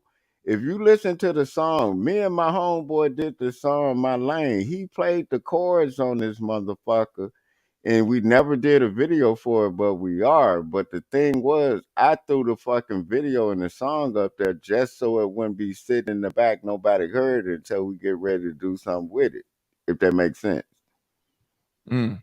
So it's kind of And like you gotta be the perfect occasion type thing. yeah, no, it's like a lot of them songs that I threw up there. It was like me and my wife was sitting up. That was first when we first started. Goddamn, getting together. That was like 2011. Like these songs are from that. But if I wouldn't have never put that shit out there, you would have never had that sound in your head. And then right now, you can still play that shit. I just wanted it to be up there so people can hear it. Cause I was messing around with different styles and everything. My brother, he does beats, and his shit is like, I love the originality of it. On the song My Lane, dog, it's a fucking classic. We never did the video for it though, and we gonna do the video for it. Now, But if you hear it, he was actually playing the chords on it and did the beat. And he did the first part of the hook, and I did the second part of the hook. We wasn't singing like we could sing. We were just harmonizing with this motherfucker. If you listen to it, that's why I said you have like that harmony type voice. I'm like, you ain't got to strain your voice to do no shit like what I'm doing. I be chilling. You feel me? All right, so look, let's go with this real quick, man. Let's run it down before we get out of here. We ain't even finished that R. Kelly album. I think I'm gonna do a live about it tomorrow. The rest of the R. Kelly album, and then run it back, man, because they love fucking R. Kelly, right? So they'll tune in, and then they'll catch a whole goddamn me preaching lesson in the middle of it. So which is amazing, right? So man, let's run down these sample jumps, man. Let's just do this right quick. Okay. Let's see what this is a sample from. Let's go. Cause man, them damn diplomats, man. Dog, I'm talking about. I've never heard. Hold on, that ain't. The right. Diplomats' whole 3-year run was sampled.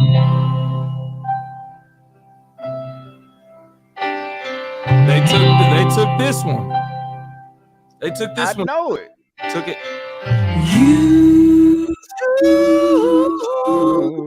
Remember that you. Man, if you wasn't in the basement with your uncle, them was sitting in the living room. All they did was put a little tweak on it. Mike used to do it too.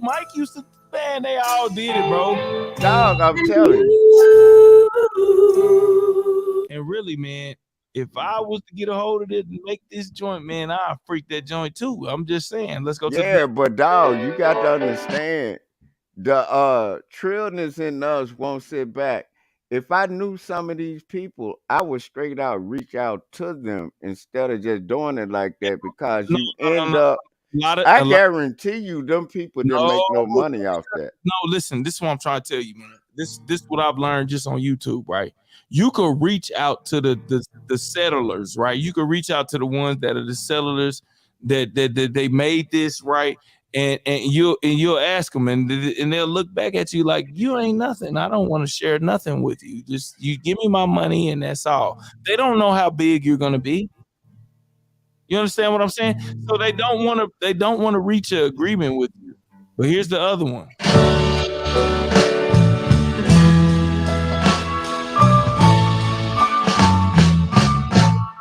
Give your affection to another man.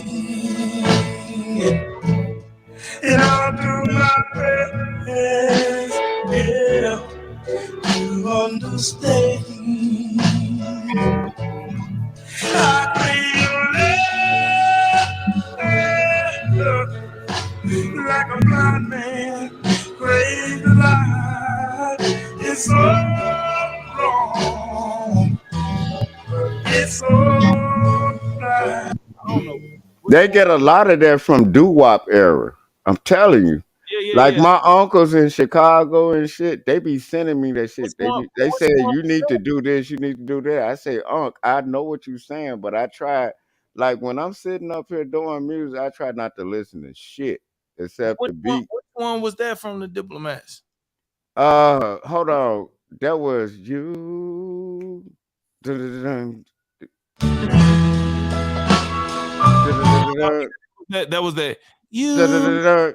I don't want. Yeah. That was. That was that one. All right, let's see what this. And then they grab it from in the song. You know what I'm talking about? Yeah, which one is this one though?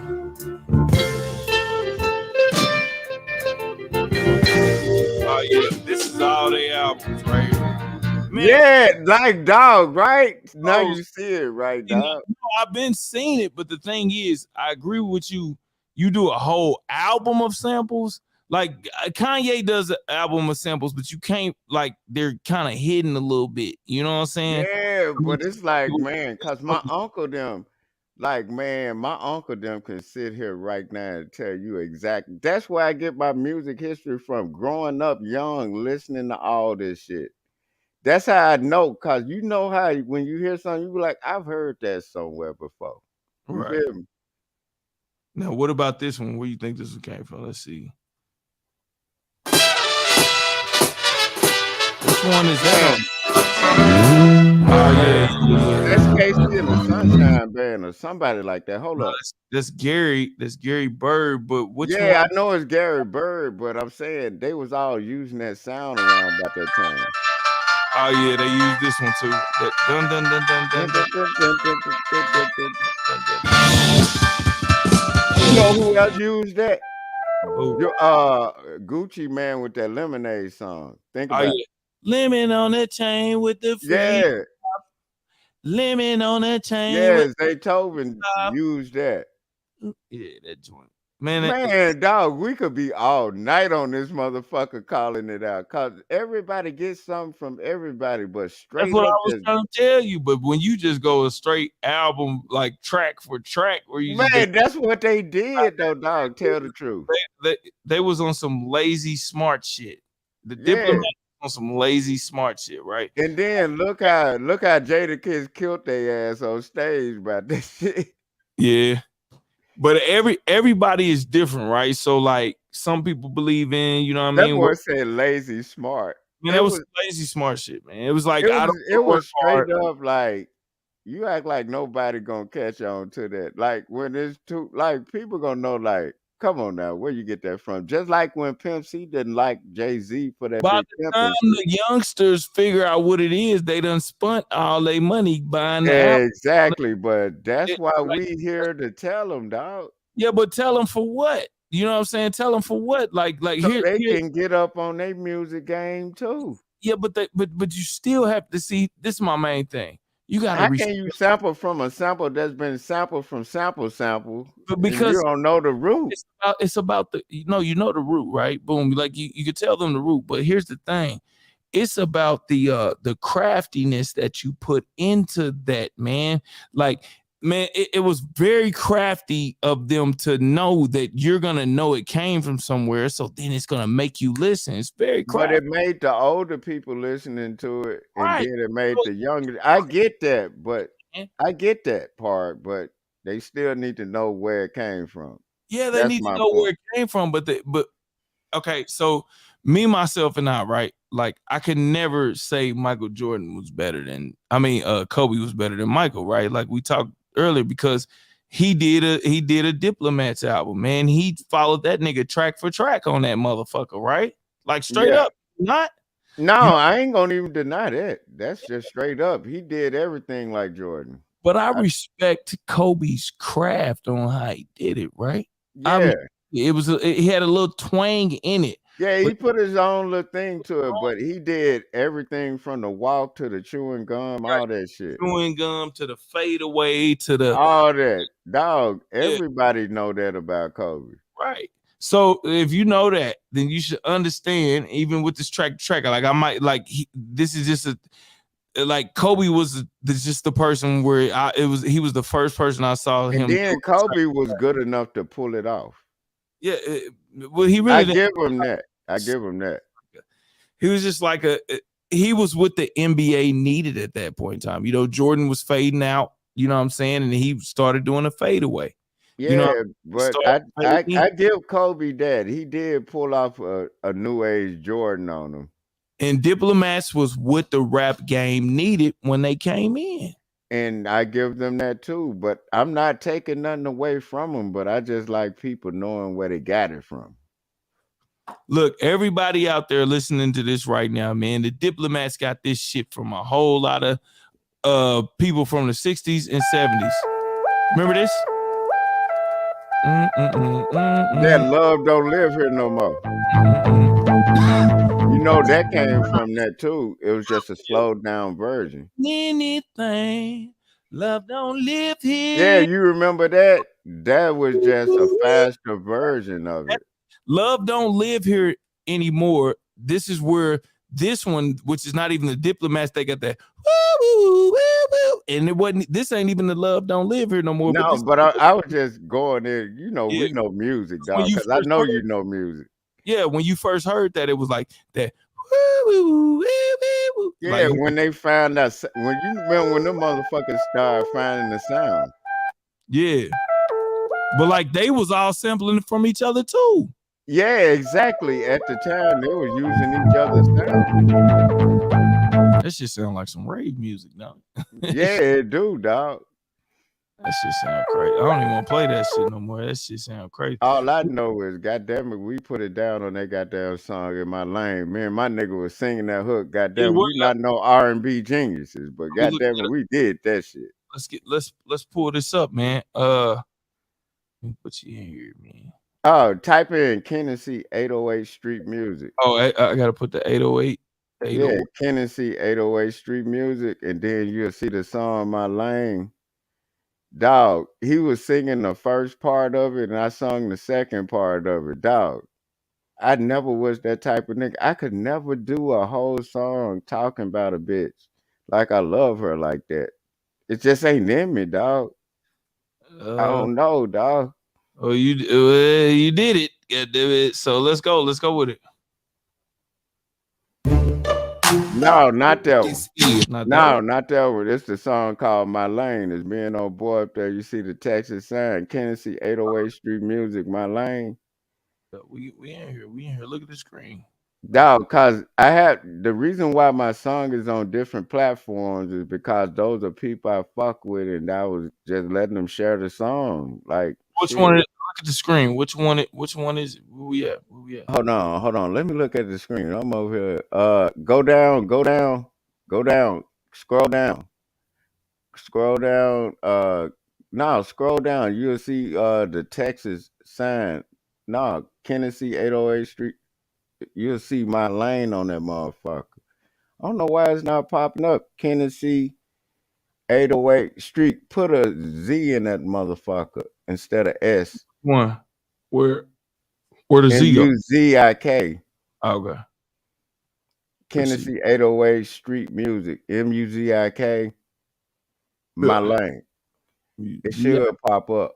And then type in My Lane. Dog, I'm telling you, you don't have to be an R&B genius to do this shit. Dog, all I know is we were jamming, goddamn it. If we made it happen, now scroll down. Scroll down. We finna find out what the hell going on, man. This one right here. No, scroll down. No. It's called, the song is called My Lane. That's what I'm telling you. Scroll down. I know the banner. Where you see My Lane, bro? I'm scrolling down, bro. You don't see that? No, I'm telling you, scroll down because the song is in there. Like, you don't see me scrolling down. Scroll down some more, dog. I'm telling you. Okay, well, I'm gonna keep going down. Hold up. Street Go up. Go up, look. Maybe to click in like this. Well, goddamn it, click on go up a little bit. No, go up to the first one. The first one that say something. Click on that. Just click on that. Boom. This one here, this is for all them niggas. Hey, dog. It was hating on I Kennedy. did that when I first came to here. You know, now they think a nigga got something. They try to be all Hold on, over it's nigga. an echo. Well, fuck that. I ain't got no love for them niggas just like they ain't got no love for me. They can all kiss my ass. Man, I'm a 1-time, 2-time, 3-time felon. Spit the same shit that I be on the corner selling. Hang around some killers, so I gotta keep my weapon, bitch. Niggas get to stepping, what you doing ain't impressive. Harris County resident, who you think you better than? Snapping on these niggas, I forgot to take my medicine. When they coming in, fucking with your boy Ken. Snatch a nigga over every time they see my chrome skin. Yet I still grin, shake it out, chalk that shit up as a law. Scoop a bitch that I can floss with. Every move, every conversation make me wonder what I'm facing. Sick and tired of boys hating why. Fuck the world, I ain't tripping, I'ma dust it off. Pop that hammer on that pistol and I bust it off. All these rappers with your gimmicks, man, you're killing me. I ain't never worried, cause these streets is really feeling me. What you want, bet it all, they ain't nothing. This is scared, fuck nigga, say something. Got it sold on the streets, my block company. Stop snitching like a broad bitch, nigga, stop bump. What you want, bet it all, they ain't nothing. This is scared, fuck nigga, say something. Got it sold on the streets, my block company. Stop snitching like a broad bitch, nigga, stop bump. Bet you niggas on the block, on the field. It's just another hustler on the yacht you gotta deal with. 30 round hollow tips, one vest don't slip. Lot of guns, lot of clips, no love, set trip. Straight up out the South Country, then a motherfucker. I ain't even tripping, I'm confessing I'm a bud lover. Get your shit together, slowing up my paper game. Must be out your mind frame, bitching when your time came. It's whatever, I ain't running, mama love me. All right, man, y'all know what it is. True. Hey, dog, I just sent it to your email. We need some new music, bro. Dog, I just sent it to your email. We need some new music. What the new music? Dog, don't worry about it, nigga. I don't rush nothing, nigga. Listen, man, we need some new music, man. Dog, all I got to tell you is, my nigga, don't worry about it. I got it. If these niggas can, goddamn it, if this woman can sit up and travel off, I will survive all that shit. I'm like, damn, nigga, what the fuck? Bang. Enjoy what the fuck I did before you get to do shit. Like, god damn. You had never heard that. Damn, before you even listen to that shit, you talk about new music. I'm like, god damn, nigga. We need some new what music. the fuck? We need some new and music. I just sent this shit to your goddamn shit. Now it's popping. Dog, this is the one I was telling you. I'm like, I don't know how you couldn't find it. Now your shit popping like goddamn me, like some popcorn in the microwave. That little bag of popcorn. See, look at the hatred. No, you it's not. fucking No, bastard. I'm just saying your shit is popping like a motherfucker. This shit sounds. See, that's what I'm telling you. Look, man, I'm about to play the other song, man. My Lane. That's it. I don't even know if I'll be able to bring it up from the email on here, man. Dog, I'm finna send that motherfucker to you, goddamn it. Oh, you ain't even sent it yet, man. Come on, man. What the hell's going on, bro? Nigga, I'm all over this shit. Like, goddamn it. Like a goddamn. Yeah, it's the same shit you told me when I was trying to look up that damn song and the shit wouldn't come up. Shit should have. You goddamn bastardi in Mexican. Right. Boom. Okay. Boom. All right. Hold on, nigga. I'm finna. Nah, we got it. I got it. It ain't you got my line? Man, listen, man. Look, man. Hey, I'm keen on this shit, man. I can figure this shit out, man. Watch it. Watch me figure this out. Watch how I do this. Boom. Watch it. Let me show you how man. Let me show you how I can figure cold with it. Yeah. It ain't nothing, man. See, you gotta look at certain things, man. That boy said you gotta look at. Hey, do you know how to work Studio One, nigga? Oh man, I could figure it out, but I don't even have time to try to add something else to my my mind frame right there, man. No, I ain't. I can do it from mine. Yeah, I'm Oh, sure I could. there you go, dominating force. Oh, okay, that's how you put it up.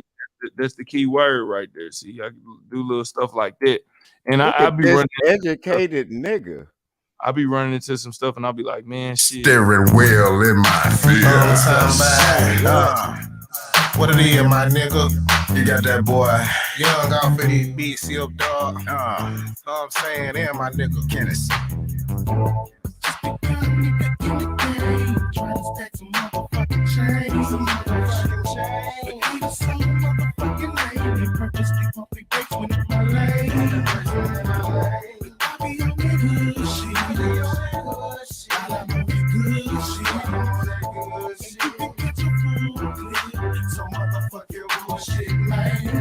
Right foot on the pedal, steering wheel in my fist.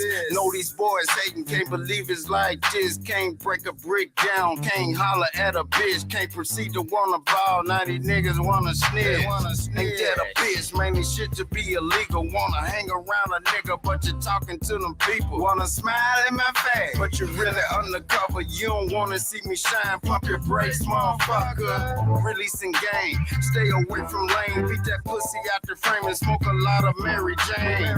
It ain't the same what you doing, what I'm doing. Check my background, nigga. What you saying can't be proven. Stay in your lane, do your own thing. Don't be hating on a nigga. Check my motherfucking reign. Recognize a real nigga when you see it. I don't like your ass either. What you doing, nigga? Couldn't be it.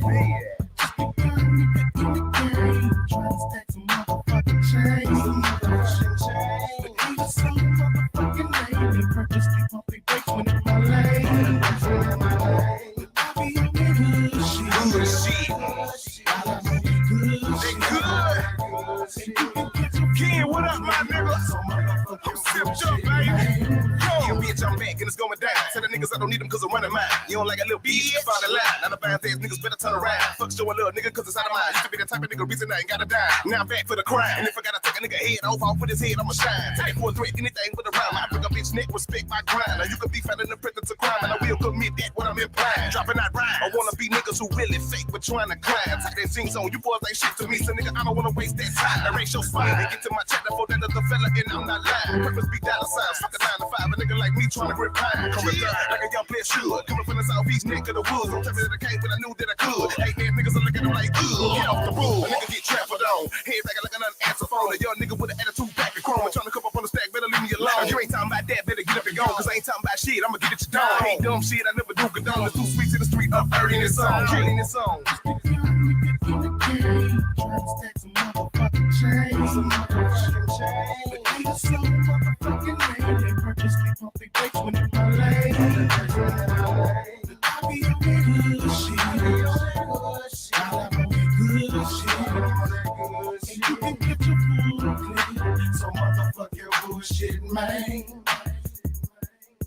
Man, tell me that shit ain't jamming, dog.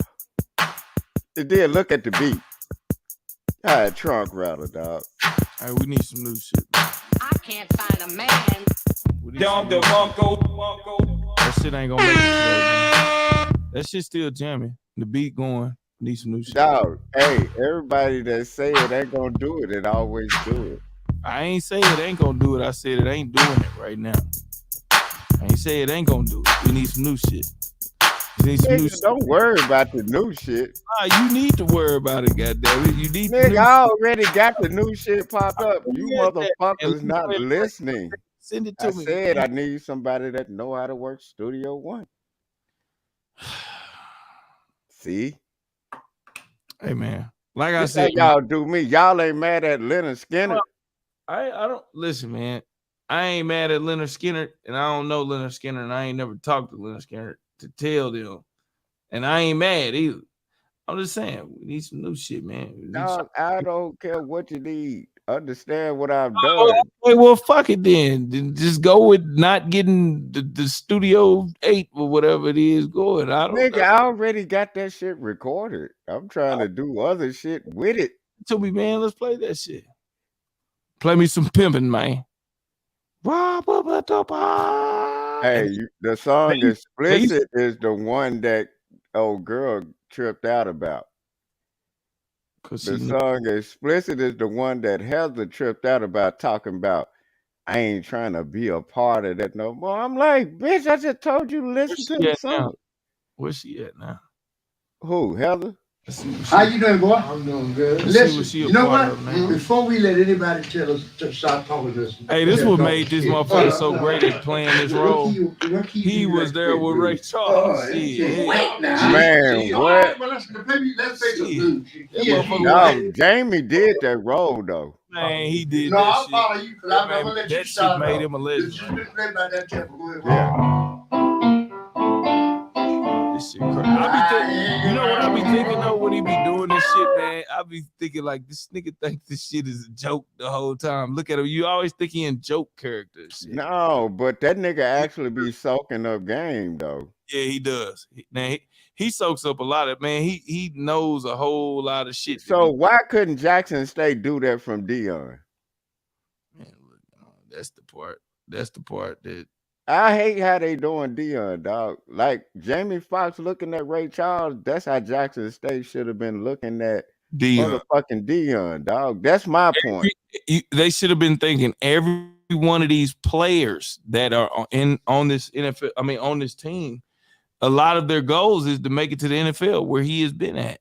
Exactly. You know what I'm saying? But they did it, you know. And then they wanted him to keep giving more and more and more. And then like they were doing nigga shit, dog. They were doing what they were taught to do. That president is definitely under direct influence, just like Dr. Umar said, man. Dr. Umar said, if you want to call him a doctor or whatever. But Umar said, usually when you get into those HBCUs, and this ain't all of them, but you'll find a bourgeois, part of the elite bourgeois person that is the president of that place. And the main thing is that's the boule part of it. The bourgeois boule. And they do not the bourgeois boule. You know about them. Yeah, and they do not want the HBCUs to be significant because, first of all, they're going to discover all of the monies that were promised to them through the government.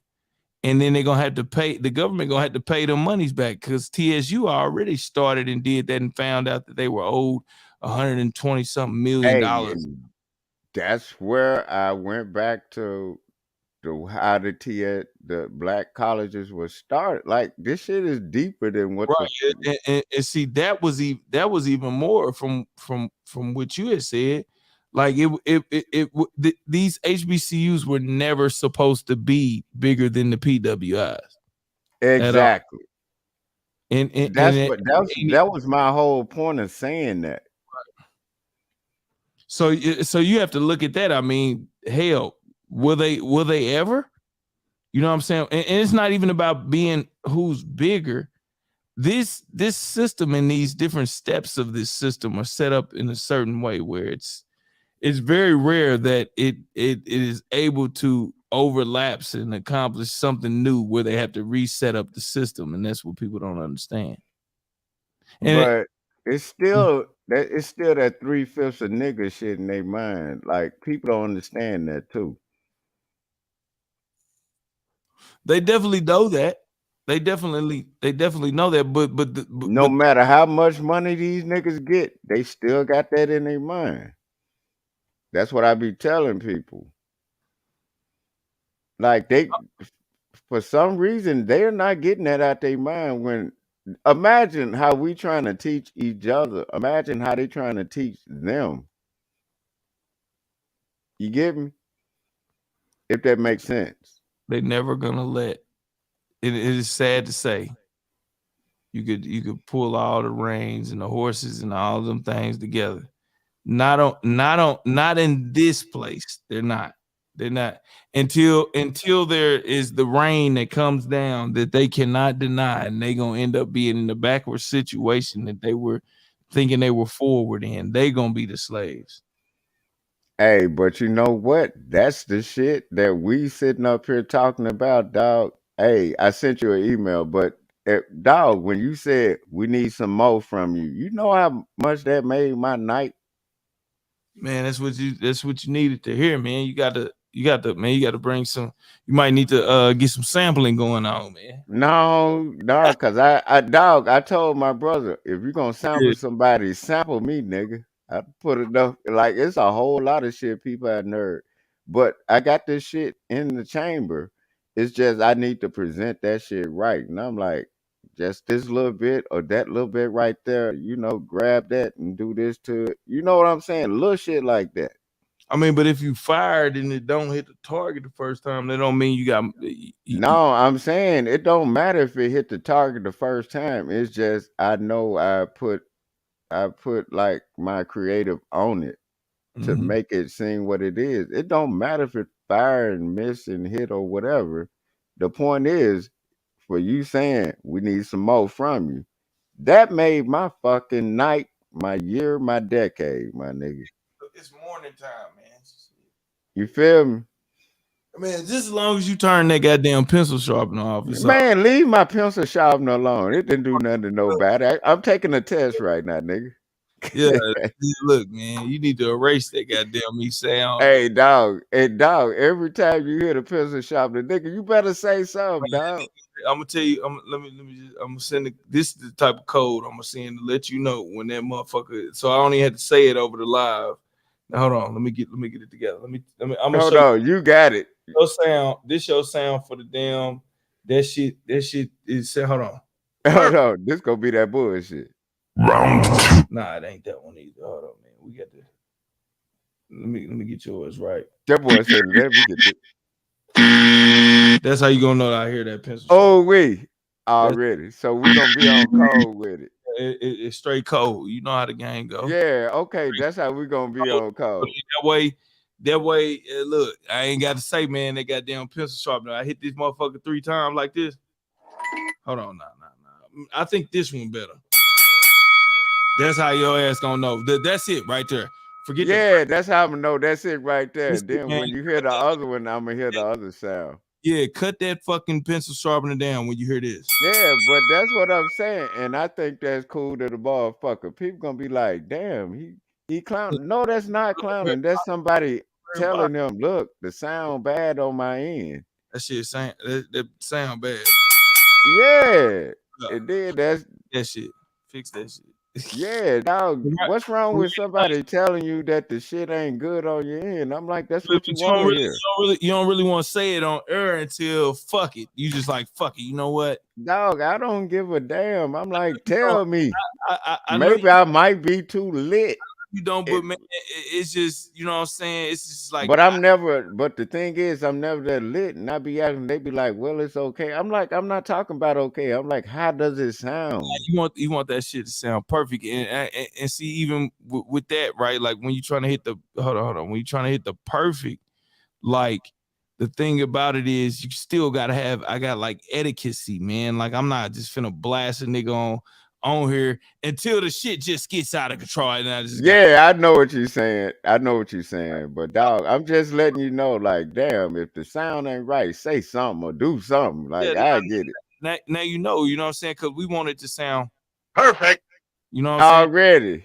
That See, perfect, that's how we gonna work that out. You feel me?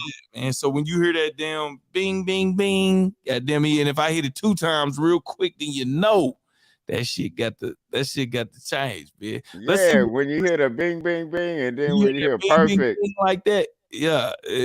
But if you come on and the shit they ain't getting there, you gonna hear the perfect. You know what I'm saying? Already.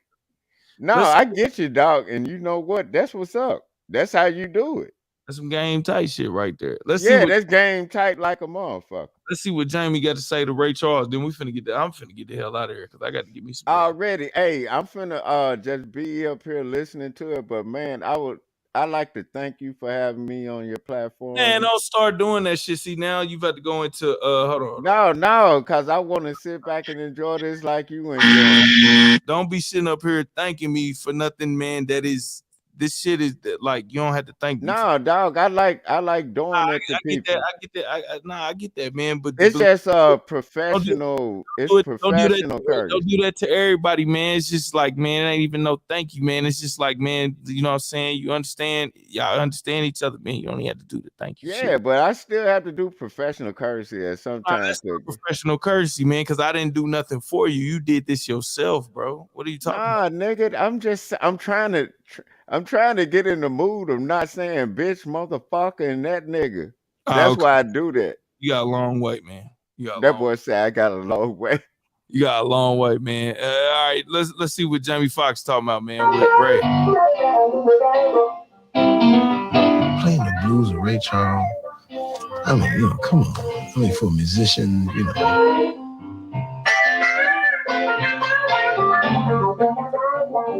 I'd been watching Jamie Foxx's career.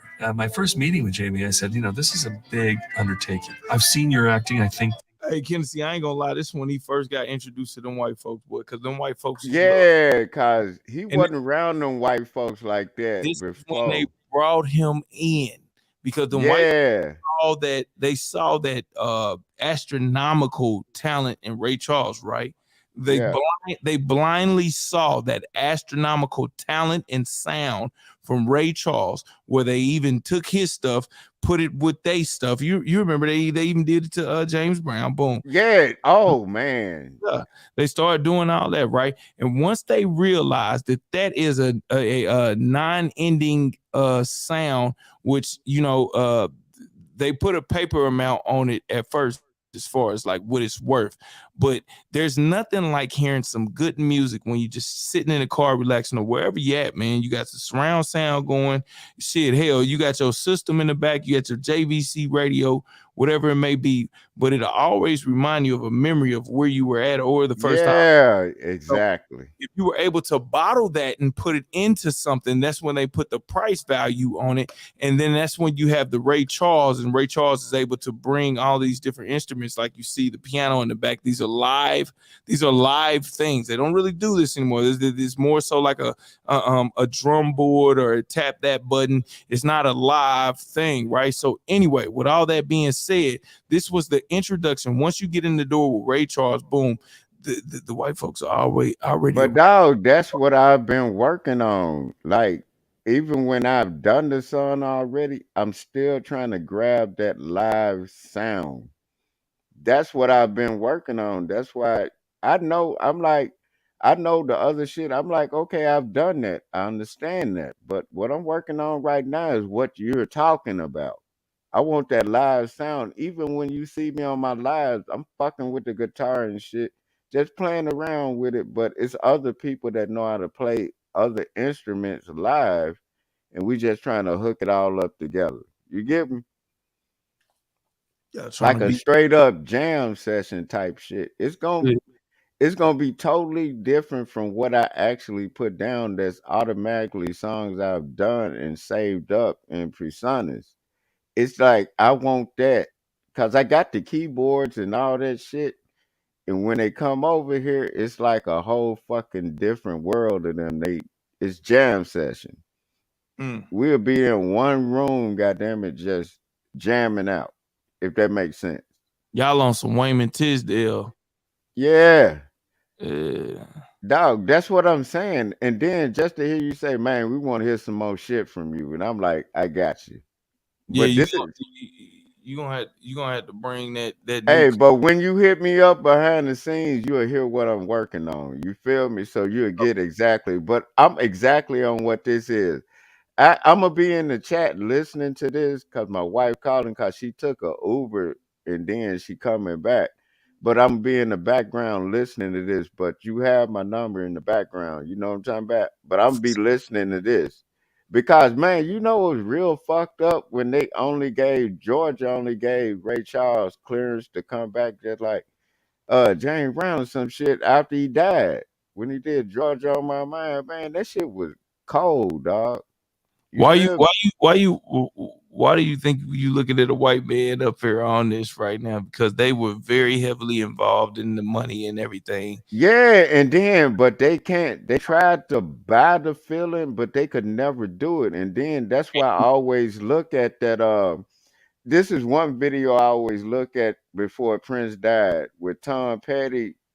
Guitar Gently Weeps when he up there. He's schooling them old niggas and the youngsters on how to play this guitar. Damn, Play. The name of this video is a jam session. Yeah, and that's what we be doing, dog. Gotcha. Hey, dog, I'm finna hit my wife back up, but man, salute. And hey, hit me, dog. My phone always open, but hit me up after this. You'll hear it. Okay, for sure. I bet. All right, man. Hey, y'all, that was Tennessee Williams, man. None other than Tennessee Williams, man, was in the building, man. Salute to that guy, man, for sure, man. And salute to everybody that has been sticking around, man. Make sure you hit that like, share, and subscribe, man. And hit that Taco Bell, man. The Taco Bell has to be hit. And also, man, salute to none other than Queen Lakers, man. She hangs in there as long as she can, man. She is a trooper, man. We're going to finish a little bit more of this Ray Charles out, man, and try to understand some of these things that go on, man. This is like a never-ending thought, man, that happens when I go live. It's like I call it a never-ending thought, man, because there's always something new that comes up that just leads back to something else, and that's how it's going to go, man. This Harry and the Hendersons looking ass dude up here, but let's go. That, you know, you have great potential, but Ray Charles is also a brilliant pianist. And, you know, he's going to have to play in this, and I'll have to work things out where I get a piano player to play, and I make it look like you're playing and so on. And he looked at me and said, well, you don't have to do that. I play the piano. I went to college for classical piano scholarship. I said, yeah, that's what I do. I play. And in a moment I just kind of sat back and went, oh my God. I wish I could tell you I knew it in advance and it was planned. It wasn't. So the next order of business was to test him. Well, we met right in this room. He was giving me everything. He hit the Thelonious Monk. He hit the classical piano. I was like, man, he plays it all. Yeah. Oh. Is that messing around? No. Just now you were just messing around. You do that, Jamie? Well, Ray is not easy, as I've said over and over again. Ray knew that he was that, you know, the white guy, the Caucasian guy that was sitting up there saying that stuff. Is like, is that messing around or were you just messing around? He totally ignored that shit. Like, he understands that guy is funding this or whatever the hell is going on. But he ignored his ass and he said, look, do you hear that, Jamie? Because the main thing that he wants to do is give his gift to his people first, you know what I'm saying, in such a way like that. And the most amazing part of it is that you have somebody there that is able to do that and take that in, you know what I'm saying? So let's go back and listen to that part. Is that messing around? No. Just now you were just messing around. Ignore his ass and start playing. Well, Ray is not easy, as I've said over and over and over. Now, Ray's not easy. He's a musician and he knows what he's doing. It's cold, man.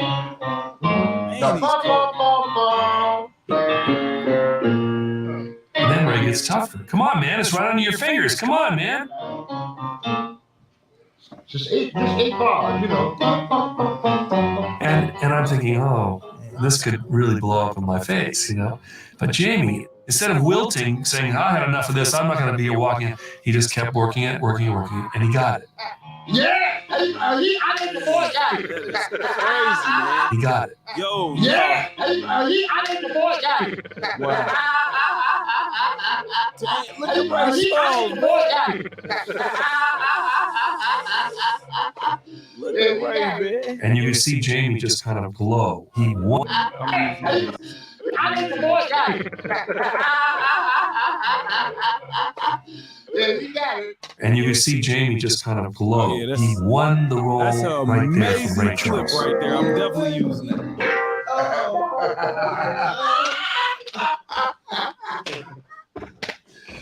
You can't do that now, man. I get excited. I'm sorry. At that moment, I think there was a spark in Ray Charles that said, this guy has got something inside. He's not going to cut and run. Hey, we're going to be all right. I think y'all go with you, man. I thought, God, this is great. Jamie will get to spend time with Ray. And called Jamie. I said, go down. He didn't do it. I kept calling back and saying, have you been down? No. Taylor was like, "What's wrong with you, man? We did this thing, and Ray was there in the studio, and you didn't show up." I mean, and I said, I'm like a sponge. If I get the old, I think Jamie, y'all do understand, like, with whatever craft you might have, like sometimes you might get gunshot, and you're like, man, goddamn, I don't know if I can be that great as him. I think he kind of got shook a little bit, but let's go. Ray, then I won't be able to make the transitions in a sense. So. And Jamie, he got scared. Was right. I'm saying this as a director now working with an actor. He was thinking in terms of the young Ray. So what we did was we asked Quincy Jones to help us out when he gets this cassette tape. Pop the cassette tape in, and we hear, "Hi, this is Donna Shaw from the Donna Shaw Show." This is such a special day for all of us. Kenny Rogers and, of course, Ray Charles. And then you hear, Hello, Donna, I am just so pleased that you know my music. I mean, this is very, very interesting. I tell you, you're such a busy lady. I'm surprised you even had time to fool around with such trivial stuff. I didn't know you read the book. I'm a fountain of trivia. I took that and made a DNA. I took the DNA of that, and we went through the whole script. And sometimes Taylor will pull me back and say, "No, you got to be higher, you got to be lower here." So we can take that DNA and kind of go through it to change that voice, change the spirit of the character. So that was a method of getting to it. Well, in fact, this came to me. I really and truly love gospel, man. I mean, one of my favorite groups is from right here in Houston, the Cecil Shaw Singing. What I loved as an actor was his total commitment. Jamie Foxx committed to do this role blind.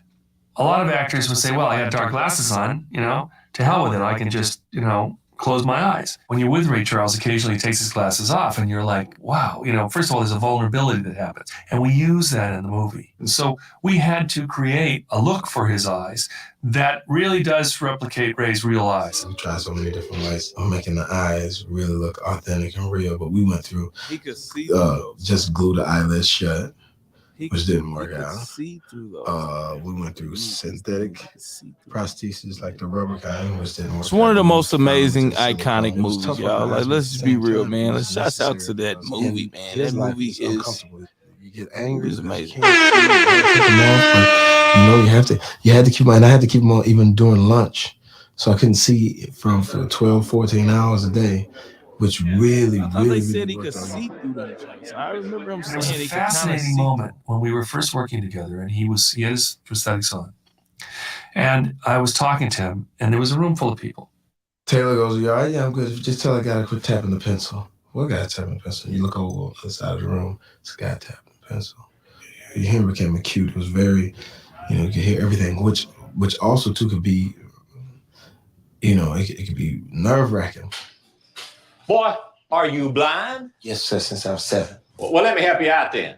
This is a country band. We don't play no boogie woogie.